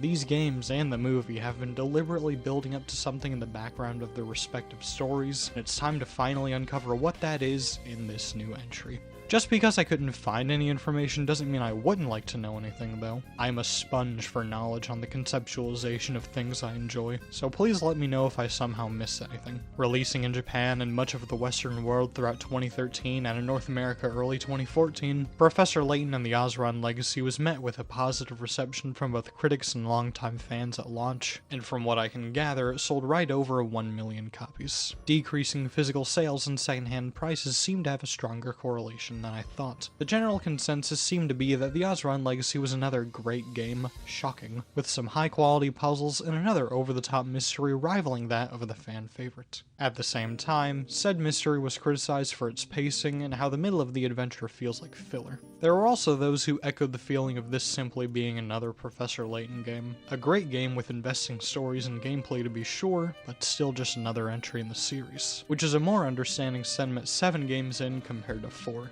That being said, this section is not about what people thought of the game 10 years ago, this is about my thoughts and analysis on the game today. It's about time I got started on that because I have a lot to say. I have one question for myself before we begin though. Is the Azran Legacy a fitting end to the Professor Layton saga? Let's find out.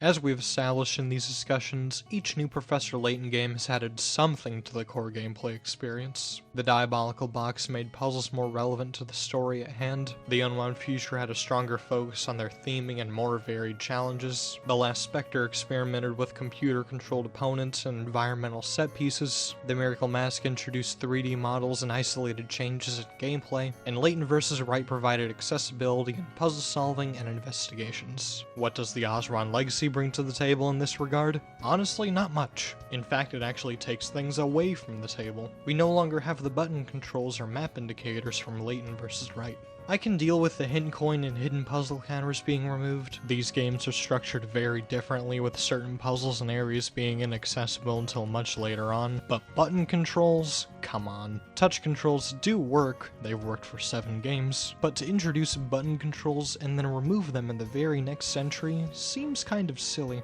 That being said, it's not inherently a bad thing the Azran Legacy doesn't shake things up. If I wanted a completely different style of investigating and story progression, I would be playing a different mystery series. I come to Professor Layton because I want to explore these strange towns, encounter curious characters, and solve challenging puzzles. To change that would be even sillier than removing an accessibility option, though I still wish we could use all these buttons that essentially have no function. Instead of shaking things up, the Azran Legacy brings elements introduced in those prior games and uses them to make perhaps the strongest core Professor Layton experience yet. This is only referring to the investigating and puzzle solving players have to play through to finish the game, not the extra side modes and minigames. I'll get to my thoughts on those soon. But the core gameplay of the Azran Legacy is pretty all-encompassing. We have plenty of important story puzzles and set pieces themed around the Azran where our heroes have to overcome trials or decode ruins and artifacts. The puzzles themselves bring a solid challenge, and I had fun with them for the most part.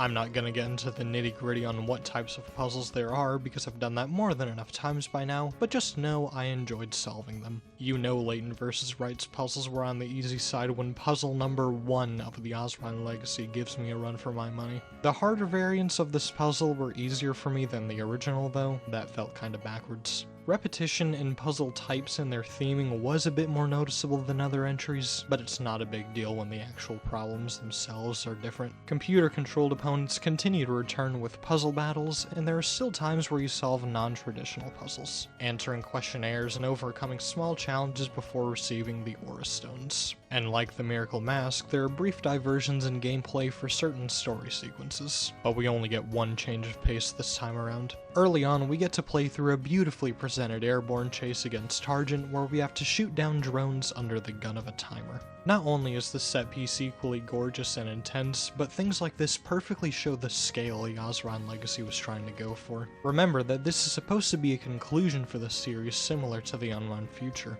and it wants to be an equally strong finale, if not stronger, by providing memorable gameplay sequences and set pieces reminiscent of prior games. Using these aspects doesn't take away from the Azran Legacy's identity or anything, but instead shows how far the series has come in just the basic puzzle solving and varying challenges.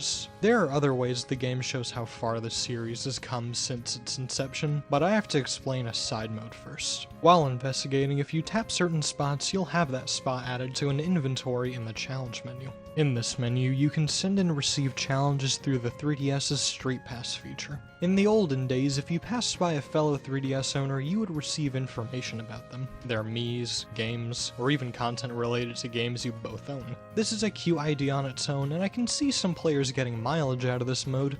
In the early 2010s, you are not going to pass by a fellow 3DS owner in this day and age, and if you do, I highly doubt they'll be trying to share their own challenges from the Azran Legacy. The challenges themselves aren't anything special either. You select 3 spots you found over the course of your journey, and if someone finds your challenge, they'll have to go to those same 3 spots, tap them, and that's it. When completing challenges, you'll receive points, and these points can be exchanged for hint coins, souvenirs, or tickets to hotel rooms. And here's where we wrap back around to looking back on the rest of the series. In one of the towns you explore, you can visit a hotel, and if you have a certain ticket, you can stay in a room based on one of the games in the original trilogy and meet an old side character in a dream sequence. This is just nice. These rooms have no importance to the rest of the game, but it's really interesting to see these older games referenced because, unlike the Azran prequel trilogy, the original trilogy barely referenced itself and had no interconnecting plot points or moving parts. With the Azran Legacy wanting to be a conclusion to the entire series, it has the opportunity to actually acknowledge everything it's done and how far it's gone. And what better way to do that than by having small sequences dedicated to earlier entries, while the rest of the game wraps up the story of the Azran. That being said, I am unable to experience these sequences for myself or even collect the souvenirs. You can only get points from completing challenges, and the challenges themselves are received from Street Pass. There's no way I could naturally complete challenges and collect points in the modern day, so the only way I could see what was inside those special rooms was because of Reddit. Excluding the daily downloadable puzzles, this is the first Professor Layton game I could not traditionally 100%, even if the content itself doesn't count towards anything like horse racing and the Miracle Mask. I'm so sorry. I failed you. Wait. Those hotel rooms are based on the original trilogy and house old side characters. That means the room based on the Curious Village, the side character, it must be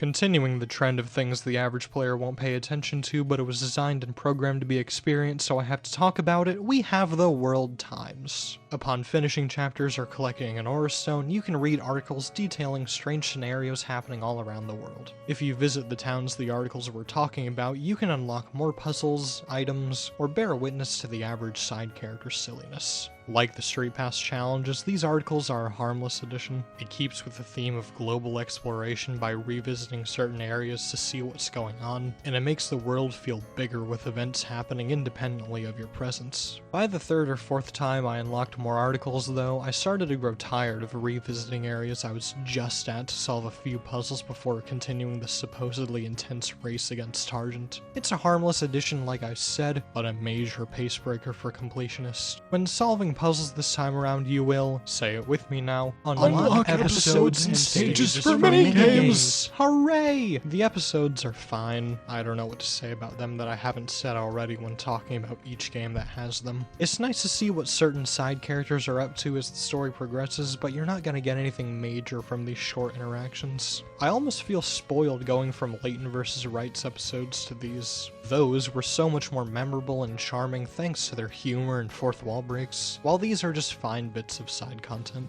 I will say I was caught off guard when Layton started talking to me in the final episode. I know the game is only reading the title of the save file for this line, but part of me wonders if Layton truly knows how much time I've invested in this journey. Our first traditional minigame is Dress Up. Every once in a while after solving a female character's puzzle, they will ask you to make an outfit for them, and you make outfits by selecting different clothing options you've collected over the course of your adventure. I don't have a lot to say about this one other than it is fine. I've never been into fashion or dress-up minigames, but that doesn't mean I can't derive fun from them. Dress to impress with the homies at midnight is an ethereal experience. Faggot. It's the Slender Man, and he's greasing his fake J's up on in the kitchen. Like, it just makes no sense. Like, what joke even is there? We got last!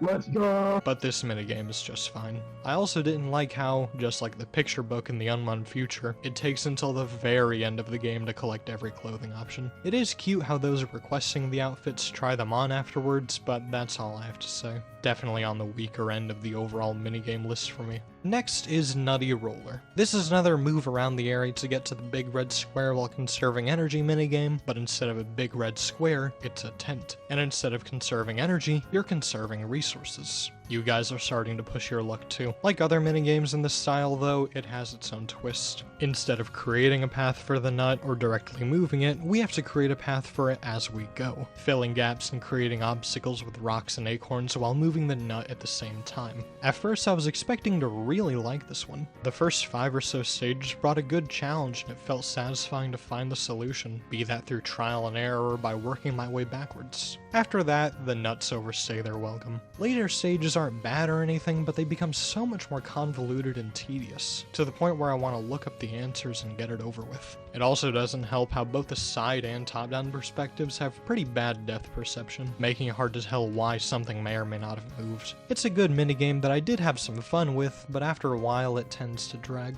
Thirdly, we have Bloom Burst, also known as the best one. Definitely one of my new favorite minigames, right up there with the toy car. Anytime I unlocked a new stage, I almost immediately stopped wherever I was doing to play it, even if I was in the middle of an important story sequence. Not necessarily because I'm going for 100% or 99% now, but because these were just fun. Here you have stages full of dead trees, and your job is to make them bloom with various flowers. These flowers try to pollinate every plant they can, but each individual flower can only cover a certain direction or radius. The goal is to create a chain reaction of pollination from the starting point using these flowers, each flower pollinating the next and the next until you lead that reaction to each tree. You can't just blindly place flowers, however. There are poisonous mushrooms that, if pollinated, will kill a certain area of the board, preventing any further pollination. These mushrooms turn this minigame into one of strategy. While trying to find the most efficient way to each tree, you're also thinking about how to avoid mushrooms while conserving your flowers. It was really fun for me to unlock a new stage because I knew it meant I had to start strategizing, and it was very satisfying to to beat each one essentially on the first try. The only times I didn't was when I forgot to place one flower at the very start or very end. The best minigame of the bunch in my opinion, and one of my new favorites overall. Completing minigames will unlock puzzle houses in the bonus menu as always, and I'm not sure what to say about bonuses in general that I haven't said already. There's still character profiles, illustrations, cutscenes, music, voice lines, and the hidden door.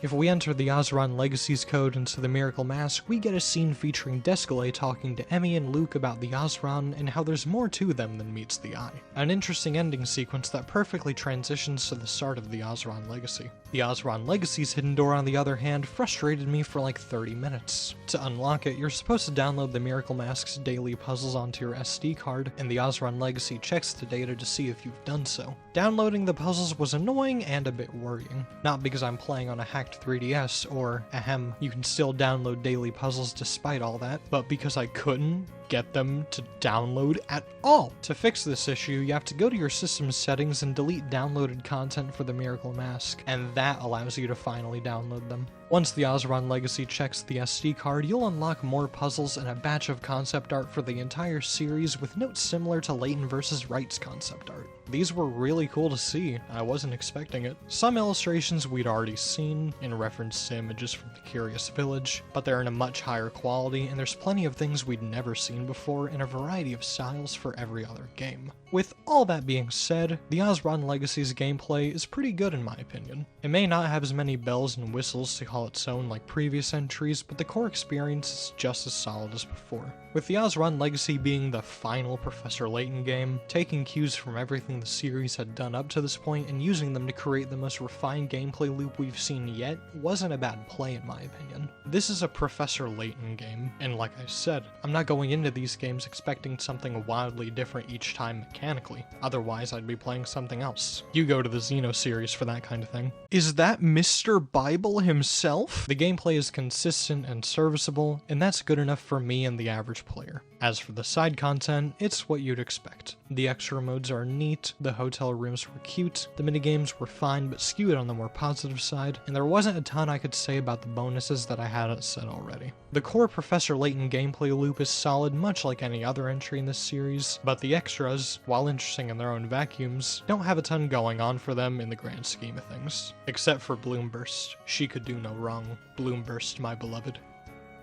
Aldous is here too.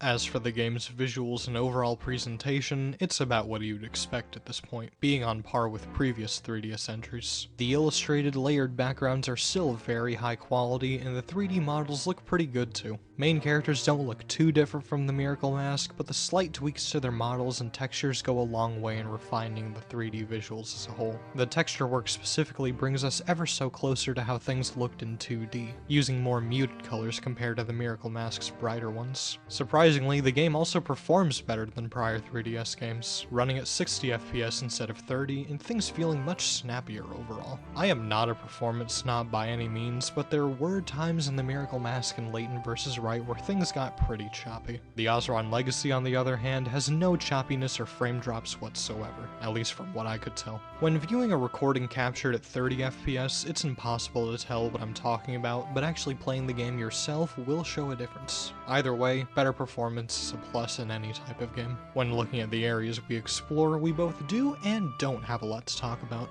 The main gimmick of the Azran Legacy is that our heroes have to travel all over the world in search for the Aura Stones, meaning we don't stay in one spot for too long. On paper, this sounds like an interesting setup. Going from one part of the world to the next can give the Azran Legacy more variety in its visuals than any other Professor Layton game, and it technically does. We have a snowy wonderland hiding some Azran secrets, a rustic lakeside perfect for fishing, a dense and vibrant jungle with an emphasis on mushrooms, a relaxing beach resort bursting with tourist traps, the Wild West bursting with dirt, a European countryside devastated by violent winds, a Middle Eastern city walled off from the rest of the world, and our antagonist's dark, seedy headquarters. Well, that's just New York and Bayonetta 1. Every one of these towns and cities is uniquely themed, have kooky characters, and look great from a pure visual standpoint, but if I'm being honest, like Monte d'Or and the Miracle Mask, I'm not feeling any of them. Like I said, this game's gimmick is traveling all over the world, but because you only visit each location for an hour at most, barely any of them feel like fully realized places. You spend such little time in these areas that you don't get a chance to truly take in where you're at. Once you've collected the Aura Stone, there's nothing left to see,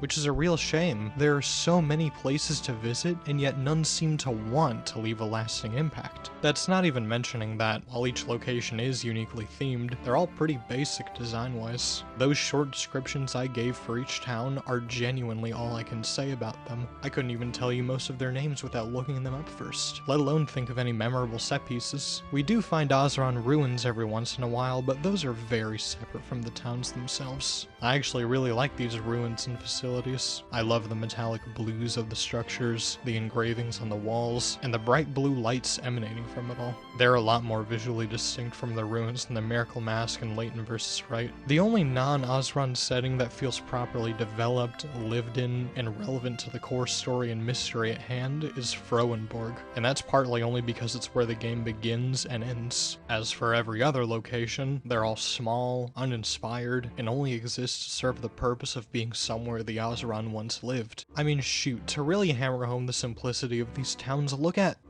Toredo. When you think of the Wild West, what are the images that immediately spring to mind? The desert, saloons, horse-drawn carriages, cacti, abandoned mines, etc. These very common visuals are all that Toredo has going for it, making it blend right in with every other Western setting to come out of the last century, and making it a very basic setting by Professor Layton standards. Most Professor Layton settings have more going on than this. There's nothing that makes this a Professor Layton city, and the same applies to everywhere else on the Azran Legacy. For as little as I care for Monte d'Or, it at least has a core theme setting it apart from the rest, and more memorable areas and set pieces. I can't say the same for Hoogland. As much as I'm dragging these towns, I don't want to discredit the actual art being shown here. I've said many times that every one of these games visually look great, but when going through and analyzing each location, not even comparing them to previous settings in the series, there just isn't a lot going on. I'm more positive when listening to the music though. This soundtrack isn't anywhere near as orchestral as Layton vs. Wright, but that doesn't mean it isn't equally powerful. Instead of accordions being the core instrument in these tracks, the focus is heavily placed on drums, guitar, and wind instruments. The wind instruments in particular, combined with the classic piano and violins, give these songs a more mellow, mysterious, and somber feeling. Tracks aren't outright depressing because of these tones, but similar to the Diabolical Box, there is a feeling of intrigue and a bit of sadness in a lot of them. The soundtrack as a whole has a strong sense of finality contributing to those tones. This is the last Professor Layton game after all, so it makes sense for songs to try and emphasize that in their compositions. That feeling of here we are at the end. There aren't a lot of songs I'm ready to jam out to though. Like most Professor Layton tracks, these are best for the games themselves rather than long car rides. That doesn't mean they sound bad or generic or anything. The same applies to all previous soundtracks, mostly. These songs are just serviceable as background music, but good background music, with a more emotional and conclusive tones to mark the end of this trilogy.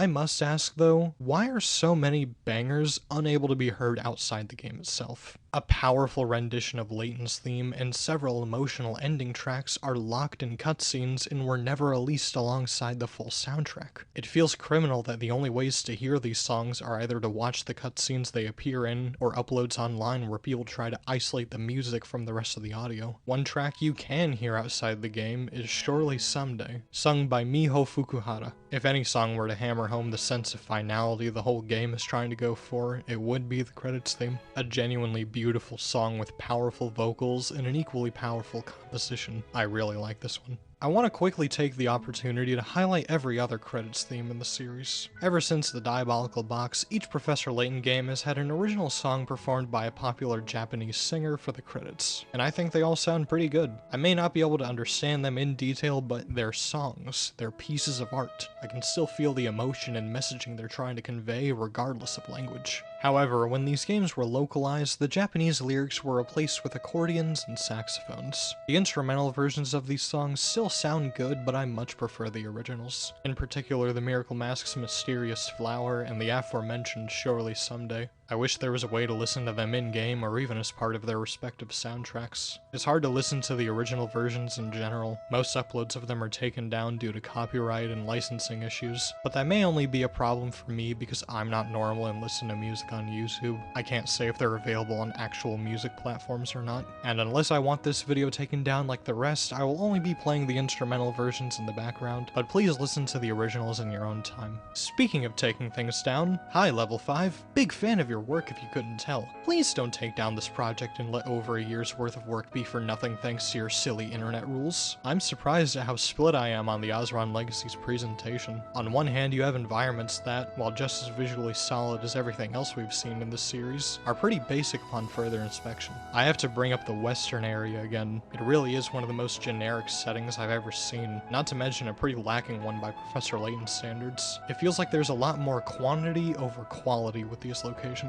On the other hand, you have another overall solid soundtrack, with songs that hit a lot harder than the average town theme due to the heavier emphasis on the end of the trilogy. It's a shame that several songs can't be heard outside of cutscenes and the credits theme was altered in other regions, but that last part goes for every credits theme. The same cannot be said for the end of the story though, the story of the Azran. Can you tell I'm running out of segues?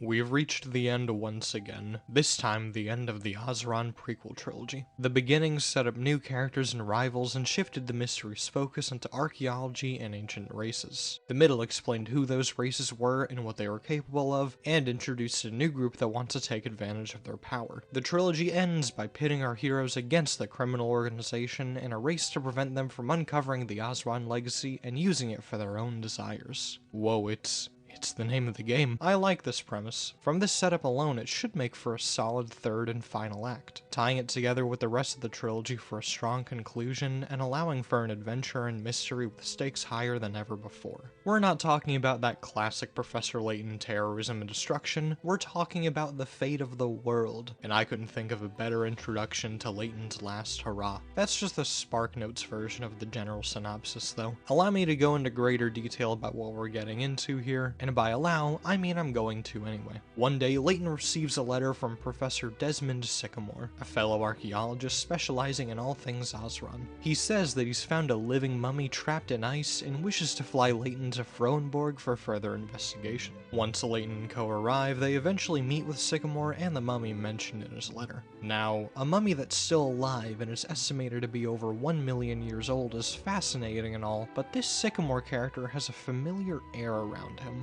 Wait.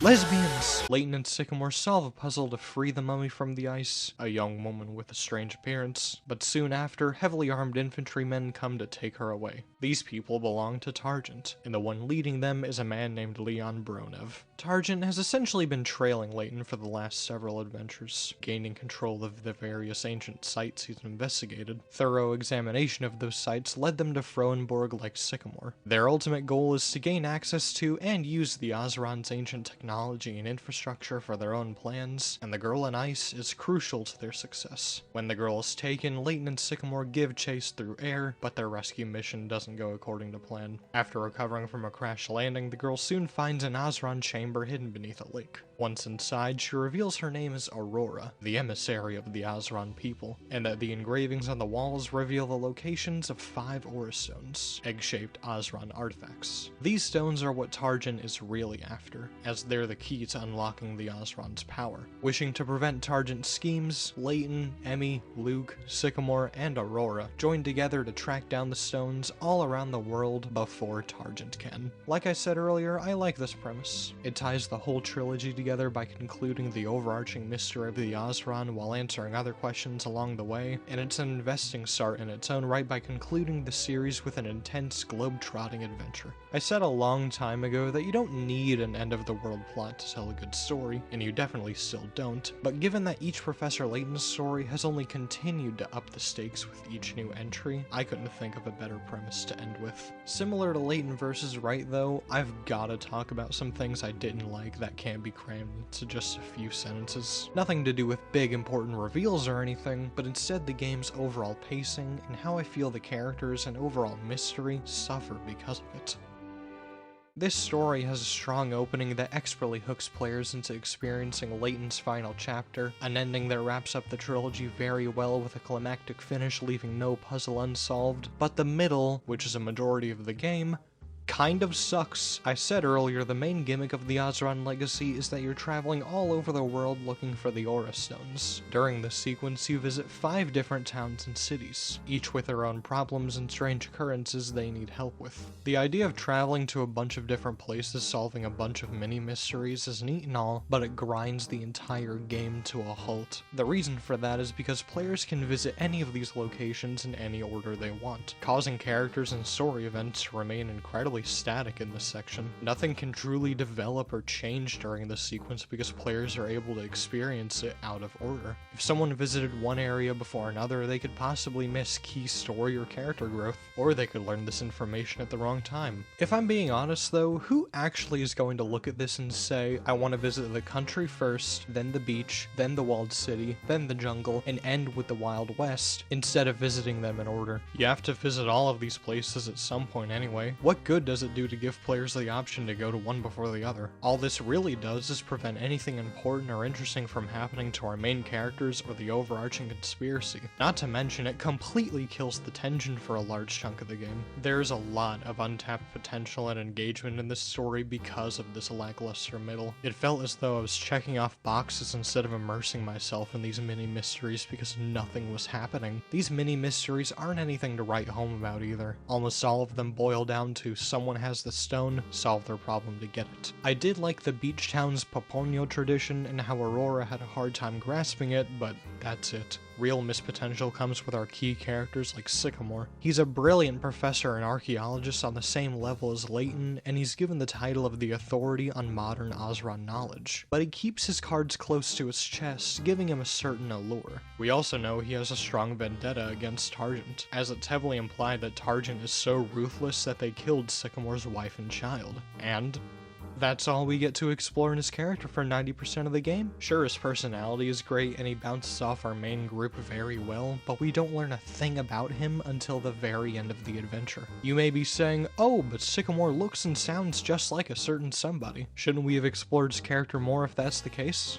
And you'd be right, the same applies to Aurora and Targent. Aurora doesn't open up or grow or change until the end of the story like Sycamore, and we only see Targent foot soldiers for a majority of our travels. If Targent is so twisted and corrupt, why didn't we learn more about what they do, their motives and tactics, or even what they've done in the past in reference to Sycamore's family to show how far they're willing to go for their goals, instead of only following 2 goons who are no threat whatsoever and hearing about how generally bad they are? And Aurora, she is the last living remnant of the Azran. Why is she such a weak and overall uninteresting character? Sure, the ending pulled at the heartstrings a bit, but what does she do besides tell our heroes where to go, how amazed she is at modern man's development, and that the Azran eggs might not be what they're cracked up to be? Why can't we explore Sycamore, Aurora, and Targent in more detail until the very end of the story? The endgame can feel pretty rushed at times with large info dumps relating to these characters and groups. Professor Layton endings always crank it up to 11 with their explanations, but I feel that a good bit of information and reveals shown in the final chapter or so could have been spread out during the 12-hour Easter egg hunt, or at least hinted at. But we can't have too many important story beats or a hint of character study here. There's a chance things might not make sense if a player visits one place before another. Let's save all of that for the last 2 hours. If the middle didn't allow for players to do literally whatever they wanted, we definitely could have had a more fleshed out story and more developed cast. Instead, what we have is a solid beginning and end connected by a weak overarching plot, with said plot housing plenty of interesting characters and ideas that barely get a chance to develop as the narrative progresses. addresses. In Layton vs. Wright, my problems with the story stemmed from the fact it seemed like the whole game was building up to something the ending doesn't truly capitalize on, at least in my opinion. In the Azran Legacy, the ending does capitalize on what it set out to do from the very start, but there's next to no meaningful build up to it because of that hands-off middle portion, and I'm left a bit deflated in retrospect. Strong opening, climactic ending, disappointing middle. This story really could have been so much more.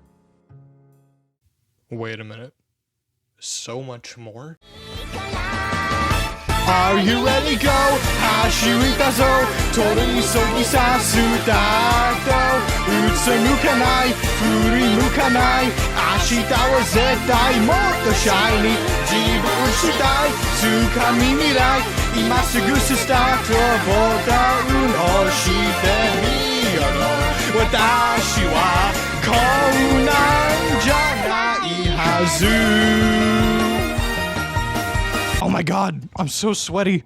I can't sing Japanese. Time to answer my question from the beginning of this section. Is Professor Layton and the Azran Legacy a fitting end to the Professor Layton saga? Honestly, I'm not sure. I'm more conflicted on this game than anyone before. The gameplay is your standard fare. Nothing here truly sets it apart from previous outings. You have your puzzles, minigames, and various spins on investigative segments like any other entry, but that's not a bad thing. In my opinion, this is the most refined showcase of content of the series yet. I can't think of anything I didn't have some fun with or would dread to replay. This is a video game. Video games are meant to be fun, and if I had fun, that's a win in my book. The visuals and overall presentation don't entirely do it for me. Everything still looks really good, don't get me wrong, but when analyzing the environmental design, there isn't a lot going on. This game has so many towns and cities based on a wide array of countries and cultures, but not one feels anywhere near as unique or inspired as previous settings in the series. When you're not using your eyes though, the game can be genuinely beautiful. So many songs here are some of the best to come out of the series. They all have so much emotional weight behind them, you can't help but just take it in.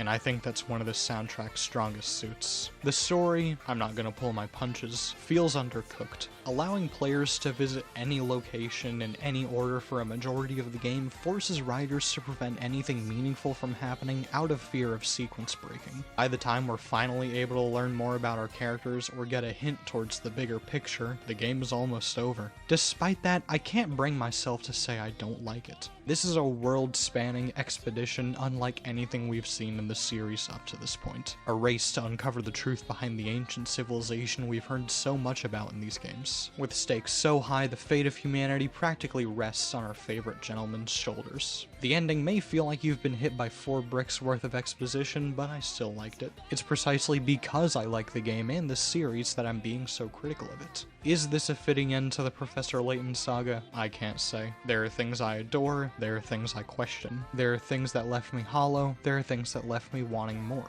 I can say with certainty, however, after putting my many thoughts into words, that I enjoyed myself.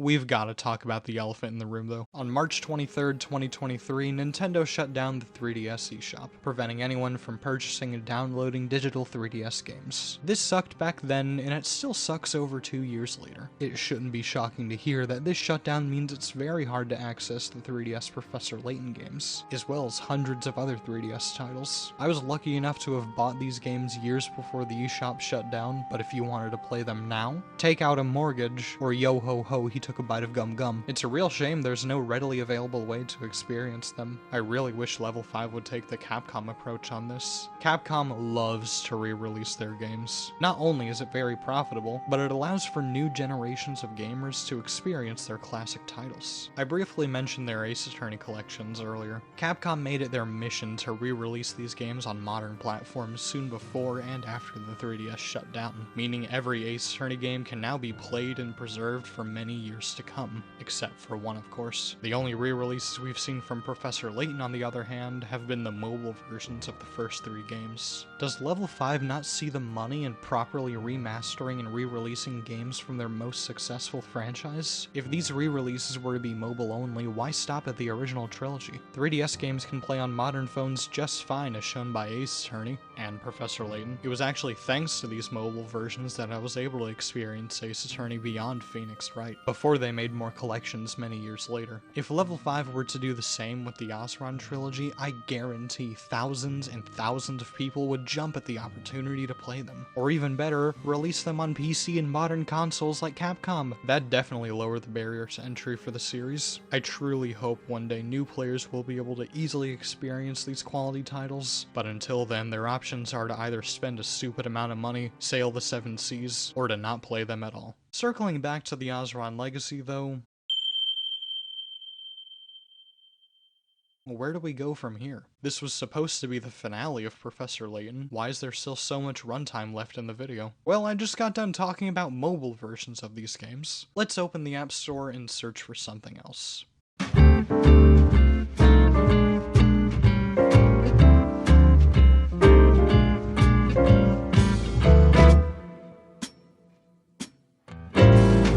Thought London Life was a departure from the Professor Layton series, you haven't seen anything yet. This next game is very different from anything we've seen in the series, both tonally and mechanically. But like London Life, it's because this wasn't supposed to be a traditional Professor Layton game. Originally titled Mystery Room, this was set to be the third series of Level 5's Atomania games on the DS. Released only in Japan, the first two series were both sets of puzzle collections. Paul Salone and Des McHale's Intriguing Tales, and, finally enough, Professor Tago's Mental Gymnastics. Yes, even after Level 5's immediate success with Professor Layton using Tago's expertise, they still wanted to make those classic puzzle collections. Mystery Room wasn't set to be another collection of brain teasers, though. Instead, this would be a murder mystery game where the player teams up with American detectives to investigate and solve some especially puzzling crimes. The game was set to come out in 2010, but was delayed. And in 2011, Level 5 revealed it was being moved from the DS to iOS and Android, and that the game's name was changed from just Mystery Room to Layton Brothers Mystery Room. Why Mystery Room was given the Professor Layton branding was never specified, but it's safe to say it's because Level 5 wanted to capitalize on the series' popularity. A familiar name would put easy eyes on their new title. That's probably also why the Atomania games have Layton on the covers saying he recommends them. Why the game was moved to smartphones also wasn't directly stated, but I think Level 5 wanted to use Mystery Room as an opportunity to dip their toes into the growing mobile game space.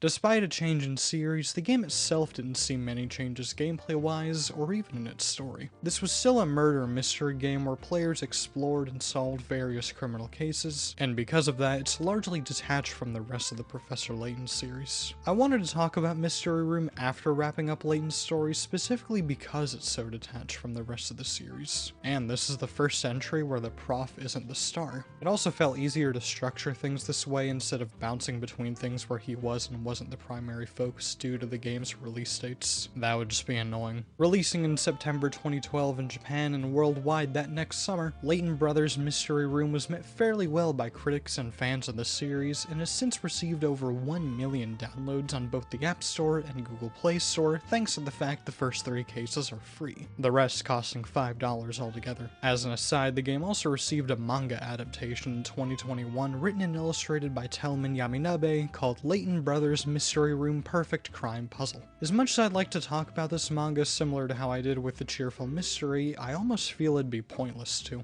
As far as I can tell, this is just an adaptation of the game with only a handful of original chapters here and there, while the Cheerful Mystery had entirely original scenarios as strange as they were. Maybe in my own time I'll read it because I would love to see more from these characters, but I'm not going to read a 110 chapter manga adapting a game I've already talked about solely for this video.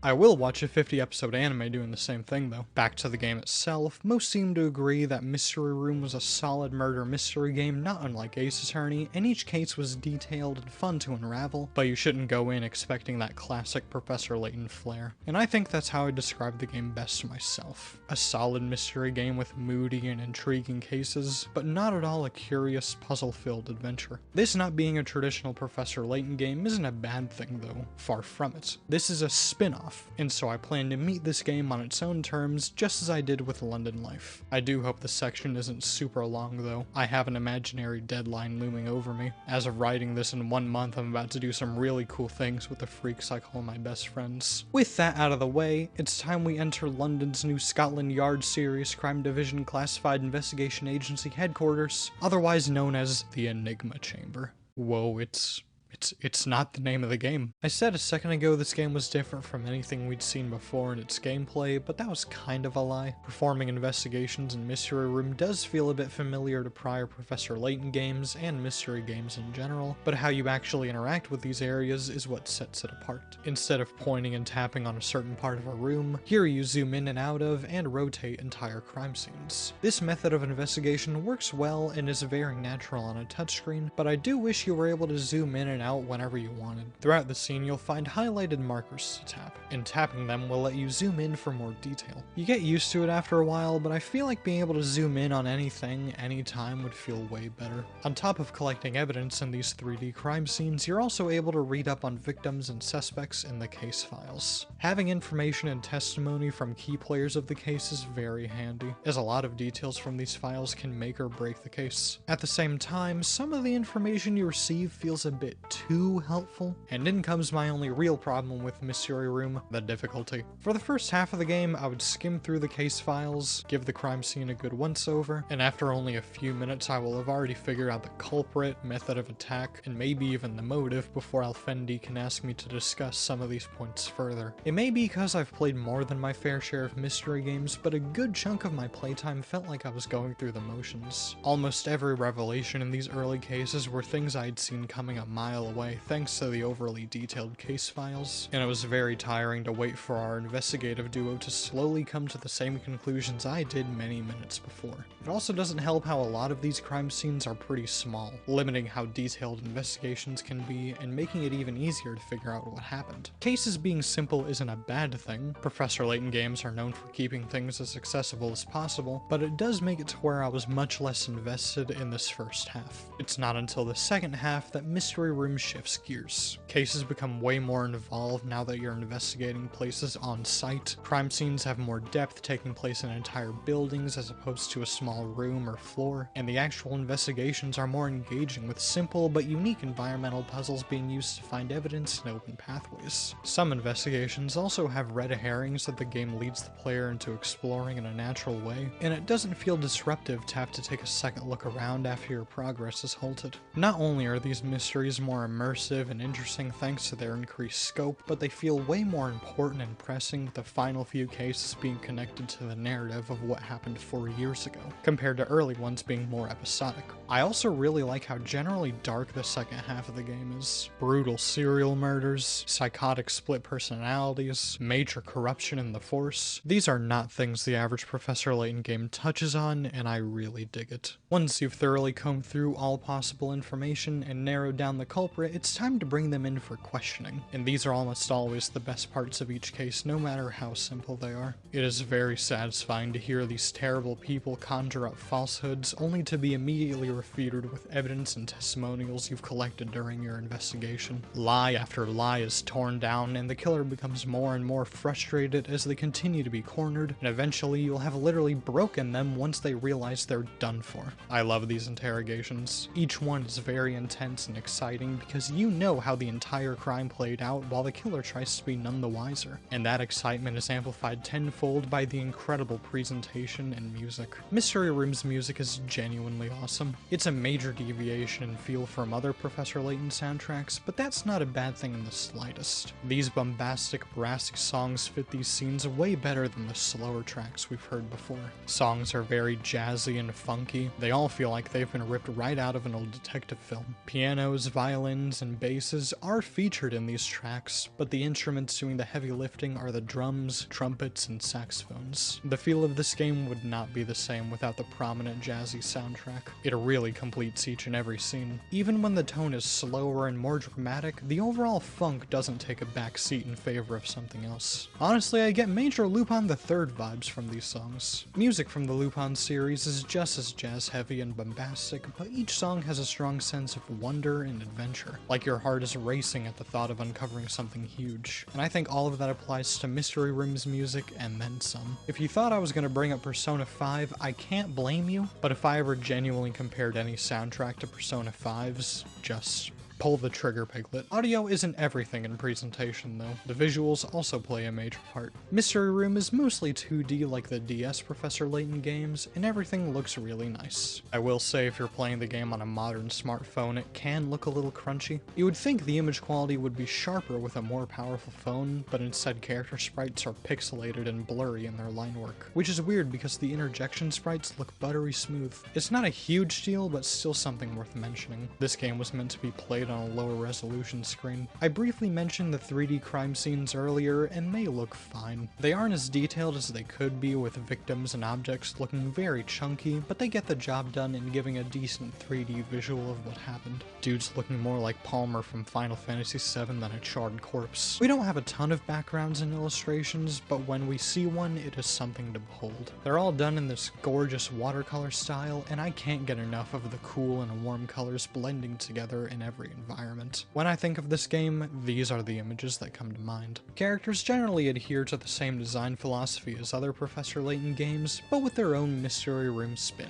These designs aren't all round and exaggerated, but instead slightly angular and edgy. They aren't different enough to question whether these characters belong to a different series, but they are unique enough to stand on their own as just solid designs. It may be because we see them the most, but I think I like Lucy and Alfendi's the best. Their facial expressions, outfits, and body language are shown off great and all fit their distinct personalities. Not only are their designs solid, but their actual characters too. In this game, we play as Detective Constable Lucy Baker acting as the assistant to Inspector Alfendi Layton. Lucy is an optimistic, confident, and very direct person who truly gives her all in solving mysteries. She is new to all of this though, and does make mistakes from time to time, but these blunders only drive her to improve to be the best investigator she can. Her shortcomings come from her stubbornness and recklessness, being hung up on certain issues because she doesn't want to let things slide, and jumping to action due to her gut feelings. Her intuition can be both a strength and a weakness. It helps her quickly see to the heart of crimes and in proving killers guilty, but there are times when Alfendi has to step in when she lets her emotions do the talking. Lucy is a great protagonist. I love her bold personality and how she interacts with everyone, helping those around her and antagonizing suspects. She just has a contagious energy I couldn't get enough of, and I really enjoyed watching her become a more competent investigator as the game went on. Her superior, Alfendi, was great too. Alfendi is quite the contrast from Lucy, being much more quiet and laid back. While Lucy is bold and primarily uses her instincts in most situations, Alfendi is calculated and uses evidence to get as close to solutions as possible, down to 0.1% and a certainty. Our chill Inspector has a darker side though, with a drastically different personality. This version of Alfendi is almost the complete opposite of the one we'd seen from the start of the game, being obsessed with criminals and the perfect crime, and the garage door is opening. Being obsessed with criminals and the perfect crime and having a short, threatening temper when people argue or disagree with him. Alfendi is a very interesting character. You don't see too many protagonists whose actions and motives can be this questionable and confusing. Throughout the game, we see him go from calm and mature to rash and irritable in an instant, and I was very interested to learn how he came to be this way, as well as what happened to him and our fellow officers 4 years ago. Wait, his name is Alfendi Layton? Son of Herschel Layton?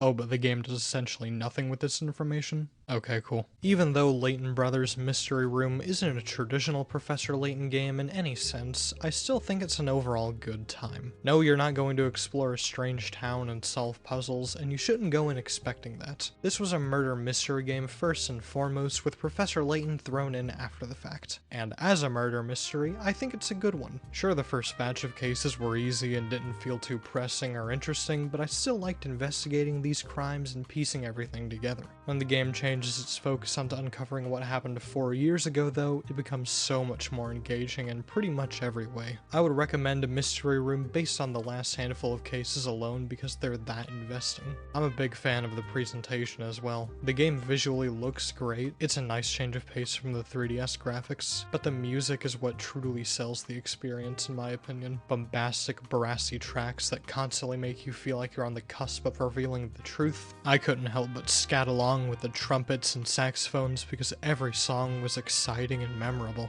Our main characters were a nice change of pace too, creating new protagonists that have no major relations to prior ones while still placing them in a familiar setting can be a tricky task, but I think they nailed introducing Lucy and Alfendi. They're honestly some of my new favorite characters in the whole series. Their personalities and motives feel believable, their banter was always fun to see, and watching the two grow after solving a crime or learning something big was always a highlight of each case.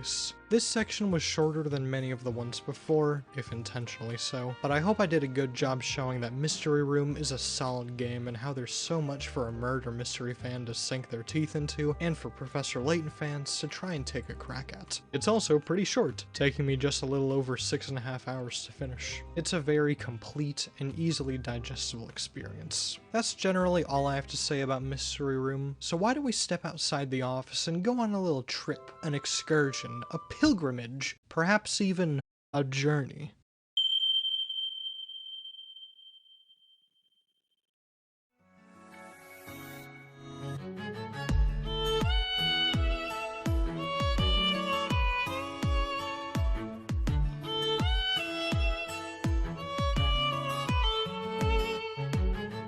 Completely unrelated, but that auto concert was one of the best things I've ever experienced, and I urge more people to see her shows if they can. Also, the Nintendo Switch 2 came out recently, but here I am, on my 3DS. I know I've said it a lot recently, but this is actually it. The very last Professor Layton game we're examining in detail. The end is in sight, trust me, oh my god. Why do we have another game to talk about though? Well, I would like to believe that Level 5 still had some gas in the tank after 2 trilogies and wanted to try something new. A more realistic answer though would be that Professor Layton is popular and Level 5 is a company, and you know what businesses love to do when they have something successful in their hands. The same generally applies to why the series saw as many sequels as it did. It wasn't just part of a pure creative vision. I'm not trying to make Level 5 out to be a money-hungry corporation, but when you have an IP as established as Professor Layton, you aren't simply gonna leave it to rest. Another question with this new game is where do we go after the climactic finish of the Azran Legacy?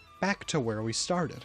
Sort of. The Professor Layton series had caught a bad case of scope creep. Really, so did all of Level 5's properties in the 2010s and even nowadays. 7 games, various crossovers and spin-offs, many adaptations, all within just a few years. Each project was more ambitious and intense than the last, and because of that, Level 5 wanted to scale things down and go back to the series' grounded roots for the new entry. Well, grounded roots. This change in scale opted Level 5 to not bring Layton back as the protagonist, as it would feel underwhelming to have him go from preventing the apocalypse to finding a lost pet. The main face we'll be seeing this time around will be one Cheerful Layton, the professor's daughter. Yes, Layton has both a son who's a Scotland Yard inspector and a daughter who's a private eye, and I will not elaborate on any of this just like the games themselves. In terms of the technical development, there are things I'll get to later, but something I want to quickly mention is that this is both a 3DS and mobile game. It seems Mystery Room was such a hit that Level 5 wanted to give future Professor Layton projects as wide of an audience as possible using both console and mobile gaming. This made it so that the new entry wouldn't just be a mobile game thrown on 3DS or the other way around, but simply a new Professor Layton game optimized for both. Releasing on smartphones in July 2017 and on 3DS a few months later, Layton's mystery journey, Catriel and the Millionaire's Conspiracy was met with very middling reception from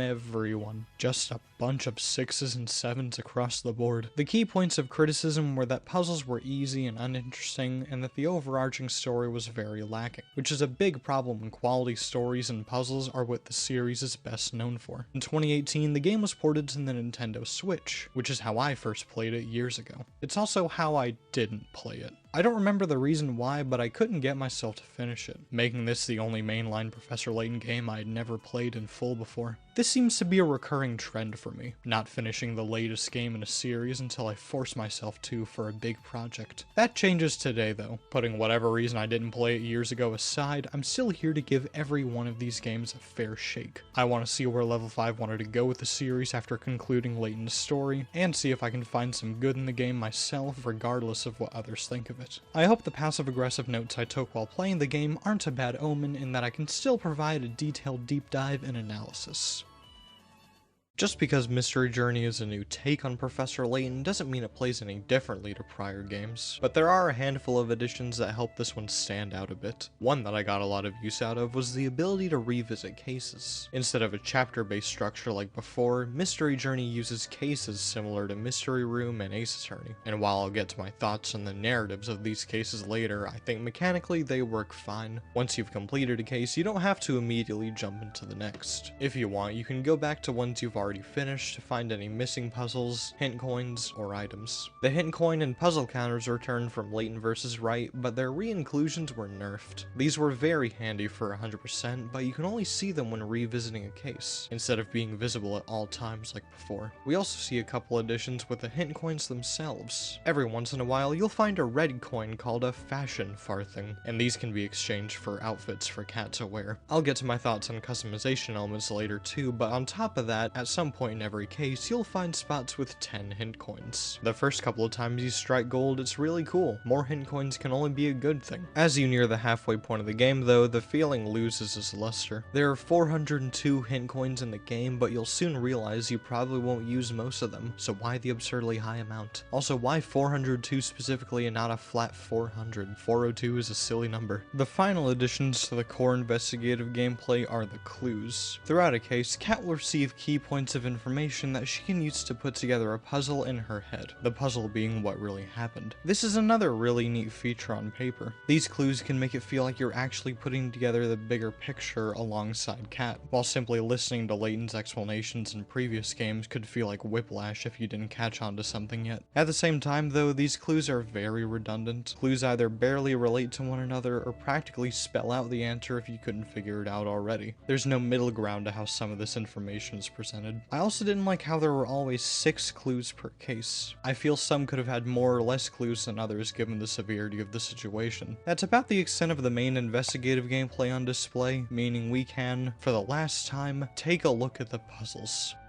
I don't care for them. These are genuinely some of the weakest puzzles in the entire series. I could give Layton vs. Wright Simplicity a pass because it wanted to make puzzles easier and more accessible to reach a different audience, but Mystery Journey is a core Professor Layton game that isn't trying to cater to new players. How, after 10 years of designing and programming hundreds and hundreds and hundreds of puzzles, did they drop the ball so hard? Well, it was out of Level 5's control. Akira Tago, the puzzle master of the series, passed away before Mystery Journey's release, meaning others had to design puzzles in his stead. I don't mean to knock on the new talent, I know everyone here was doing their absolute best, but Tago's passing has felt very hard in these honestly mediocre puzzles. I don't want to seem like I straight up hate these puzzles though. There were some I had a good time with. Moving balls across the digital clock was neat, killing monsters for the right amount of experience was challenging, and swapping turtles around with a limited number of moves was a fun way to end the whole game. As for the other 180 or so, I really don't have a lot to say. Not a lot that's positive anyway. I'm reminded a lot of the Curious Village when going through Mystery Journey's puzzles. There's a lot of wordplay, math, sliding objects, even the matches make a return. The returning concepts are fine on their own, but the actual problems they present are where my issues lie. A majority of puzzles here follow one of two extremes: stupid simple or stupid confusing. For most of the game, I would solve puzzles by only glancing at the problem or visuals. This isn't said to highlight my massive brain or anything, but so many of these puzzles feel way too simple by default. Which path should you take? The slow or fast one? If everyone wants to go down the fast path, obviously the slow one will be less congested. Whose name is written in the sand? Could they really have not thought of a more detailed visual here? Not even the classic sliding block puzzles are that difficult or interesting, not with these giant pieces and ample room to move them around. Puzzle 72. On the other hand, there are just as many that are genuinely annoying when it comes to their wording and solutions. How was I supposed to know to hold down the screen instead of tapping it to open the door? Could it not have taken the king only 3 minutes to see the treasures if he just walked to the gates himself? How are you supposed to know these jagged shapes form cell phone signals? Those aren't the only types of signals. That blue and white triangle might be the worst of them all though. So many puzzles have these little quirks in their design you just have to accept. It could be a skill issue, I really don't know how, but in previous games, if I was stumped on a puzzle, it wasn't the game's fault, it was my own. In Mystery Journey though, I feel so stupid having to use hints on puzzles because the game poorly communicates what you should do or look for, and even then the hints aren't that helpful most of the time. Something else I really didn't like was that there are barely any story-centric puzzles. I haven't talked about it much, but as the series went on, it got really good at naturally incorporating puzzles into towns and mysteries. From the Diabolical Box onward, never did you feel like you were solving a puzzle just to solve a puzzle. When characters were faced with some sort of challenge, that challenge was passed on to the player. But in Mystery Journey, we have none of that. Citizens will just tell Cat that they're stuck on a puzzle instead of explaining a problem that could be recontextualized into one, and I can only think of a few that relate to what was happening in the immediate story. When I said Mystery Journey's puzzles remind me of the Curious Village, it wasn't just with their theming. It was also because of the strong disconnect between what the characters were doing and what the player was doing. We're back to opening doors with squares. I really don't understand why puzzles are shoehorned in like this when we've had 10 years to perfect this style of gameplay both mechanically and narratively. Solving puzzles will reward the player with pick-a-rats, obviously, items for one of the minigames, and every time you solve 5 puzzles, you'll receive a decor docket for office customization. And finishing cases will give the player stages for minigames, and episodes featuring main and side characters. On the subject of pick-a-rats, I thought it'd be fun to look at the total amount I've received throughout these playthroughs. These weren't meant to be anything more than a sort of high score for the player. So what were my high scores? Here they are, only accounting for the retail amount of puzzles and no downloadable ones. It'd be way higher if I solved another 800 puzzles or so, but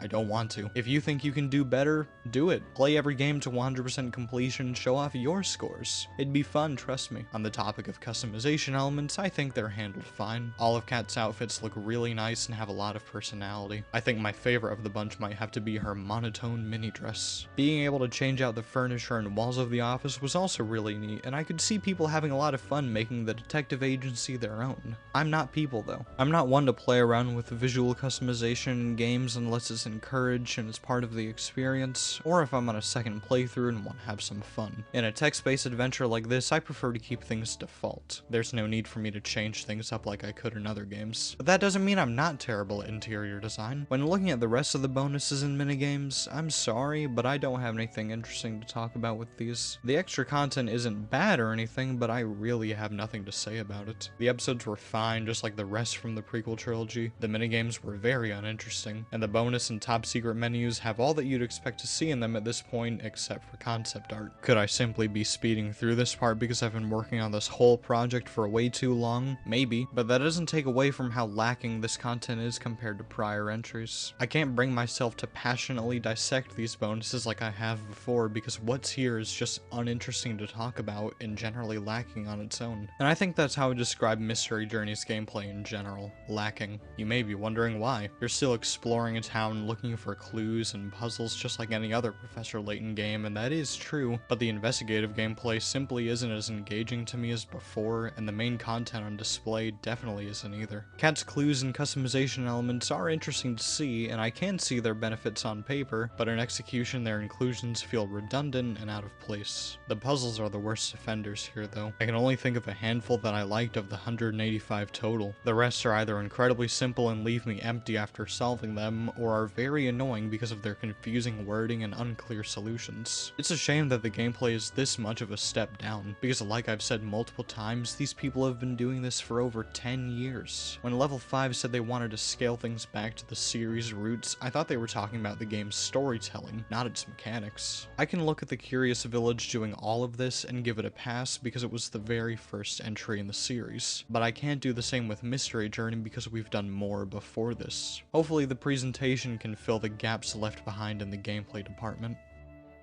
It doesn't. Alright, let's not immediately get into the negatives. There are some highlights in Mystery Journey's art direction for me. For starters, I really like these new character designs. We've been staring at the same group of faces for so long, it's just nice to have a new one to look at every so often. And this game is full of them. My overall favorite design might have to go to Kat, but it makes sense because we see her more than anyone else. I just really like her aesthetic, it's charming. I can appreciate each individual design for one reason or another, but one thing that remains consistent in all of them is that they do not look the best in 3D. I don't know what happened between the Azran Legacy and Mystery Journey, but it feels like we've taken a step back in terms of model quality. We're back to the Miracle Mask where characters look fine in 3D with their key features and animations, but other aspects look off, either in the texture work or the modeling itself. Kat's irises look way too buggy, Ernest looks like a twig, Inspector Hastings looks like a Muppet, and a good chunk of side characters' faces are noticeably flat. I still think these characters look good in 3D, they look cleaner and aren't as uncanny as models in the Miracle Mask, but the flat 2D art will always be better in my opinion. Speaking of flat 2D art, the animated cutscenes look really good. I think Mystery Journey has some of the best looking cutscenes in the series, right there with Layton vs. Wright. Everything is a lot less stiff and more like an actual anime in character movements and expressions, and in how certain moments are shot. That's not to say previous cutscenes are bad in comparison. Those scenes are what first spring to mind when I hear Professor Layton. I just really like this game's style. The animation was done this time by A1 Pictures instead of PA Works, which is why it contrasts so hard with what came before. While these cutscenes all look really good, not every one is a hit or is even necessary. Several scenes state information we've already heard or that we're about to hear in a slightly different way, making them feel pointless. A lot of voice lines are cut too close together or interrupt one another, messing with the pacing, and some scenes start and stop very abruptly. These moments are pretty common throughout these scenes, and it can really take you out of the experience. Why are we making quips when someone else hasn't stopped talking, and why are we stopping and starting different scenes on the same exact frame? I still really like these cutscenes though. They look great and were entertaining despite their pacing and informational issues. When looking at Mystery Journey's environments, I have to ask, how was I being so hard on the Azran Legacy when I should have been saving my energy for this? In this series, we've explored many detailed towns and worlds, and while some were more varied and unique than others, they all had something that made them stand out. While the countries in the Azran Legacy were on the more basic side, I do like that they're all connected to the overarching expedition, and that is more memorable to me than the jungle whose name I don't remember and refuse to look up. What are we investigating and exploring in Mystery Journey though?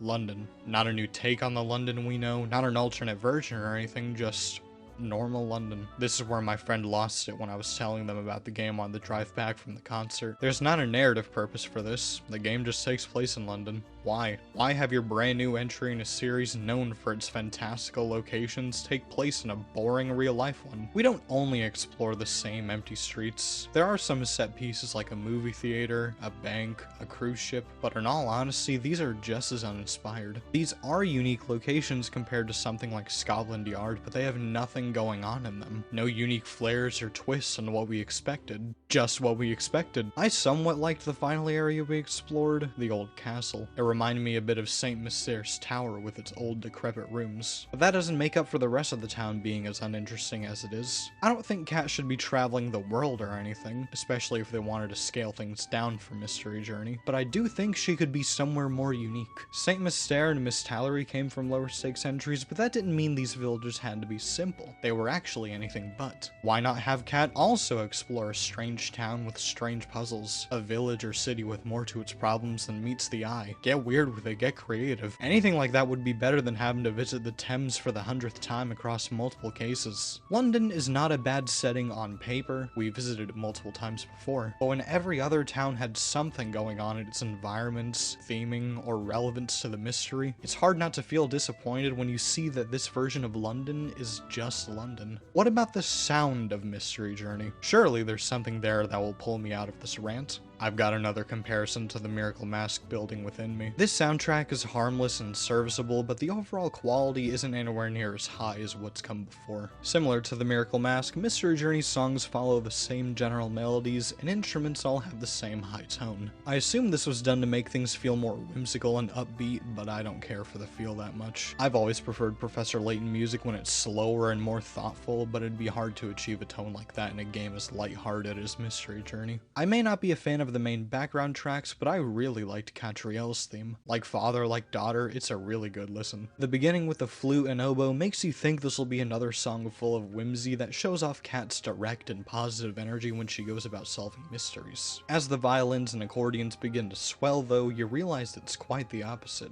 The slower parts of the theme, to me, show off another side to Kat that we never explore in the rest of the game, her inner thoughts and feelings. She's confident in her abilities, sure, but there are times she may feel feel inadequate when compared to her father, or her worries and shortcomings make her wonder if she should continue this path. When the instruments build up again though, it shows she'll go on no matter what. She'll solve any puzzle that comes her way because it's what she enjoys doing best. And is that a leitmotif of Layton's theme I smell? A genuinely beautiful song in my opinion. It might rival Layton's theme just because of its more complex composition. I only wish the title screen would let me listen to it in full before playing the opening cutscene again. I may have just glazed the game's main theme, but don't let that distract you from the fact Mystery Journey's presentation is still very hit or miss. New character designs are very solid, and so are the animated cutscenes, but it's hard to ignore their imperfections. And while I don't think London as a setting is a horrible idea, the city we explore still has nothing going on. Catriel's theme is a great and memorable song that really lets me see into the mind and emotions of Cat herself, but the rest of the game's soundtrack is just kinda there. There is light at the end of the tunnel though, Mystery Journey's plot. If there's something every one of these games have done well, it's tell an engaging story. How engaging those stories were is debatable, but the fact remains there were things happening that interested the player every time. So what did Level 5 want to explore with a brand new protagonist? What themes or emotions did they want to convey? And what over-the-top scheme would Cat have to wrap her head around?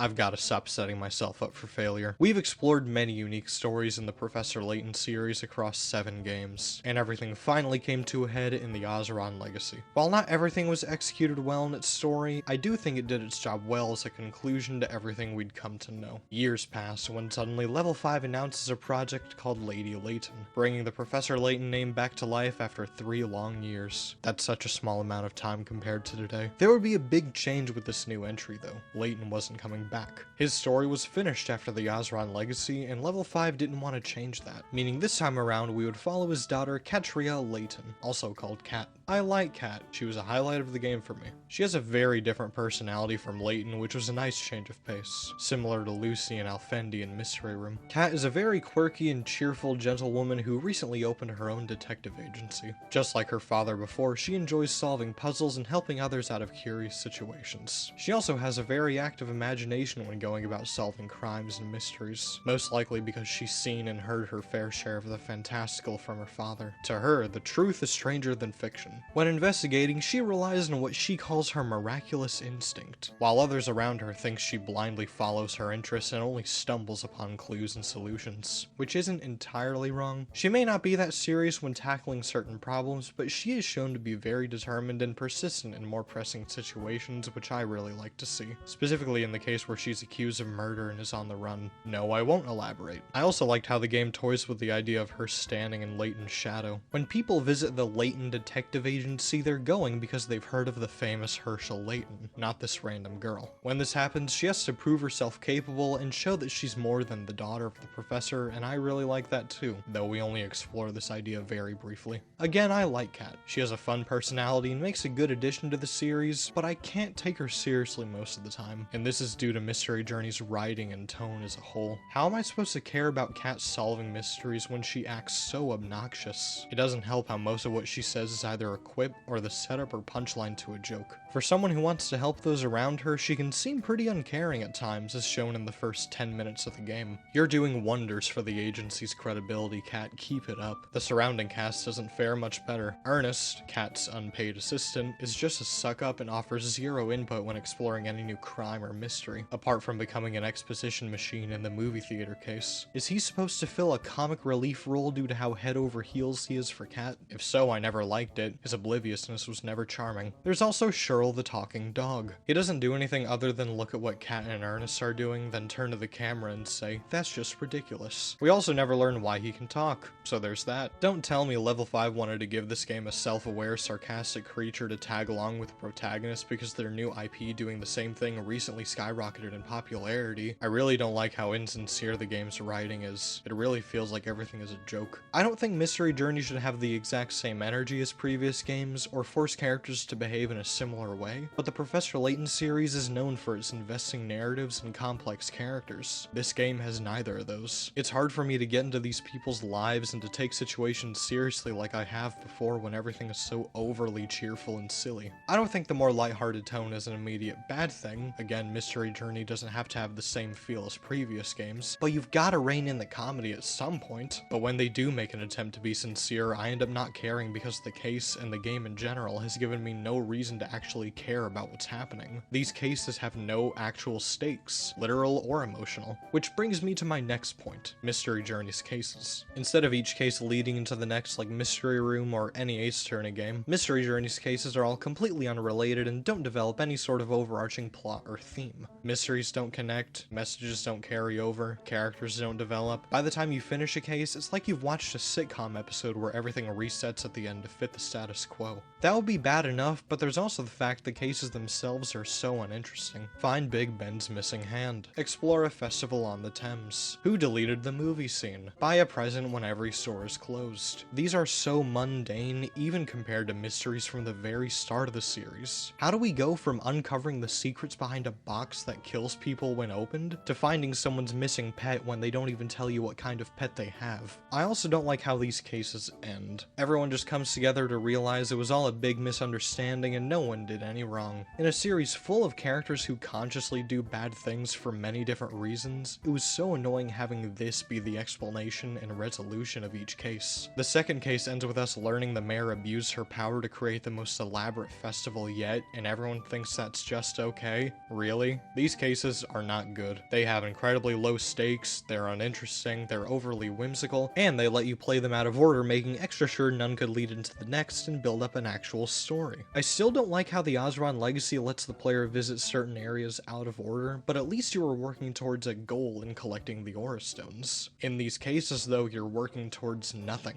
especially the ones you play out of order. The game is called Catriel and the Millionaire's Conspiracy, but that is a very misleading subtitle. It implies the overarching narrative dives into a secret related to or covered up by London's big shots. But as we've established, Mystery Journey's cases aren't developing any detailed plot in their backgrounds. For a majority of the game, I constantly found myself asking, out loud, where's the Millionaire's Conspiracy? We only explore another side of these millionaires in the final case, in which it sets up, develops, and uncovers the big mystery in just over an hour and a half. And even in the final case, everything was still a simple misunderstanding and no one was at fault. Mystery Journey's storytelling is such a downgrade from what's come before. It doesn't do anything overtly horrible, but it does commit the heinous crime of being boring. Kat is a good character. I like her personality and everything, but I can't take her or anyone else seriously because of the tone. Nothing feels grounded or sincere, and because of that, I become detached. And when the game tries to be serious or have an emotional moment, I end up not caring because of everything I'd seen before that point. The case structure doesn't help with that either. Instead of one narrative that develops as the game goes on, we have 12 mundane ones that don't connect or relate in any way. It's weird to me because we just talked about 2 games that use a case structure, kind of. And while each case has a unique mystery to solve, they still add to and develop one overarching story in the background. Mystery Journey doesn't do that, and that's upsetting, despite me knowing the series is capable of doing all of that and more. Wait, who's that in the back? It's not. Could it be? Oh my god, it's him! It's him! He's back! He's back! Oh my god! He's back! Forget everything I just talked about over the last 10 minutes! He's back! He's back! Layton's Mystery Journey, Catriel, and the Millionaire's Conspiracy is, well, a mouthful, and is honestly pretty disappointing as a whole. I've finally reached a mainline Professor Layton game that I didn't entirely like, and it's the latest entry in the series. Isn't that something? How did things come to be this way, though? This team had been making these games for almost 10 years straight, pumping out quality titles year after year, perfecting their skills with each new release, and after the Azran Legacy, there was a 3-year gap between it and Mystery Journey. That longer gap between entries entry should have allowed the team's creativity to flourish more than ever before. What should have been another hit in the series was its first real dud. I've played some truly bad games, and I wouldn't say this is another one of those. It's a perfectly playable experience, and there were aspects that I liked, but Mystery Journey is still disappointing overall. Nothing's up to the same standards as what we'd seen from these people before. Puzzles are the weakest they've ever been. I'm sure Tago's passing didn't help things, but he was not the sole designer of 1,700 puzzles throughout the original 2 trilogies. Others obviously helped in the design and programming departments. Somehow, though, none of them took what they'd learned when making puzzles for prior games and applied it to making Mystery Journey's puzzles. They're all either very basic or very confusing. There's no in between, and I really don't know why. The art and presentation were also very hit or miss. In a series full of beautiful, dangerous, magical, and otherworldly locations, I can't understate how underwhelming it is to have Mystery Journey take place in everyday London.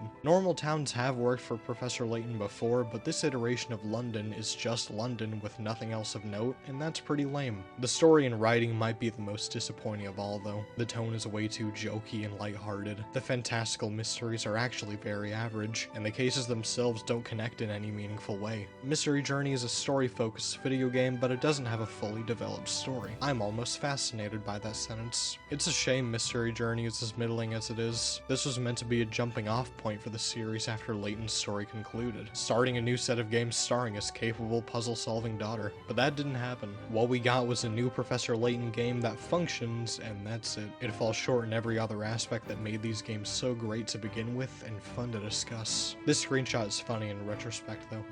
All that being said, though, I've now dissected and reviewed every single Professor Layton game, meaning I never have to play any of them ever again.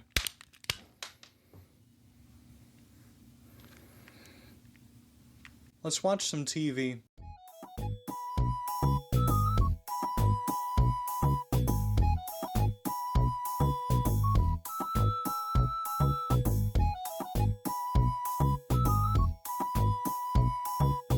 Level 5 was no stranger to developing different tie-in media by the mid to late 2010s. Yokai Watch, Inazuma 11, and others had received a manga, anime, or movie alongside their new games. The reason these projects kept being produced is because they helped market these franchises to a wider audience, and because they were very successful, especially with Yokai Watch. When I first heard of it, I didn't even know it was a video game series. I just liked watching the anime. What does this have to do with Professor Layton, though? Wishing to continue their multimedia franchise trend, Level 5 decided to give Mystery Journey a 50-episode anime. With Mystery Journey attempting to be a new start for the series, I'm sure Level 5 wanted to give it as broad of an appeal as possible, and a TV show would help with that a lot. The game's episodic structure lends itself well to an animated format also. An adaptation like this was a no-brainer to them. Layton Mystery Detective Agency Cat's Mystery Solving Files first aired on Fuji TV's Adventure Sunday block in April 2018, and ran until March 2019. General audiences seem to enjoy the show, with some liking it even more than the game it was based on thanks to the characters and many unique mysteries. At the same time, it was panned by fans of the main series due to it being made for kids and the more simplistic feel of everything. At least it's what I gather from the few that I've watched it and talk about it online. Unfortunately, the anime never aired outside of Asian territories, meaning it was never officially localized in other languages. It's weird to me that this is the anime Level 5 didn't want to localize out of everything they were putting out, considering Yokai Watch's and Inazuma 11's anime received full English dubs. Fan-translated subs of the show do exist though, which is how most are able to watch it. As for where you can watch it, I'm not telling you, find it yourself. I know what happens when these websites get too popular. I'm all for experiencing media officially, but if I'm given no way to access the material legitimately and support the original creators, I'm left with only one other option. Listen, I'm getting my $12 out of this hat. When it comes to discussing the content of the anime, I will be treading into spoilery waters, as this is a TV show and there's only so much I can talk about without bringing up any plot points. I won't go beat for beat like I did with the Eternal Diva, but spoilers will be mentioned, so please keep that in mind as we continue.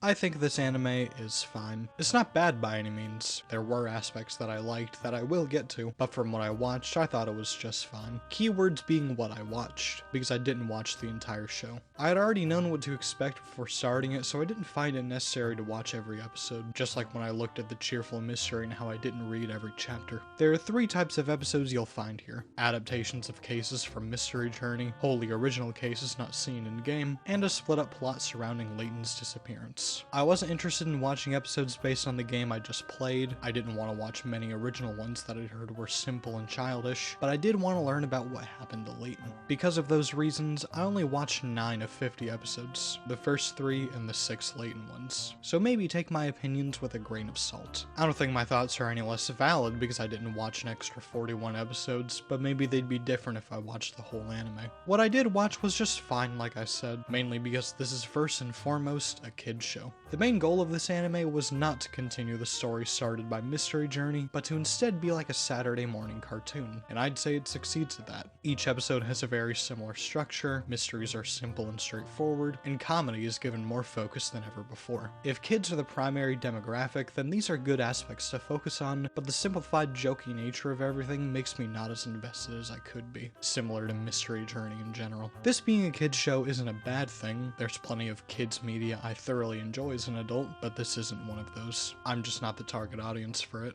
I don't want that to take away from the things that I did like about it though. I actually think Kat's character is a bit better here than in game. She has way more energy than before, being much more excitable and less reserved. Instead of being concerned with her clients' problems, she's fascinated by them, and I just find that fun. Her investigative abilities have also seen some improvement. I can actually respect Kat's investigations when I'm able to see her take note of people and her surroundings and use proper deduction based on the information she has, as opposed to her finding clues when doing something completely unrelated to the case. Her problem solving and analytical skills are put on full display when she investigates Layton's whereabouts, following in his footsteps by noticing certain patterns in the mystery of the relics and ultimately reaching the same conclusions. I also like the missing Layton plotline. I don't like how Mystery Journey set this idea up and did absolutely nothing with it, and that it only continued in an anime a lot of people couldn't watch, but I still like the episodes themselves. Layton himself was a big highlight. Watching him raise Cat was nice, his deductions were fun to pick apart, and his reason for wanting to solve the relics puzzle is believable and in character. His and Kat's reunion was sweet too. I didn't get teary-eyed at this scene, but I can imagine plenty of people have. Speaking of Layton, he sounds familiar. He has a different Japanese actor from the games, but I just can't put my finger on who it is.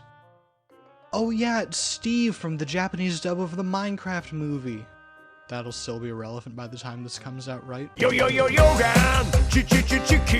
mystery of the relics was also pretty neat. It was engaging watching Layton and Kat in their respective times figure out where the relic was being hidden, learn what it actually is, and eventually be thrust into preventing a world-ending disaster. That being said, I had several things in the back of my mind as all this was playing out. Aldebaran's plan was to use the relic, an ancient machine that puts people in cryostasis, to travel to the future when technology had progressed enough to be able to stop a comet from destroying the Earth. This is interesting and all, but aren't we retreading the same ground? An ancient race capable of putting someone into a cryogenic sleep. Are we forgetting what happens in the first 30 minutes of the Azran Legacy? It might have played out a bit differently, but we've already seen this idea of someone sleeping through time. And this next point might be a bit silly, but the idea of a comet coming to destroy Earth is also something we'd already seen in London life. I still think the idea of the relics and comet are neat though, as both are what fueled Aldebaran's twisted sense of righteousness, and I find that way more interesting. Moving from the characters and conspiracy, I think the animation and general presentation were solid.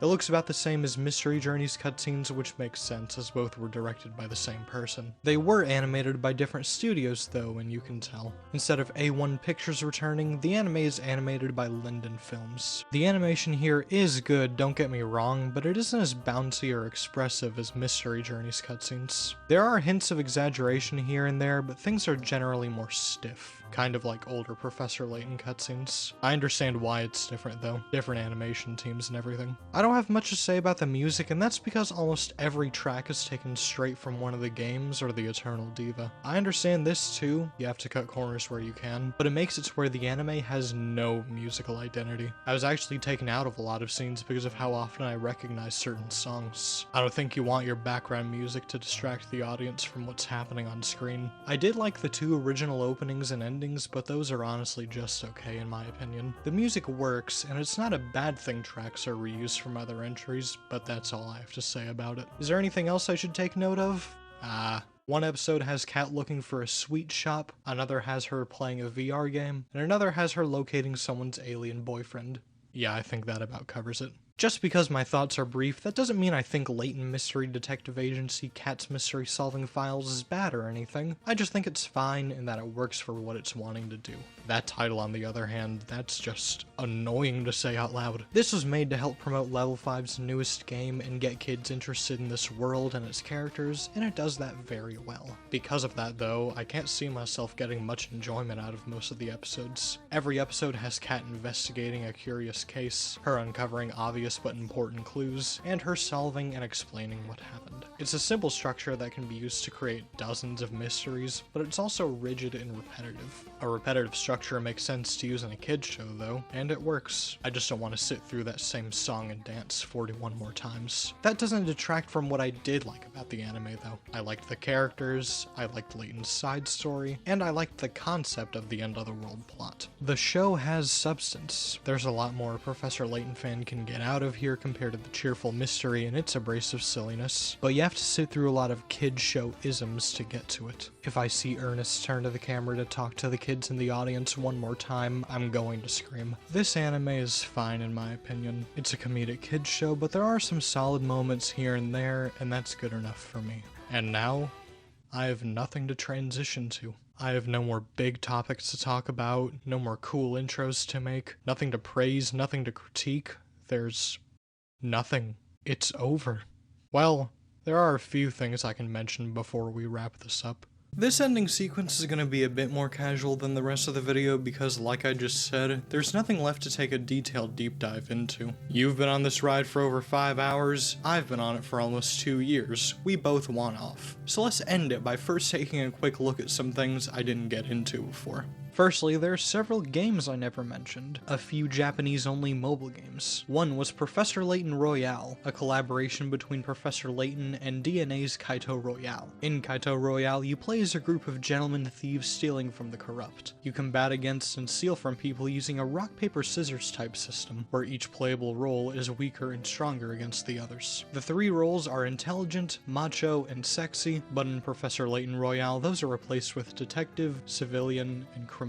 The goal of the game is to collect special items by beating or tricking your opponents without being beaten or tricked yourself. This seems neat, definitely fit for the pick up and put down nature of early smartphone games, but I don't have any major thoughts besides that. The game was discontinued just 1 year after its release and replaced with Professor Layton and the Phantom Thieves. And based on that blurb from the fandom wiki with no source, I can only assume this is the same as Professor Layton Royale, but a bit more refined with some new original characters. This next game is the most interesting to me though. Professor Layton and the Mansion of the Deathly Mirror. This is a traditional Professor Layton game just like those on the DS and 3DS, made exclusively for Japanese flip phones. In the Deathly Mirror, Layton is invited to a party hosted by a famous novelist to celebrate the release of his new book. And in classic fashion, Layton's quickly wrapped up in the mystery of a mirror that can communicate with the dead. For the longest time, this was considered lost media. No one could find all 6 chapters of the original or remix version of the game. Just about a year ago, though, a preservationist found a junk phone with every chapter still on it, along with some other lost games, meaning people can finally access the Deathly Mirror in full after so many years. I also learned that a fan-made remake of the game was being worked on even before the rest of the chapters were found, so that's pretty cool. I'd be interested in trying it out one day if I ever got a chance, if it's a fan translation of the original or the fan-made remake. Either way, preserving this type of stuff is awesome. The series has also seen the release of many different books. We've already covered the various manga, I briefly mentioned the novels, but there are 2 others I'm very interested in. The first is The World of Professor Layton, a massive fan book published by Level 5 that gives a detailed look at everything to do with the series up to the point of its release. Not only does it cover the main games, but also the spin-offs, the movie, the books. It shows off character profiles and concept art and storyboards, and it houses many detailed interviews with important people from behind the scenes. This book is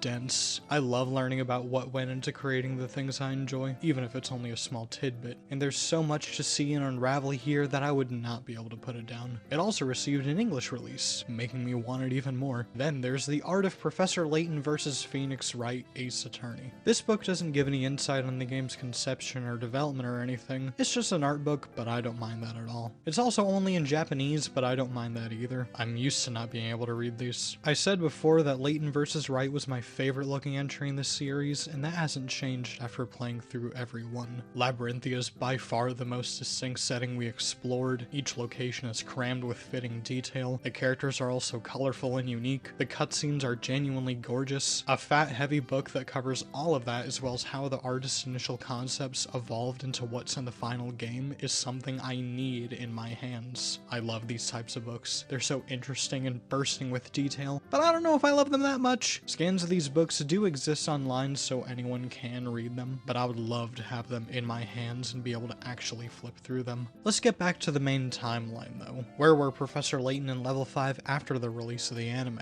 How are they doing?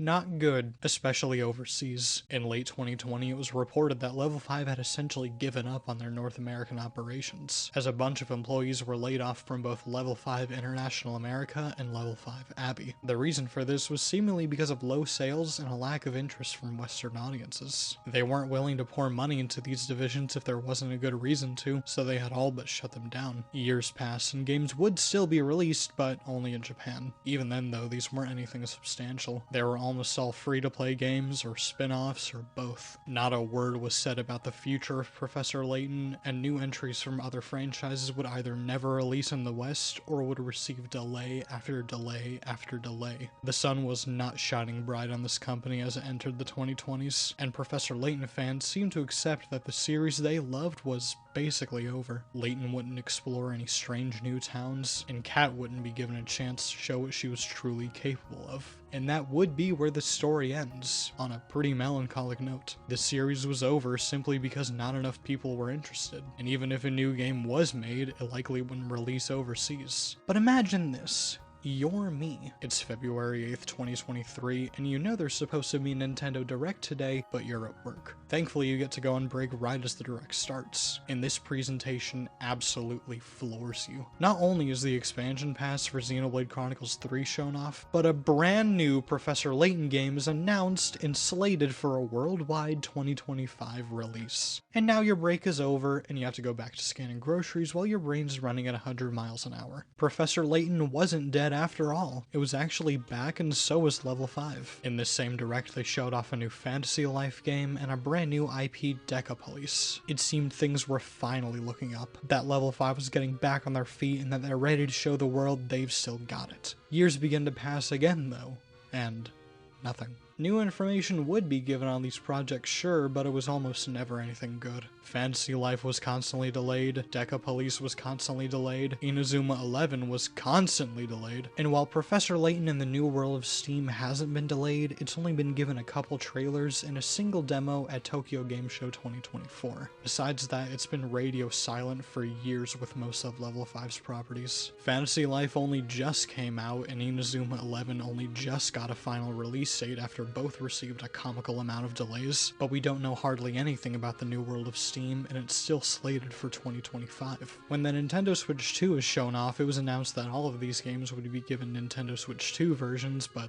that's it. I purposefully waited until after the September 2025 Direct to write this conclusion because maybe, just maybe, we'd get some sort of update on the game and its release, and we learned nothing. As of writing this, the New World of Steam is supposed to be shown off at Tokyo Game Show 2025, so maybe then we'll get a proper release date, or possibly a delay. Either way, the silence has been very loud and very annoying. I can't even say I'm looking forward to the game. It looks rough. The pre-rendered cutscenes do look good. I actually really like the cel-shaded art style, but when rendered in engine, these character models, animations, and lighting and textures all look off and almost unfinished. I also can't say I'm too interested in the puzzles in this world and its story, but that's only because we know so little about them. I hope what they show later on will change my tune though. I want to be excited for the first new Professor Layton game in 7 years, and the first one starring Layton himself in over 10, but at the moment, I can't say I am. There's also the fact that Level 5 has started using generative AI in their games, and that's just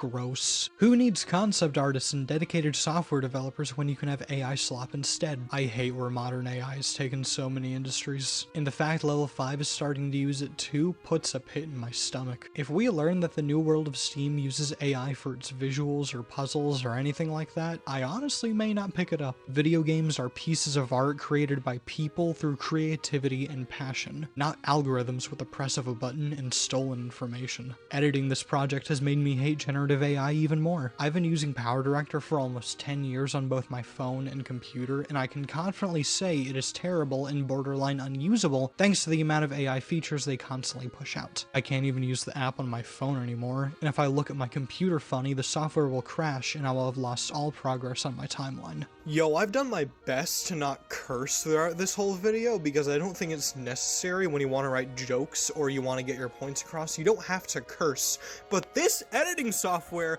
fucking sucks. I can't right-click without it crashing! PowerDirector sucks, AI sucks. As soon as this is uploaded to YouTube, I am canceling my subscription and switching to something else. If you have any editing software suggestions, please let me know, unless they cram AI slop into half of the features. That got upsetting.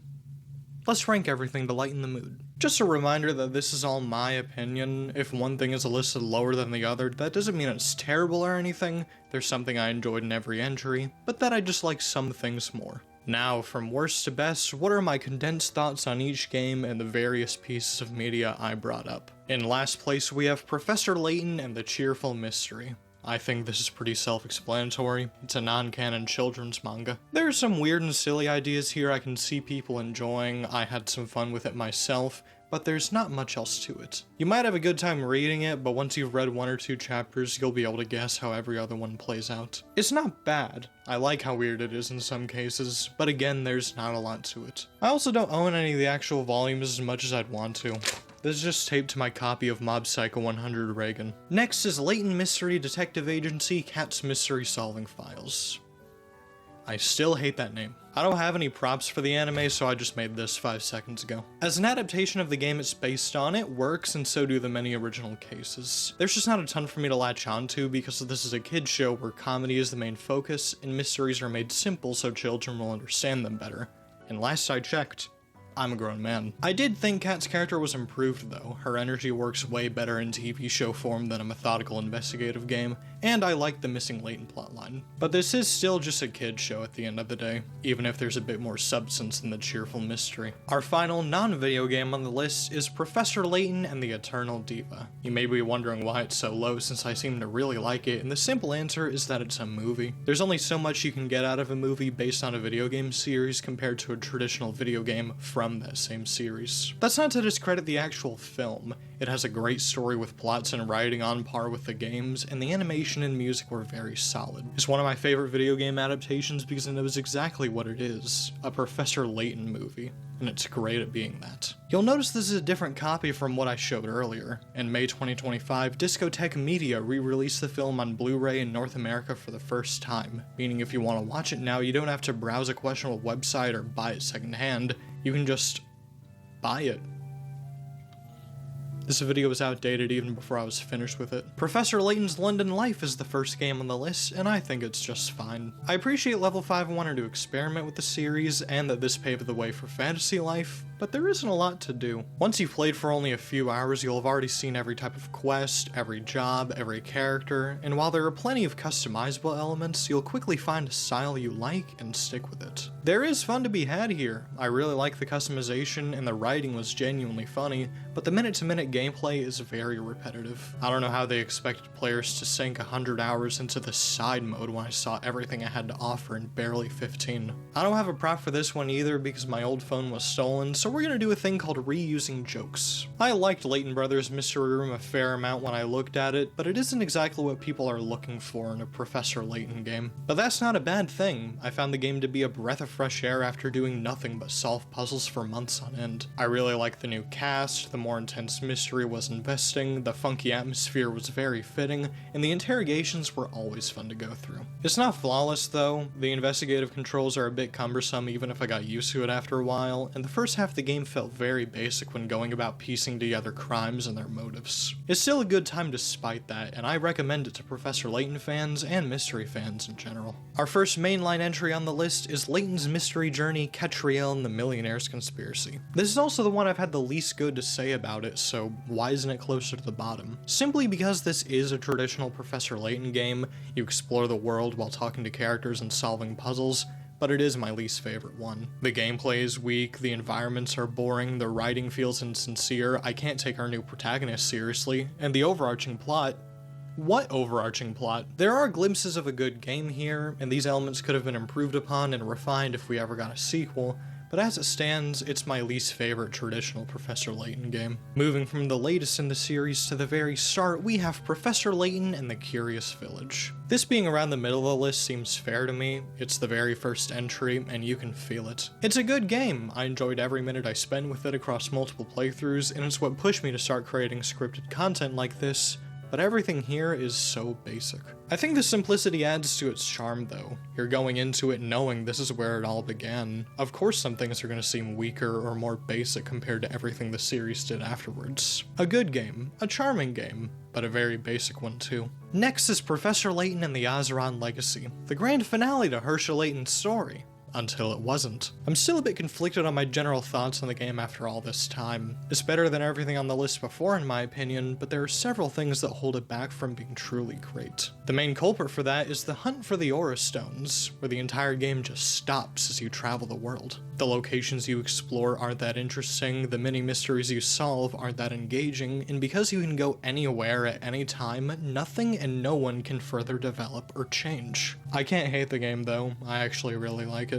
The gameplay is at its strongest here, the climactic atmosphere is felt and just, the apocalyptic Azran plot was investing, and the story in general perfectly wraps up both the prequel trilogy and the main series at the time. It's a solid game I thoroughly enjoyed, but I know it could have been even better had the expedition been less open. What came chronologically before the Azran Legacy? Well, that'd be Professor Layton and the Miracle Mask.